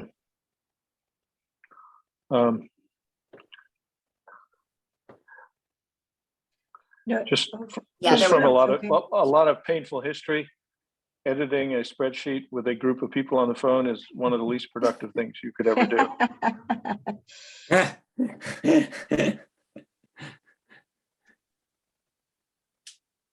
Yeah, and if I can also suggest that, yeah, density bonus is possible, but it's still speculative. Yeah, honestly. And the idea that that's actually real life, and just I think we need to go let like it be top end scenario. reflected that it is speculative, and who knows what it's going to be for. Well, wait, let's just type in the numbers, I think, into G. Yeah, we don't need the. Yeah, we don't need the math, Dylan. So just clear out the olive row G and we'll just put in our best guess. Bill, you love it. Come on, we're editing a spreadsheet all together. My life is wasting away as I watch this. All of us, but together. Let's do it. Let's do it. So then is the assumption of 15% density bonus? 15%, 15% low income, Cara, is the assumption. So Glen Oaks, Stanford, if it's 32 units, could you look in the table, 15% low income? It's not at Ford Field because we can control that, right? So we don't. Ford Field is done. Ford Field is Ford zero. Field is 50. I just. That's 5 units is 15%. Hey guys, can I ask why we're including this? I mean, I think it's important to know what the high end number of units are on each property if the density bonus were used by a developer. We don't have to do it for town owned because we can control that. But all the other ones, it'll be an option. And yeah, just as we think about density in these places. And this, and respectfully, how does this play into this exercise? The next 3 that we're talking about, Nathorst. All of them. I understand it, but it feels. Okay, so bear with us, folks. Okay, we can't have 25 leaders here. But I don't know if we can figure it out. Cara, can we figure it out if there's 32 units at Glen Oaks and it's 15% low income? And it's 32 times 27.5%. Let me get the calculation. Someone could put 40 in at Ford Field. That's 8.8 units. Okay, so rounds up to 9, 32 plus 9 is what goes. 32. Oh yeah, okay, you want the density bonus units. Okay, good. All right. So now the assumption on this, in this proposal is that one of the 3 Nathorst properties on the list, which is the vacant one, is this next to the Willow Commons? Yes. On Alpine Road? Yes. Okay, gets built at 20 per acre, and it's a little over an acre, so that's 24 units. And that would be what kind of housing, Laura? We don't know, but it meets the default density. So for HCD, it could be a low income housing site. Laura, just to make sure we all understand, this is not the white property. This is the property behind the whites. No. This is the White's property. They own both of them. Okay, so if the whites property is going to be deeply affordable housing for mostly people with disabilities. So why are we not? This is the one next to Robert. Dancing around that issue, or no? No, this is a different site. They own 2 lots. Okay. they're doing one. Okay, so the one that Willow they're doing Commons that is numbers going are, to be deeply affordable. It's that's already already approved. included in our numbers. Okay. Let them finish. Yeah. No, I just am trying to make sure that we all understand which project it is. I didn't realize that the Whites were doing two. I just thought they were doing one. Yeah. They are not doing two yet. They own two properties. We don't know what they're going to do with this property that's with 4394 Alpine Road. Okay, I'm happy to go talk. We're an advisor to them. So I'm happy to go figure out exactly what they're doing so that we all know before Eric, they don't know what they're doing we yet. make this recommendation, what they're doing. They don't know what they're doing yet. We- And it's kind of a moot point. We just need to figure out what we want to Okay. do at. Yeah, so really what's at issue here is, you know, are people in the committee okay with, you know, this level of density on this property? Or do we want to look at other properties, you know, and having a lower density, lower average density across, you know, a couple? Yeah, I recommend having more than one site that is 20 units per acre. That's my staff recommendation. So of those properties, I thought that was a good one to assign 20 units per acre to because of its location, because of what it's adjacent to. Mhm. That was my thinking. Mhm. Yeah, that makes sense to me. This bill. Yeah, it totally makes sense to me as well. But we don't really need the units for affordable, right? If Ford happens, We need a few. Yeah, we need a few. why? Because we need Yeah. like, We need assuming we're 11. doing the buffer, we need 11. We need 11, but you can pick them up when you're doing inclusionary. So we don't need, personally, I question whether we need, if we're doing Ford, if we need 20 units an acre at the other areas. And my concern, as I mentioned earlier, is given these size lots, 20 units an acre will, plus with a density bonus, would end up being a 3-story building, is my assumption. And I think that's a lot of density in that To area. do 20 units to the acre. Yeah. Yeah, that's a fair. It's too much concentration in one I area. agree. They're already But getting I don't think you can get it any other way. You're saying we'll do it with inclusionary, but there's no other sites to assign inclusionary to. Can I also ask, because if we're doing commercial on the first floor potentially, if we do one level of housing above commercial, is that enough housing then? Like, do we need 3 stories? Like, I'm not saying I'm supporting it. I'm just trying, this is a question to staff. We're not talking about building on commercial, right? No. We have not been. These are, Oh. that's the vacant lot that we're talking about right here. For residential only is what we're talking about. Residential only. Janie, you've got your hand up. Well, I was just wondering in terms of kind of taking a vote, like I'm on here and I'm like, I definitely vote for A and B and D3G. Like, could we kind of look at, I'm just thinking in terms of moving things along, like eliminate by popular vote which ones we don't want to look at, for example. I know that's what we're trying to do, but like when we were at the town-owned sites, for example, Blue Oaks has a viable business. So could we vote like each level, or I don't know, just trying to. I kind of want to hear what people have to say about these 3 Nathorst properties and whether. Okay, so go we through it all wanna do- first. Okay. Whether we want to do 20 per acre on one of them and 0 on the 2 others, or. Okay, so then I'll weigh in that I definitely want it diversified. I think it's way too condensed for 20, and I think, 6 maybe makes sense. And could you get the same developer to do 3 separate sites? And I think before Laura said that would be really expensive. So, okay, thanks. Jeff, do you want to jump in? No, we need at least one site zoned at 20 units per acre, because that's the 20 units per acre it's the Mullen default, which is the minimum density that qualifies to be considered as low or very low housing, very low income housing. So We can't I'm spread it out confused amongst why three we need properties. that though. If we're doing 50 at Ford, why do we need more? Because we still need, it's not, that 50 is not all of our very low and low income units. We Well, actually we have a need- few, small number that we had to add on top of that. Need 11 more. Can you get them? To meet the buffer, but if we actually are meeting our number, that's 43. Right, but this is back to, I thought we were planning for the buffer right now. But why, when we're talking about an actual project with actual units, why do we need to do a hypothetical buffer? I don't understand that. When we're actually saying we are delivering the units, 43 plus 7 more. We're not delivering anything yet.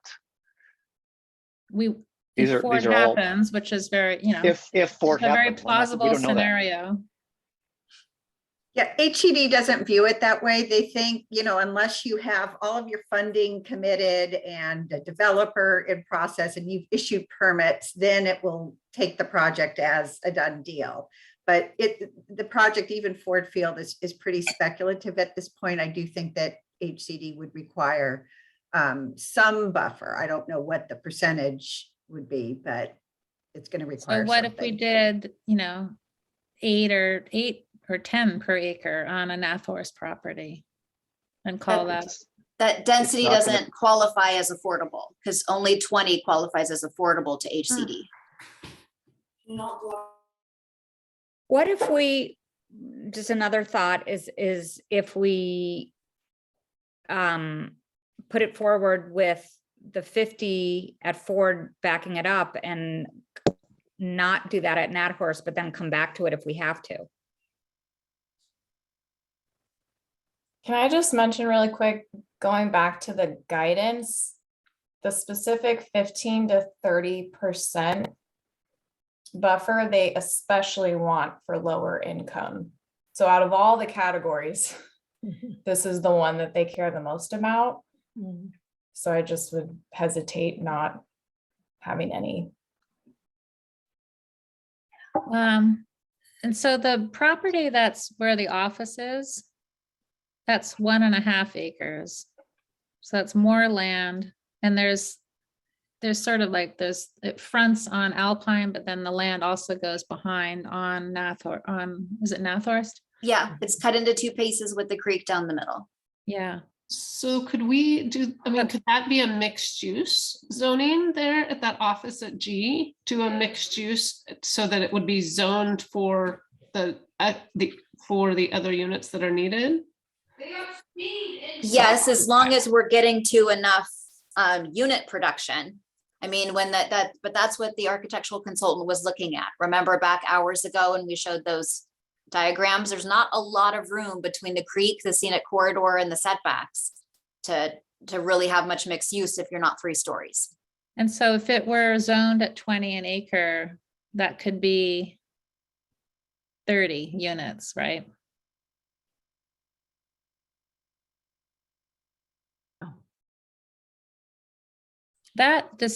I like that property for the, you know, denser housing because it's broken up by the creek and some trees and it's kind of going back down that road. So it's not all along Alpine.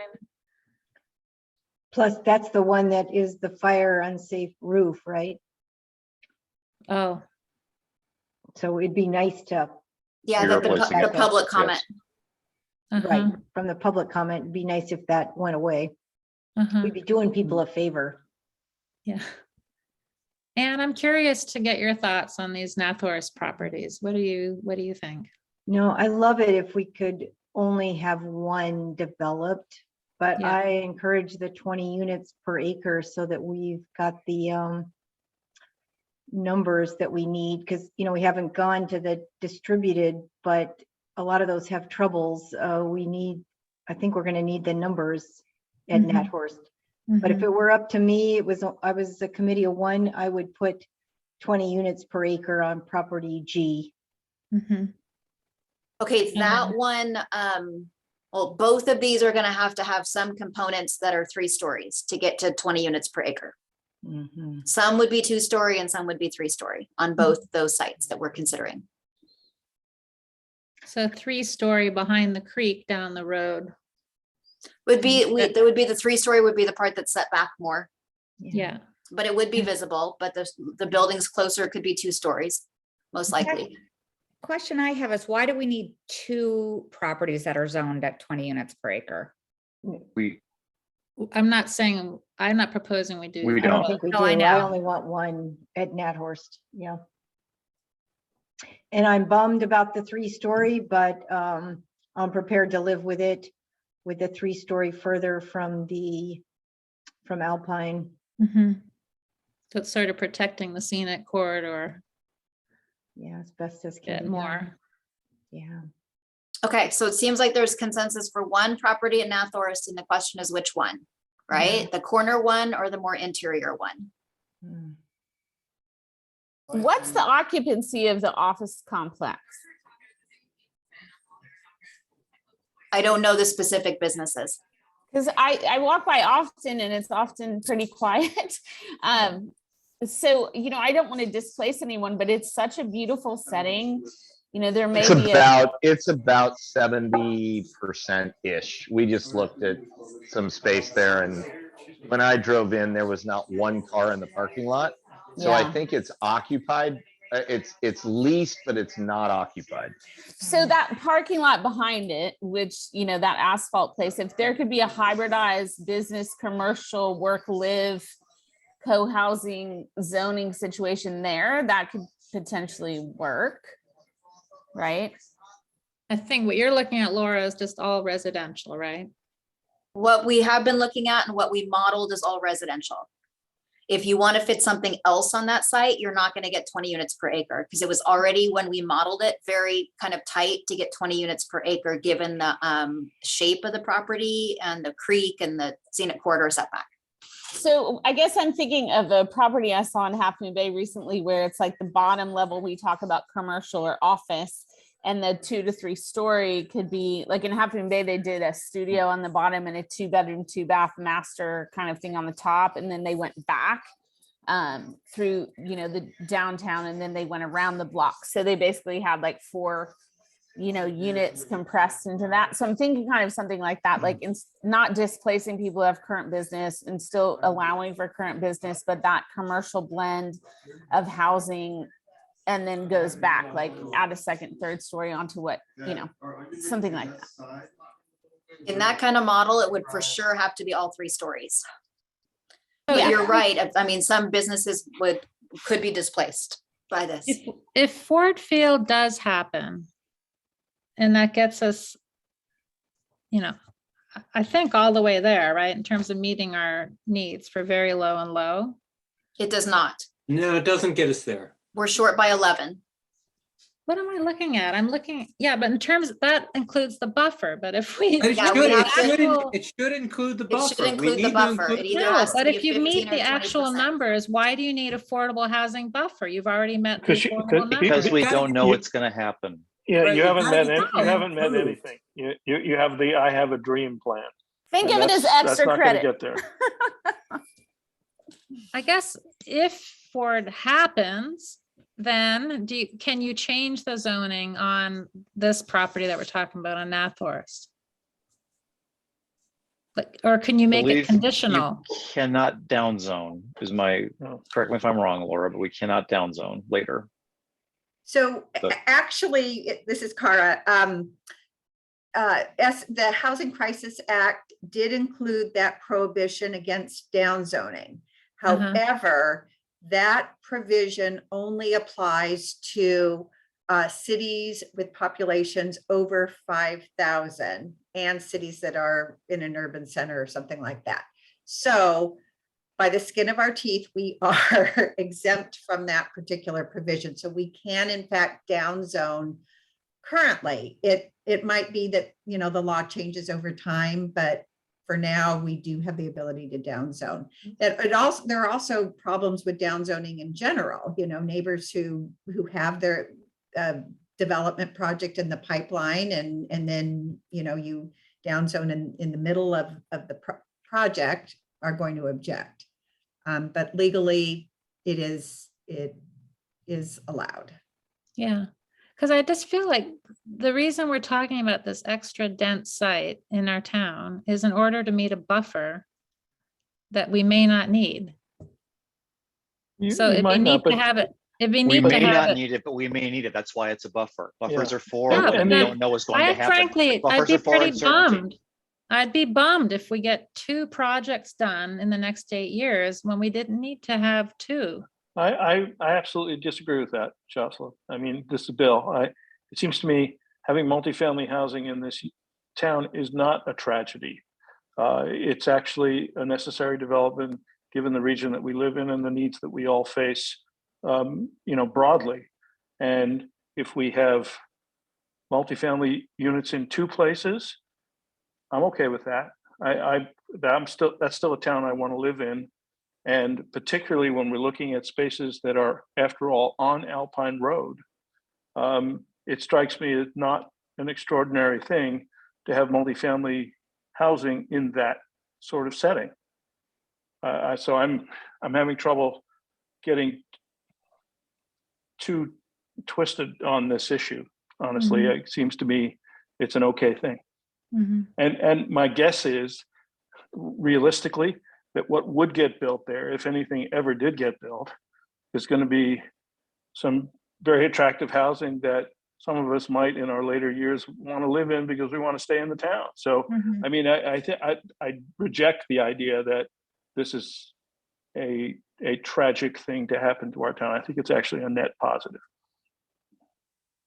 I agree with Bill. I think that that's the right way to think about it. Okay, I hear you. I have a question. I have a question for Bill and Al, and that is, I wonder if you know that 1,000 square feet of residential structure is equivalent to 8 acres of vegetative fuel. And if you know how long it takes to evacuate, if you're at the Nathorst Triangle, how long will it take you to evacuate your family? I wonder if you guys have any intuition about that. What do you think, Bob? Of course I don't. But I'm also assuming that the responsible people in our town and in the fire district and all will figure that out. And that figuring that out is way beyond the capacity of this committee. So I think you're distracting us at this point with a question like that. Of course we're gonna solve these issues. And we've got a ton of smart people and a lot of resources, and we'll solve them. Okay. Just as the town of Paradise is having to solve them. Yeah, I think the committee is ignoring some important things, and you see no downside of adding more housing than we need, and I'm pointing out that there is a downside. It's very important, and to assume that people are taking care of it is a really I think that's a mistake. This town has not complied with fire safety mandates from the state. We're complying with housing safety mandates, but there's a number of fire safety mandates that we have not complied with. And so I think it should be taken seriously. And I don't think we should build more housing than we're required to. There's a downside to it. Yeah, well, let's be clear though, that the fire risk in this town is driven by basically 3 factors, it seems to me. Number 1 is the basic geography that we live in. Number 2 is our our overall failure to manage the vegetation that surrounds us. And number 3 is the body of housing largely built between the 50s and the 70s that constitutes 90% or so of the housing in this town, and which was built on standards that would never be approved today and that are consciously actually unsafe. By contrast, anything that we would be building right now, I'm assuming, will be built to a state-of-the-art standard. And I think the incremental fire risk associated with the kinds of housing that we're dealing with now is likely to be insignificant given the existing situation that we're all living in every day. I've got more to I say, wonder, but I've made my point, so I'll stop unless you think I Thank should you. keep going, Jocelyn. I wonder if Laura, could you go through the opt-in sites below for us? Yeah. And is there anything for us to discuss there? Or I'd like to then, after that, take a show of hands between the the Nathorst property at 4394 E, and then G for, in terms of determining which one we're in favor of zoning for 20 per acre. And then I think we're pretty much done. So why don't we do the opt-in sites, and then we'll take a vote on the other two properties. So all I wanted to say on the opt-in sites is that, you know, the fire safety analysis was very preliminary, right, in nature. I know that several of you visited the Georgia Lane site. I did too. There's a lot of vegetation there. There's medium access, not the best, not the worst. And so that one probably has pretty good potential with further investigation about vegetation management. The two sites on Alpine, likewise, are probably good sites. One is Ladera Church. We're all very familiar with that one. That seems fine. And then the other one on Alpine also has a lot of potential. It's oddly shaped, but its location in town seems pretty good. There is a fault trace from an old fault that goes through that neighborhood generally. So I have not reviewed this with the town geologist yet. So we would still have to do that to see if there's issues related to that. So that still needs to happen. And then the Ramoso Road and Bear Gulch really have to be looked at very closely for fire safety. So I don't think, for example, at Ramoso Road, there would be room for 18 units. There might be room for some smaller number. So if we were going to use these sites, we would need to do that analysis and then come up with some approval method and zoning system that we haven't even started to think about yet. We wanted to get the feedback of this committee first, because this is pretty complicated for us to figure out how to even zone to allow this type of development. That's a big question mark we would still have to solve here. So I just want to be transparent around that. We don't have a zoning scheme ready to go that we would just unfold for these properties, because what would Oh, be go the ahead. assessment from a fire, wildfire risk? What would be the next step to really refine these? To have more specific conversations with Zeke, and then also have a conversation with the fire marshal. Okay. About these sites and what steps would have to happen for them, you know what I mean, to feel more comfortable. If they're vegetation management issues, they may be things that can be solved through cooperation with adjacent properties. But that is challenging if you have vegetation that's on an adjacent property that's getting close, you know what I mean, to the site in question. Mm-hmm. So that's all that I really wanted to say. We started with 6 units per acre just as a starting point, because we had talked about that. You know, they could be more. I don't think having them be less gets us anywhere, because we already have SB9 to do less. You know, our preliminary financial analysis indicates that from a purely market point of view, that generally speaking, 6 units per acre is not always going to pencil out. You know, it has to be a unique characteristics of the site, a unique site, or the property owners want to do it. But these are the property owners that indicated that they were interested in something, but we didn't talk to them about any specific density level. So we just generally said, you know, the committees talked about 6, we've talked about 20, it kind of could be anything in that range. Excuse me. Could we do a higher density at the Georgia Lane properties so that we're not concentrating everything on Alpine and Nathorst? I mean, that's walkable to That Georgia Lane property, I know it pretty well. It's pretty buried in there. And from an evacuation perspective, and from an amenities perspective, I just think it'd be kind of tough. I think focusing on, I'm not a real strong proponent of the Nathorst Triangle properties, but I am very strong on the 2 along Alpine Road, Ford Field, and the horse park, or the horse ranch. I have a question for the Ladera Church one. Could that one be zoned at the equivalent of 20 units per acre? So essentially get 10 units out of that? Yeah. Could that be one of our 20 units per acre? Yeah, good. Yes, it can. I don't know. It just why has we to, would you do know, in that. terms of the church's perspective, it should just be initiated by this committee because the church isn't making a commitment to do that at this time. But Right, this, but this committee certainly can initiate that. My other understanding in our conversation with Alta that there was potential, I don't think it was discussed with them yet, but if they would be interested in looping in on that affordable housing project. So that you would have the 50 at Ford Field and then an incremental 10 maybe across the street. It would be all under the same umbrella. Yeah, So I think that could be raises possible. that raises a really good point. If as tough as it is to kind of consolidate them into one area, to be able to manage 70 units versus 50 units from the developer's perspective, because again, all of these are going to be for rent. They're not going to be for sale. Right. So this is all got to be done with subsidized either state or federal money.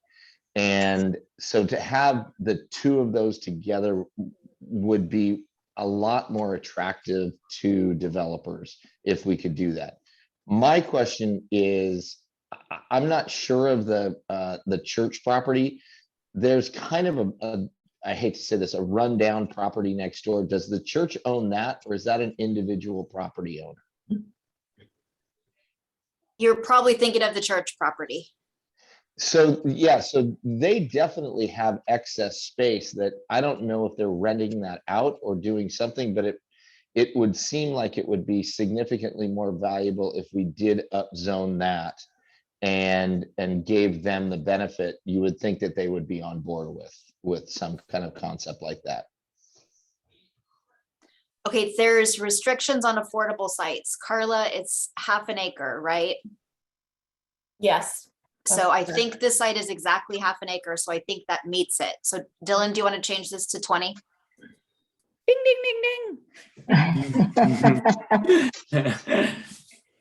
Does that count and then we don't have to do one at Nathorst? I think it's a little stretched, but I think we can try if that's what the committee would like to do. And Laura, I just think that the Nathorst, there was so much of a firestorm when we did that and even proposed it, that I just think it's going to be tight, whether it's Bob Allen or somebody else, it's going to be tied up in litigation forever. So let's try and focus on sites that are actually doable and people are receptive to it. And the two sites that we're talking about are I think people wouldn't have a big problem with them.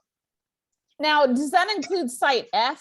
Because site F, I know, backtracking a little bit here, to me, that makes perfect sense. We don't know their level of interest. So which is site F? Is Behind Roberts. behind Roberts. Oh, I think we have to take advantage of any of the space that we could potentially build around Roberts that doesn't impact the Nathorst Triangle folks. And does that impact, would they be impacted by that? Yes. It backs up to single family residential. Right, there's two properties that are adjacent to it. There's two properties adjacent to Roberts. One is the parking lot behind and one is the empty lot adjacent. But you know, they're already, I'm sorry to keep speaking, but they're already used to commercial activity, parking, lights, etc. And there's a walnut orchard back there. If anytime we build anything, I think we have to have a significant, you know, native planting type buffer. And, you know, people have done that successfully with large hedges and things. And if we can zone out, you know, certain kind of lighting and keeping the dark skies and whatnot, they're way out of their property would be towards the main road. They would not be going into the residential areas ever. I think that's all good points. And you could make those more front facing where they already have commercial, you know, kind of traffic oriented uses. And so again, I don't think adding I think it would, what would it be, 20, 25 units would be that big of an impact on that area. And it'd take the traffic off of Nathorst because people would be coming in right off of Alpine Road. Wait, are we talking about property E or property F? E is Can somebody put those two up on a screen so we can at least see them? While those are coming up, Laura, Okay, wait, I'm sorry, what do people want to see? You want to see the map? E and F, please. The map for E and F. So vacant Naphorst, which we're getting a ton of pushback, which is much more residential, versus F, which is next to the Willow Commons. Roberts, more commercial. Well, E We're is gonna get next to pushback on Roberts, both. right? I don't think we're getting a ton of pushback. I think it's E- the collective that people want. It's the collective density that people want to avoid. Exactly. Like less likely to impact people. And E is next to Roberts, right? Yes. On Okay, Alpine. go one more slide Yeah. down, Dylan. E is not next to residential. It There's a backs up zoom in. to, it backs up to one or two lots though, but Sorry. primarily it's not residential. Go one more down, Dylan. There's a zoom in. Yeah, this one. Okay, Can you so put your- there's the lot behind Roberts that's shown with 2 buildings in this rendering. Mhm. Then there's an Picture- empty yeah. lot that's shown with townhouses. Mhm.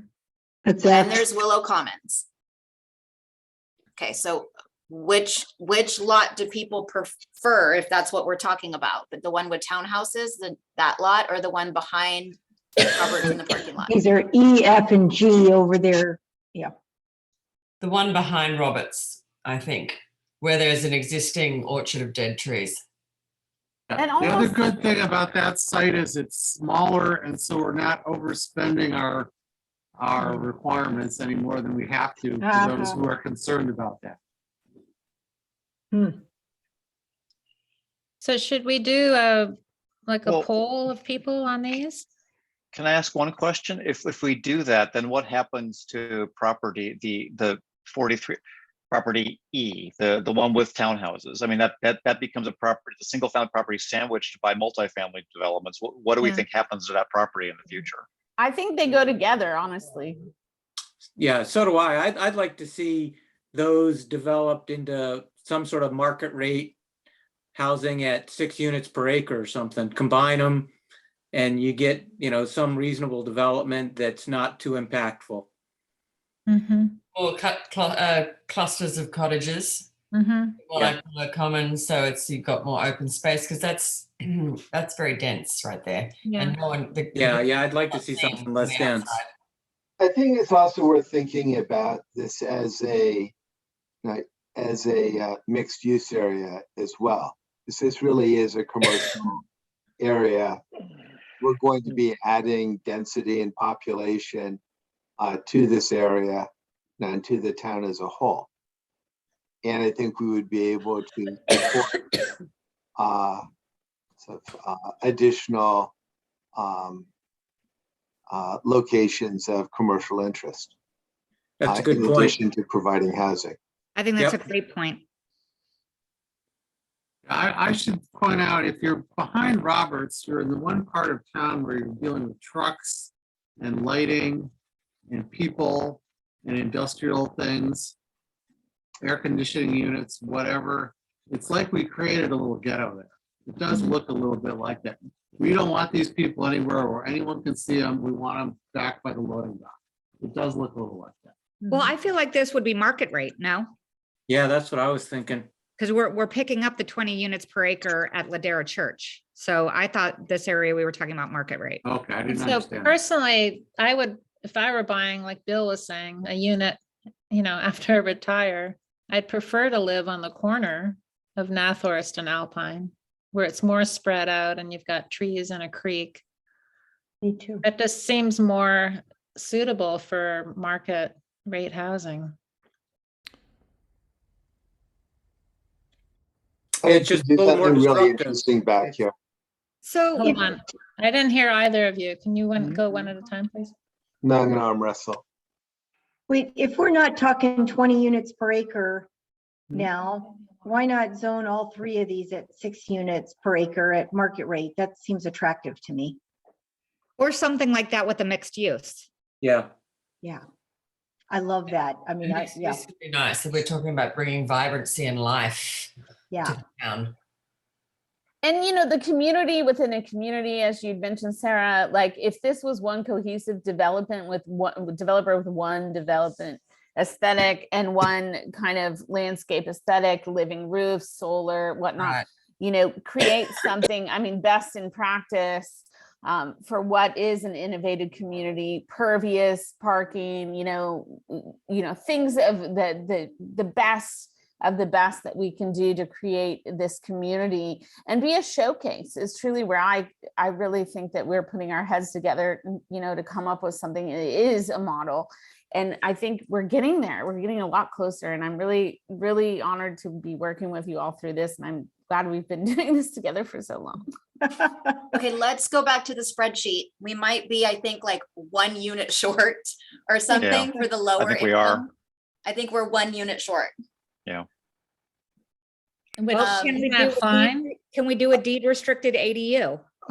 Yeah, I mean, we can turn up a unit. I don't think we can kind of play around with that, but let's go then to these sites, and you want to try 6 units per acre and just get a sense of what that would be. I want to see that. A bit greener, Yeah. make it pretty, make it pretty. Do that with mixed use? What does that look like? Like, because we haven't really talked about mixed use at all. Right, can we still keep it to 2 stories if we're at 6 units per acre mixed use? You wouldn't get a lot of commercial once you start to fit the parking, but you could fit a little commercial in 6 units per acre, I think, on those sites. What do you think, Okay. Marla?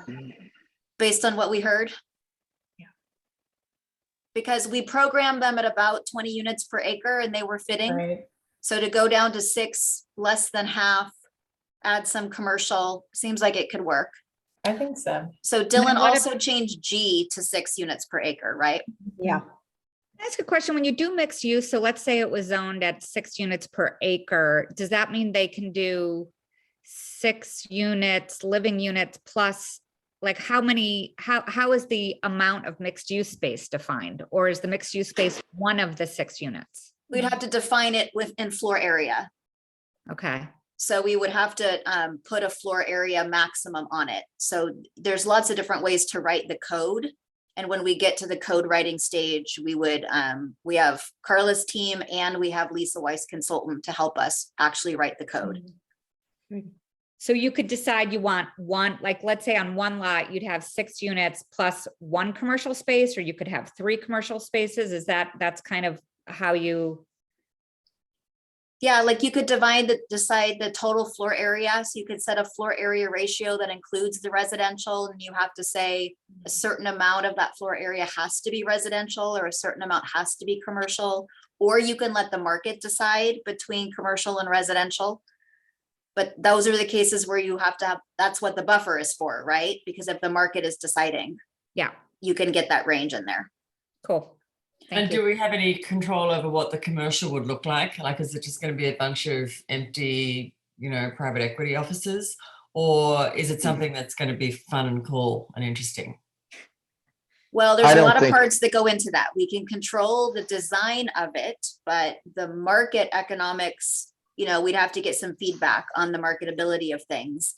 Then we need to probably do some. Well, code I don't revisions. think you can. I don't think you can limit you can't limit the uses. Yeah. That's If just I- you're if- going to if get I had sued a- all over the place. If I had an idea for a fun, cool, and interesting retail business, the last place I would put it is Portola Valley. there's just not enough traffic. We just want local serving retail in some fashion that works. Yeah, I think maybe we should understand the limitations of what we're doing tonight. I think the next step in this process is the staff puts together a draft report, which we look at. There's a million questions that all of us will have that we're not going to be able to solve tonight, and the staff won't be able to give us reliable answers on, given the nature of our process. I wonder whether we're not at the point where we could kind of take a broad look at what we're looking at here, give the staff some direction to come up with a plan so that we can then look at it and hopefully agree on it at the next meeting. But unfortunately, I think we have to go to the community meeting next Monday. Next meeting is the community meeting. We need something on paper. That's tragic. Can it's better than another meeting, though. Maybe, yeah. I would like to. I'd like to have, if there's a whole lot of uncertainties here. I would, as a council member, would like to have some guidance of properties E, F, and G.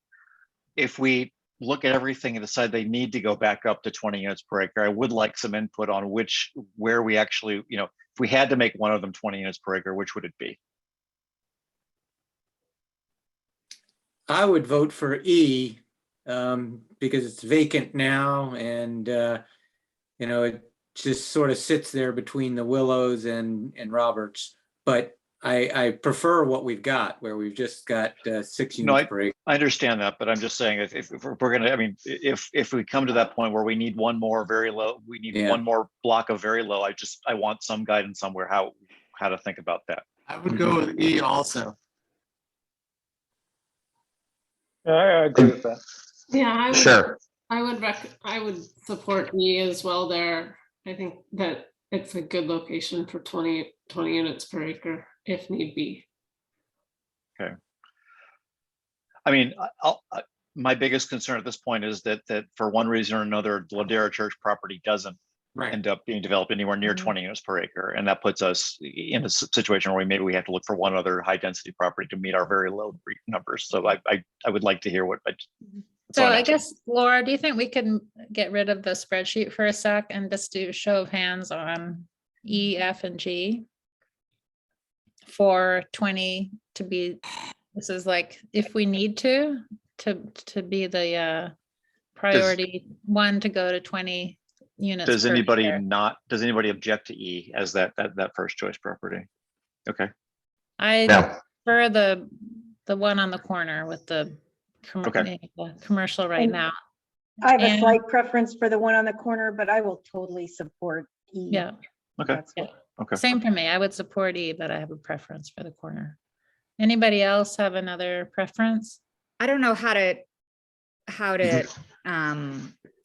this isn't even a realistic way to say it, but I guess I don't have a strong preference. What I'm more concerned about is massing and the number of stories. And so I guess my sense is there's more room on the corner.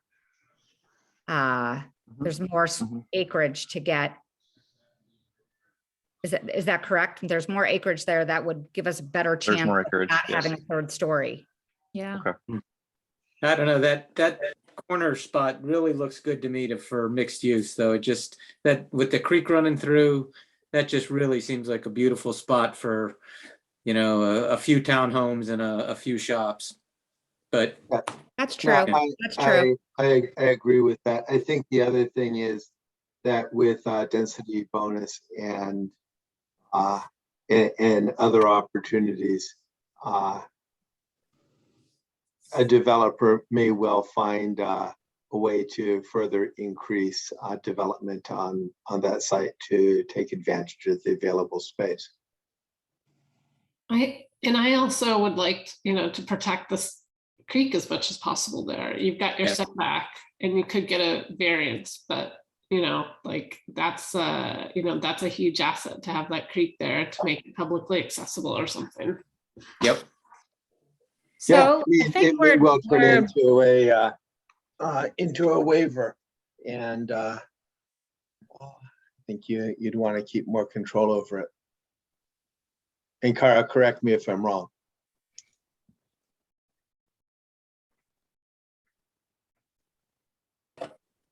I'm sorry, the question was, could you get a waiver from the creek setbacks? That's not one of our named creeks, so it doesn't have the large creek setback. So it has, the regular kind of state or federal regulatory restrictions in terms of the creek, but it doesn't have a town creek. So it doesn't have a meaningful setback then. Correct. Yep.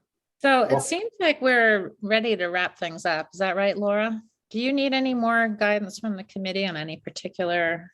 Are all the opt-in sites still in if they pass safety? Sure. Yes. And with that, Yeah, I think that they all look reasonable. I think that, we really ought to look at the mitigation possibilities on the ones that have questionable fire issues. Some of those sites are just great. Like the one on Georgia Lane, I think really looks like it has potential if it can be done safely. If it can't, well, then we just can't do it. But it looks like a good opportunity to spread some development out into town. And, it's a nice flat spot. So to the extent that it's possible to do fire mitigation there, I think it would be great. Also, Okay. and I hope we don't just I feel like sometimes we're just too algorithmic, like, oh, only one way out, can't use that. But some of these roads, like, it's not very deep that you go in the one way, right? Mhm. Or the site does have the fire gates, the emergency gates that you could go out. I'd like us to be more practical and not algorithmic on what may or may not be fire safe. I do have a burning question for Laura, and that is for the Ford Field project. I understand 50 is the number where it becomes economically viable, but is that the upper number for that that was discussed with the developer? If that gets developed, might they be able to do 61 units instead of 50? Yeah. I don't know any reason why they wouldn't. I mean, these affordable housing developers do many projects in that range. That would So, seems to me that would take care of the remaining 11 that we need. It does. Yes. It also probably gets you to 3 stories, which several people have. I mean, personally, I think we're gonna have to live with some 3-story development somewhere, but several people have objected to that. So it's a trade-off. That's all. But I haven't heard opposition on this committee to 3 stories at this project. For me, Am I? for me, I have. Oh yeah, I'm against 3 stories also. I'm just sort of swallowing my tongue to put up with it because we don't have other choices. But I'm very much against 3 stories. And I think it's a huge difference. I think 2.5 is a big difference from 3, right? You drive down Alpine and there's 2, and then back more in the trees, it's 3 is way better than 3. Right. Yeah. That's great. Yeah, if we, creative architecture. yeah. The hope is- Here, as Anne says, let's be creative. It definitely supports step backs. Yeah, you can definitely do some stepping back and some wedding caking of the development. We're getting way too far into the weeds. Yeah. Jocelyn, Thank you. I'm at the end of my rope. My I'm at daughter. the end of Can my we rope figure it too. out? Are we done, Laura? okay, I just want to make sure for the Nathor's properties, we're gonna go 6 units per acre, mixed use on all 3. And staff is gonna come up with a scenario that meets what we've heard from you in terms of the intent and the kind of height and massing. That's Does where we're mixed at. use mean that they can go all residential? No. Well, it depends on how we write it. It could be, you have to do commercial, or it could be optional. And I think probably the best choice is perhaps for it to be optional. Optional. Yeah. I would think you only need to make support it if it's optional because optional. yeah, there's just not enough demand for retail. We've got enough. I mean, there's no reason to create more demand for retail. Office space maybe, but I don't think people want office space as part of a mixed use because that's just going to generate significantly greater traffic. Yeah. Hey, you guys, I love that idea, but I thought I also heard Jeff say, and I think it was wise, Jeff, from a council perspective, in the event that, which I think is unlikely, because I'm very optimistic about Ford, but in the event that we need the 20, I think we should have a recommendation from this committee, which of those 3 lots would be the 20. It sounds like E was what people were. Right. Yeah. Next to Roberts. Yeah. E was Roberts. probably it sounds like E was the consensus, but there was an argument to be made for G. I think I have a feel for what people said. I think it's something we could relay to the council if it comes to that. Yes. Yeah, Okay. like we could represent some trade-offs in the discussion. Yeah. That's great. Laura, have we given you something you think we can turn into? I mean, is this something that you can bring forward that would actually meet HCDs? I mean, it's actually going to pass muster with HCD. I mean, we have some technical work to do, but from what we've put together here, I think this package comes together from everything that you've discussed. Carla, do you agree? Does it basically come together? And Cara, do you think it basically comes together? Yes, I think so. Okay. Woohoo! All Okay. right, guys. Can I suggest one thing for upzoning that's never I'm sorry, the discussion's closed. All All right, make it a little snippet and then we're moving on. to Snippet. Oh, minutes. and Go how ahead, funny go you ahead. said snippet. It's called a sliver proposal. So, for example, people like myself who've lived at Priory for 20 years would be more than happy to invest my savings in a sliver of land on the edge of yours where I would purchase or build my little tiny cottage, but would be able to come and have an entry point into town without, you know, leaving my home and things like that. So I actually met with some people recently, and would they be interested in upzoning in that way? Where would they be willing to sell a sliver so people could actually invest? Because if you're paying $5,000 a month for an AD, you're never going to save enough money to buy something. So where's that leap to home ownership within the community that's a stair step? So that's it. Sliver proposal. Thank you for the snippet. Snippet sliver. All right, we're moving to approve minutes, right, Laura? Yes, please. Of the March 21st, 2022 meeting. Can I have a motion to approve? So moved. Okay, second. Sure. Eric, you're seconding. All right. I think we're done, guys. We should Perfect. ask, wait. We have to ask if there's any public comments on the minutes. All right. There are 52 people attending from the community. Are there any public comments on the minutes specifically? Christy Corley, you've got your hand up. Are you wanting to talk about the minutes? Yeah, I was just thinking our words were summarized dramatically. And if we could get our exact words in, we would appreciate it. Thank you. Okay. So I think we're done. Okay, we have a motion. We Does have a Greg second. has a hand up? Sorry, hold on. Greg, do you have a comment on the minutes? Greg? I do not have a comment on the minutes. Okay, We're thank you very much for participating. Okay, guys, we're gonna adjourn this meeting. Great we work need tonight. We need to vote. We need to vote. Oh, you're kidding. All in favor right. of adopting the minutes? Aye. Aye. Aye.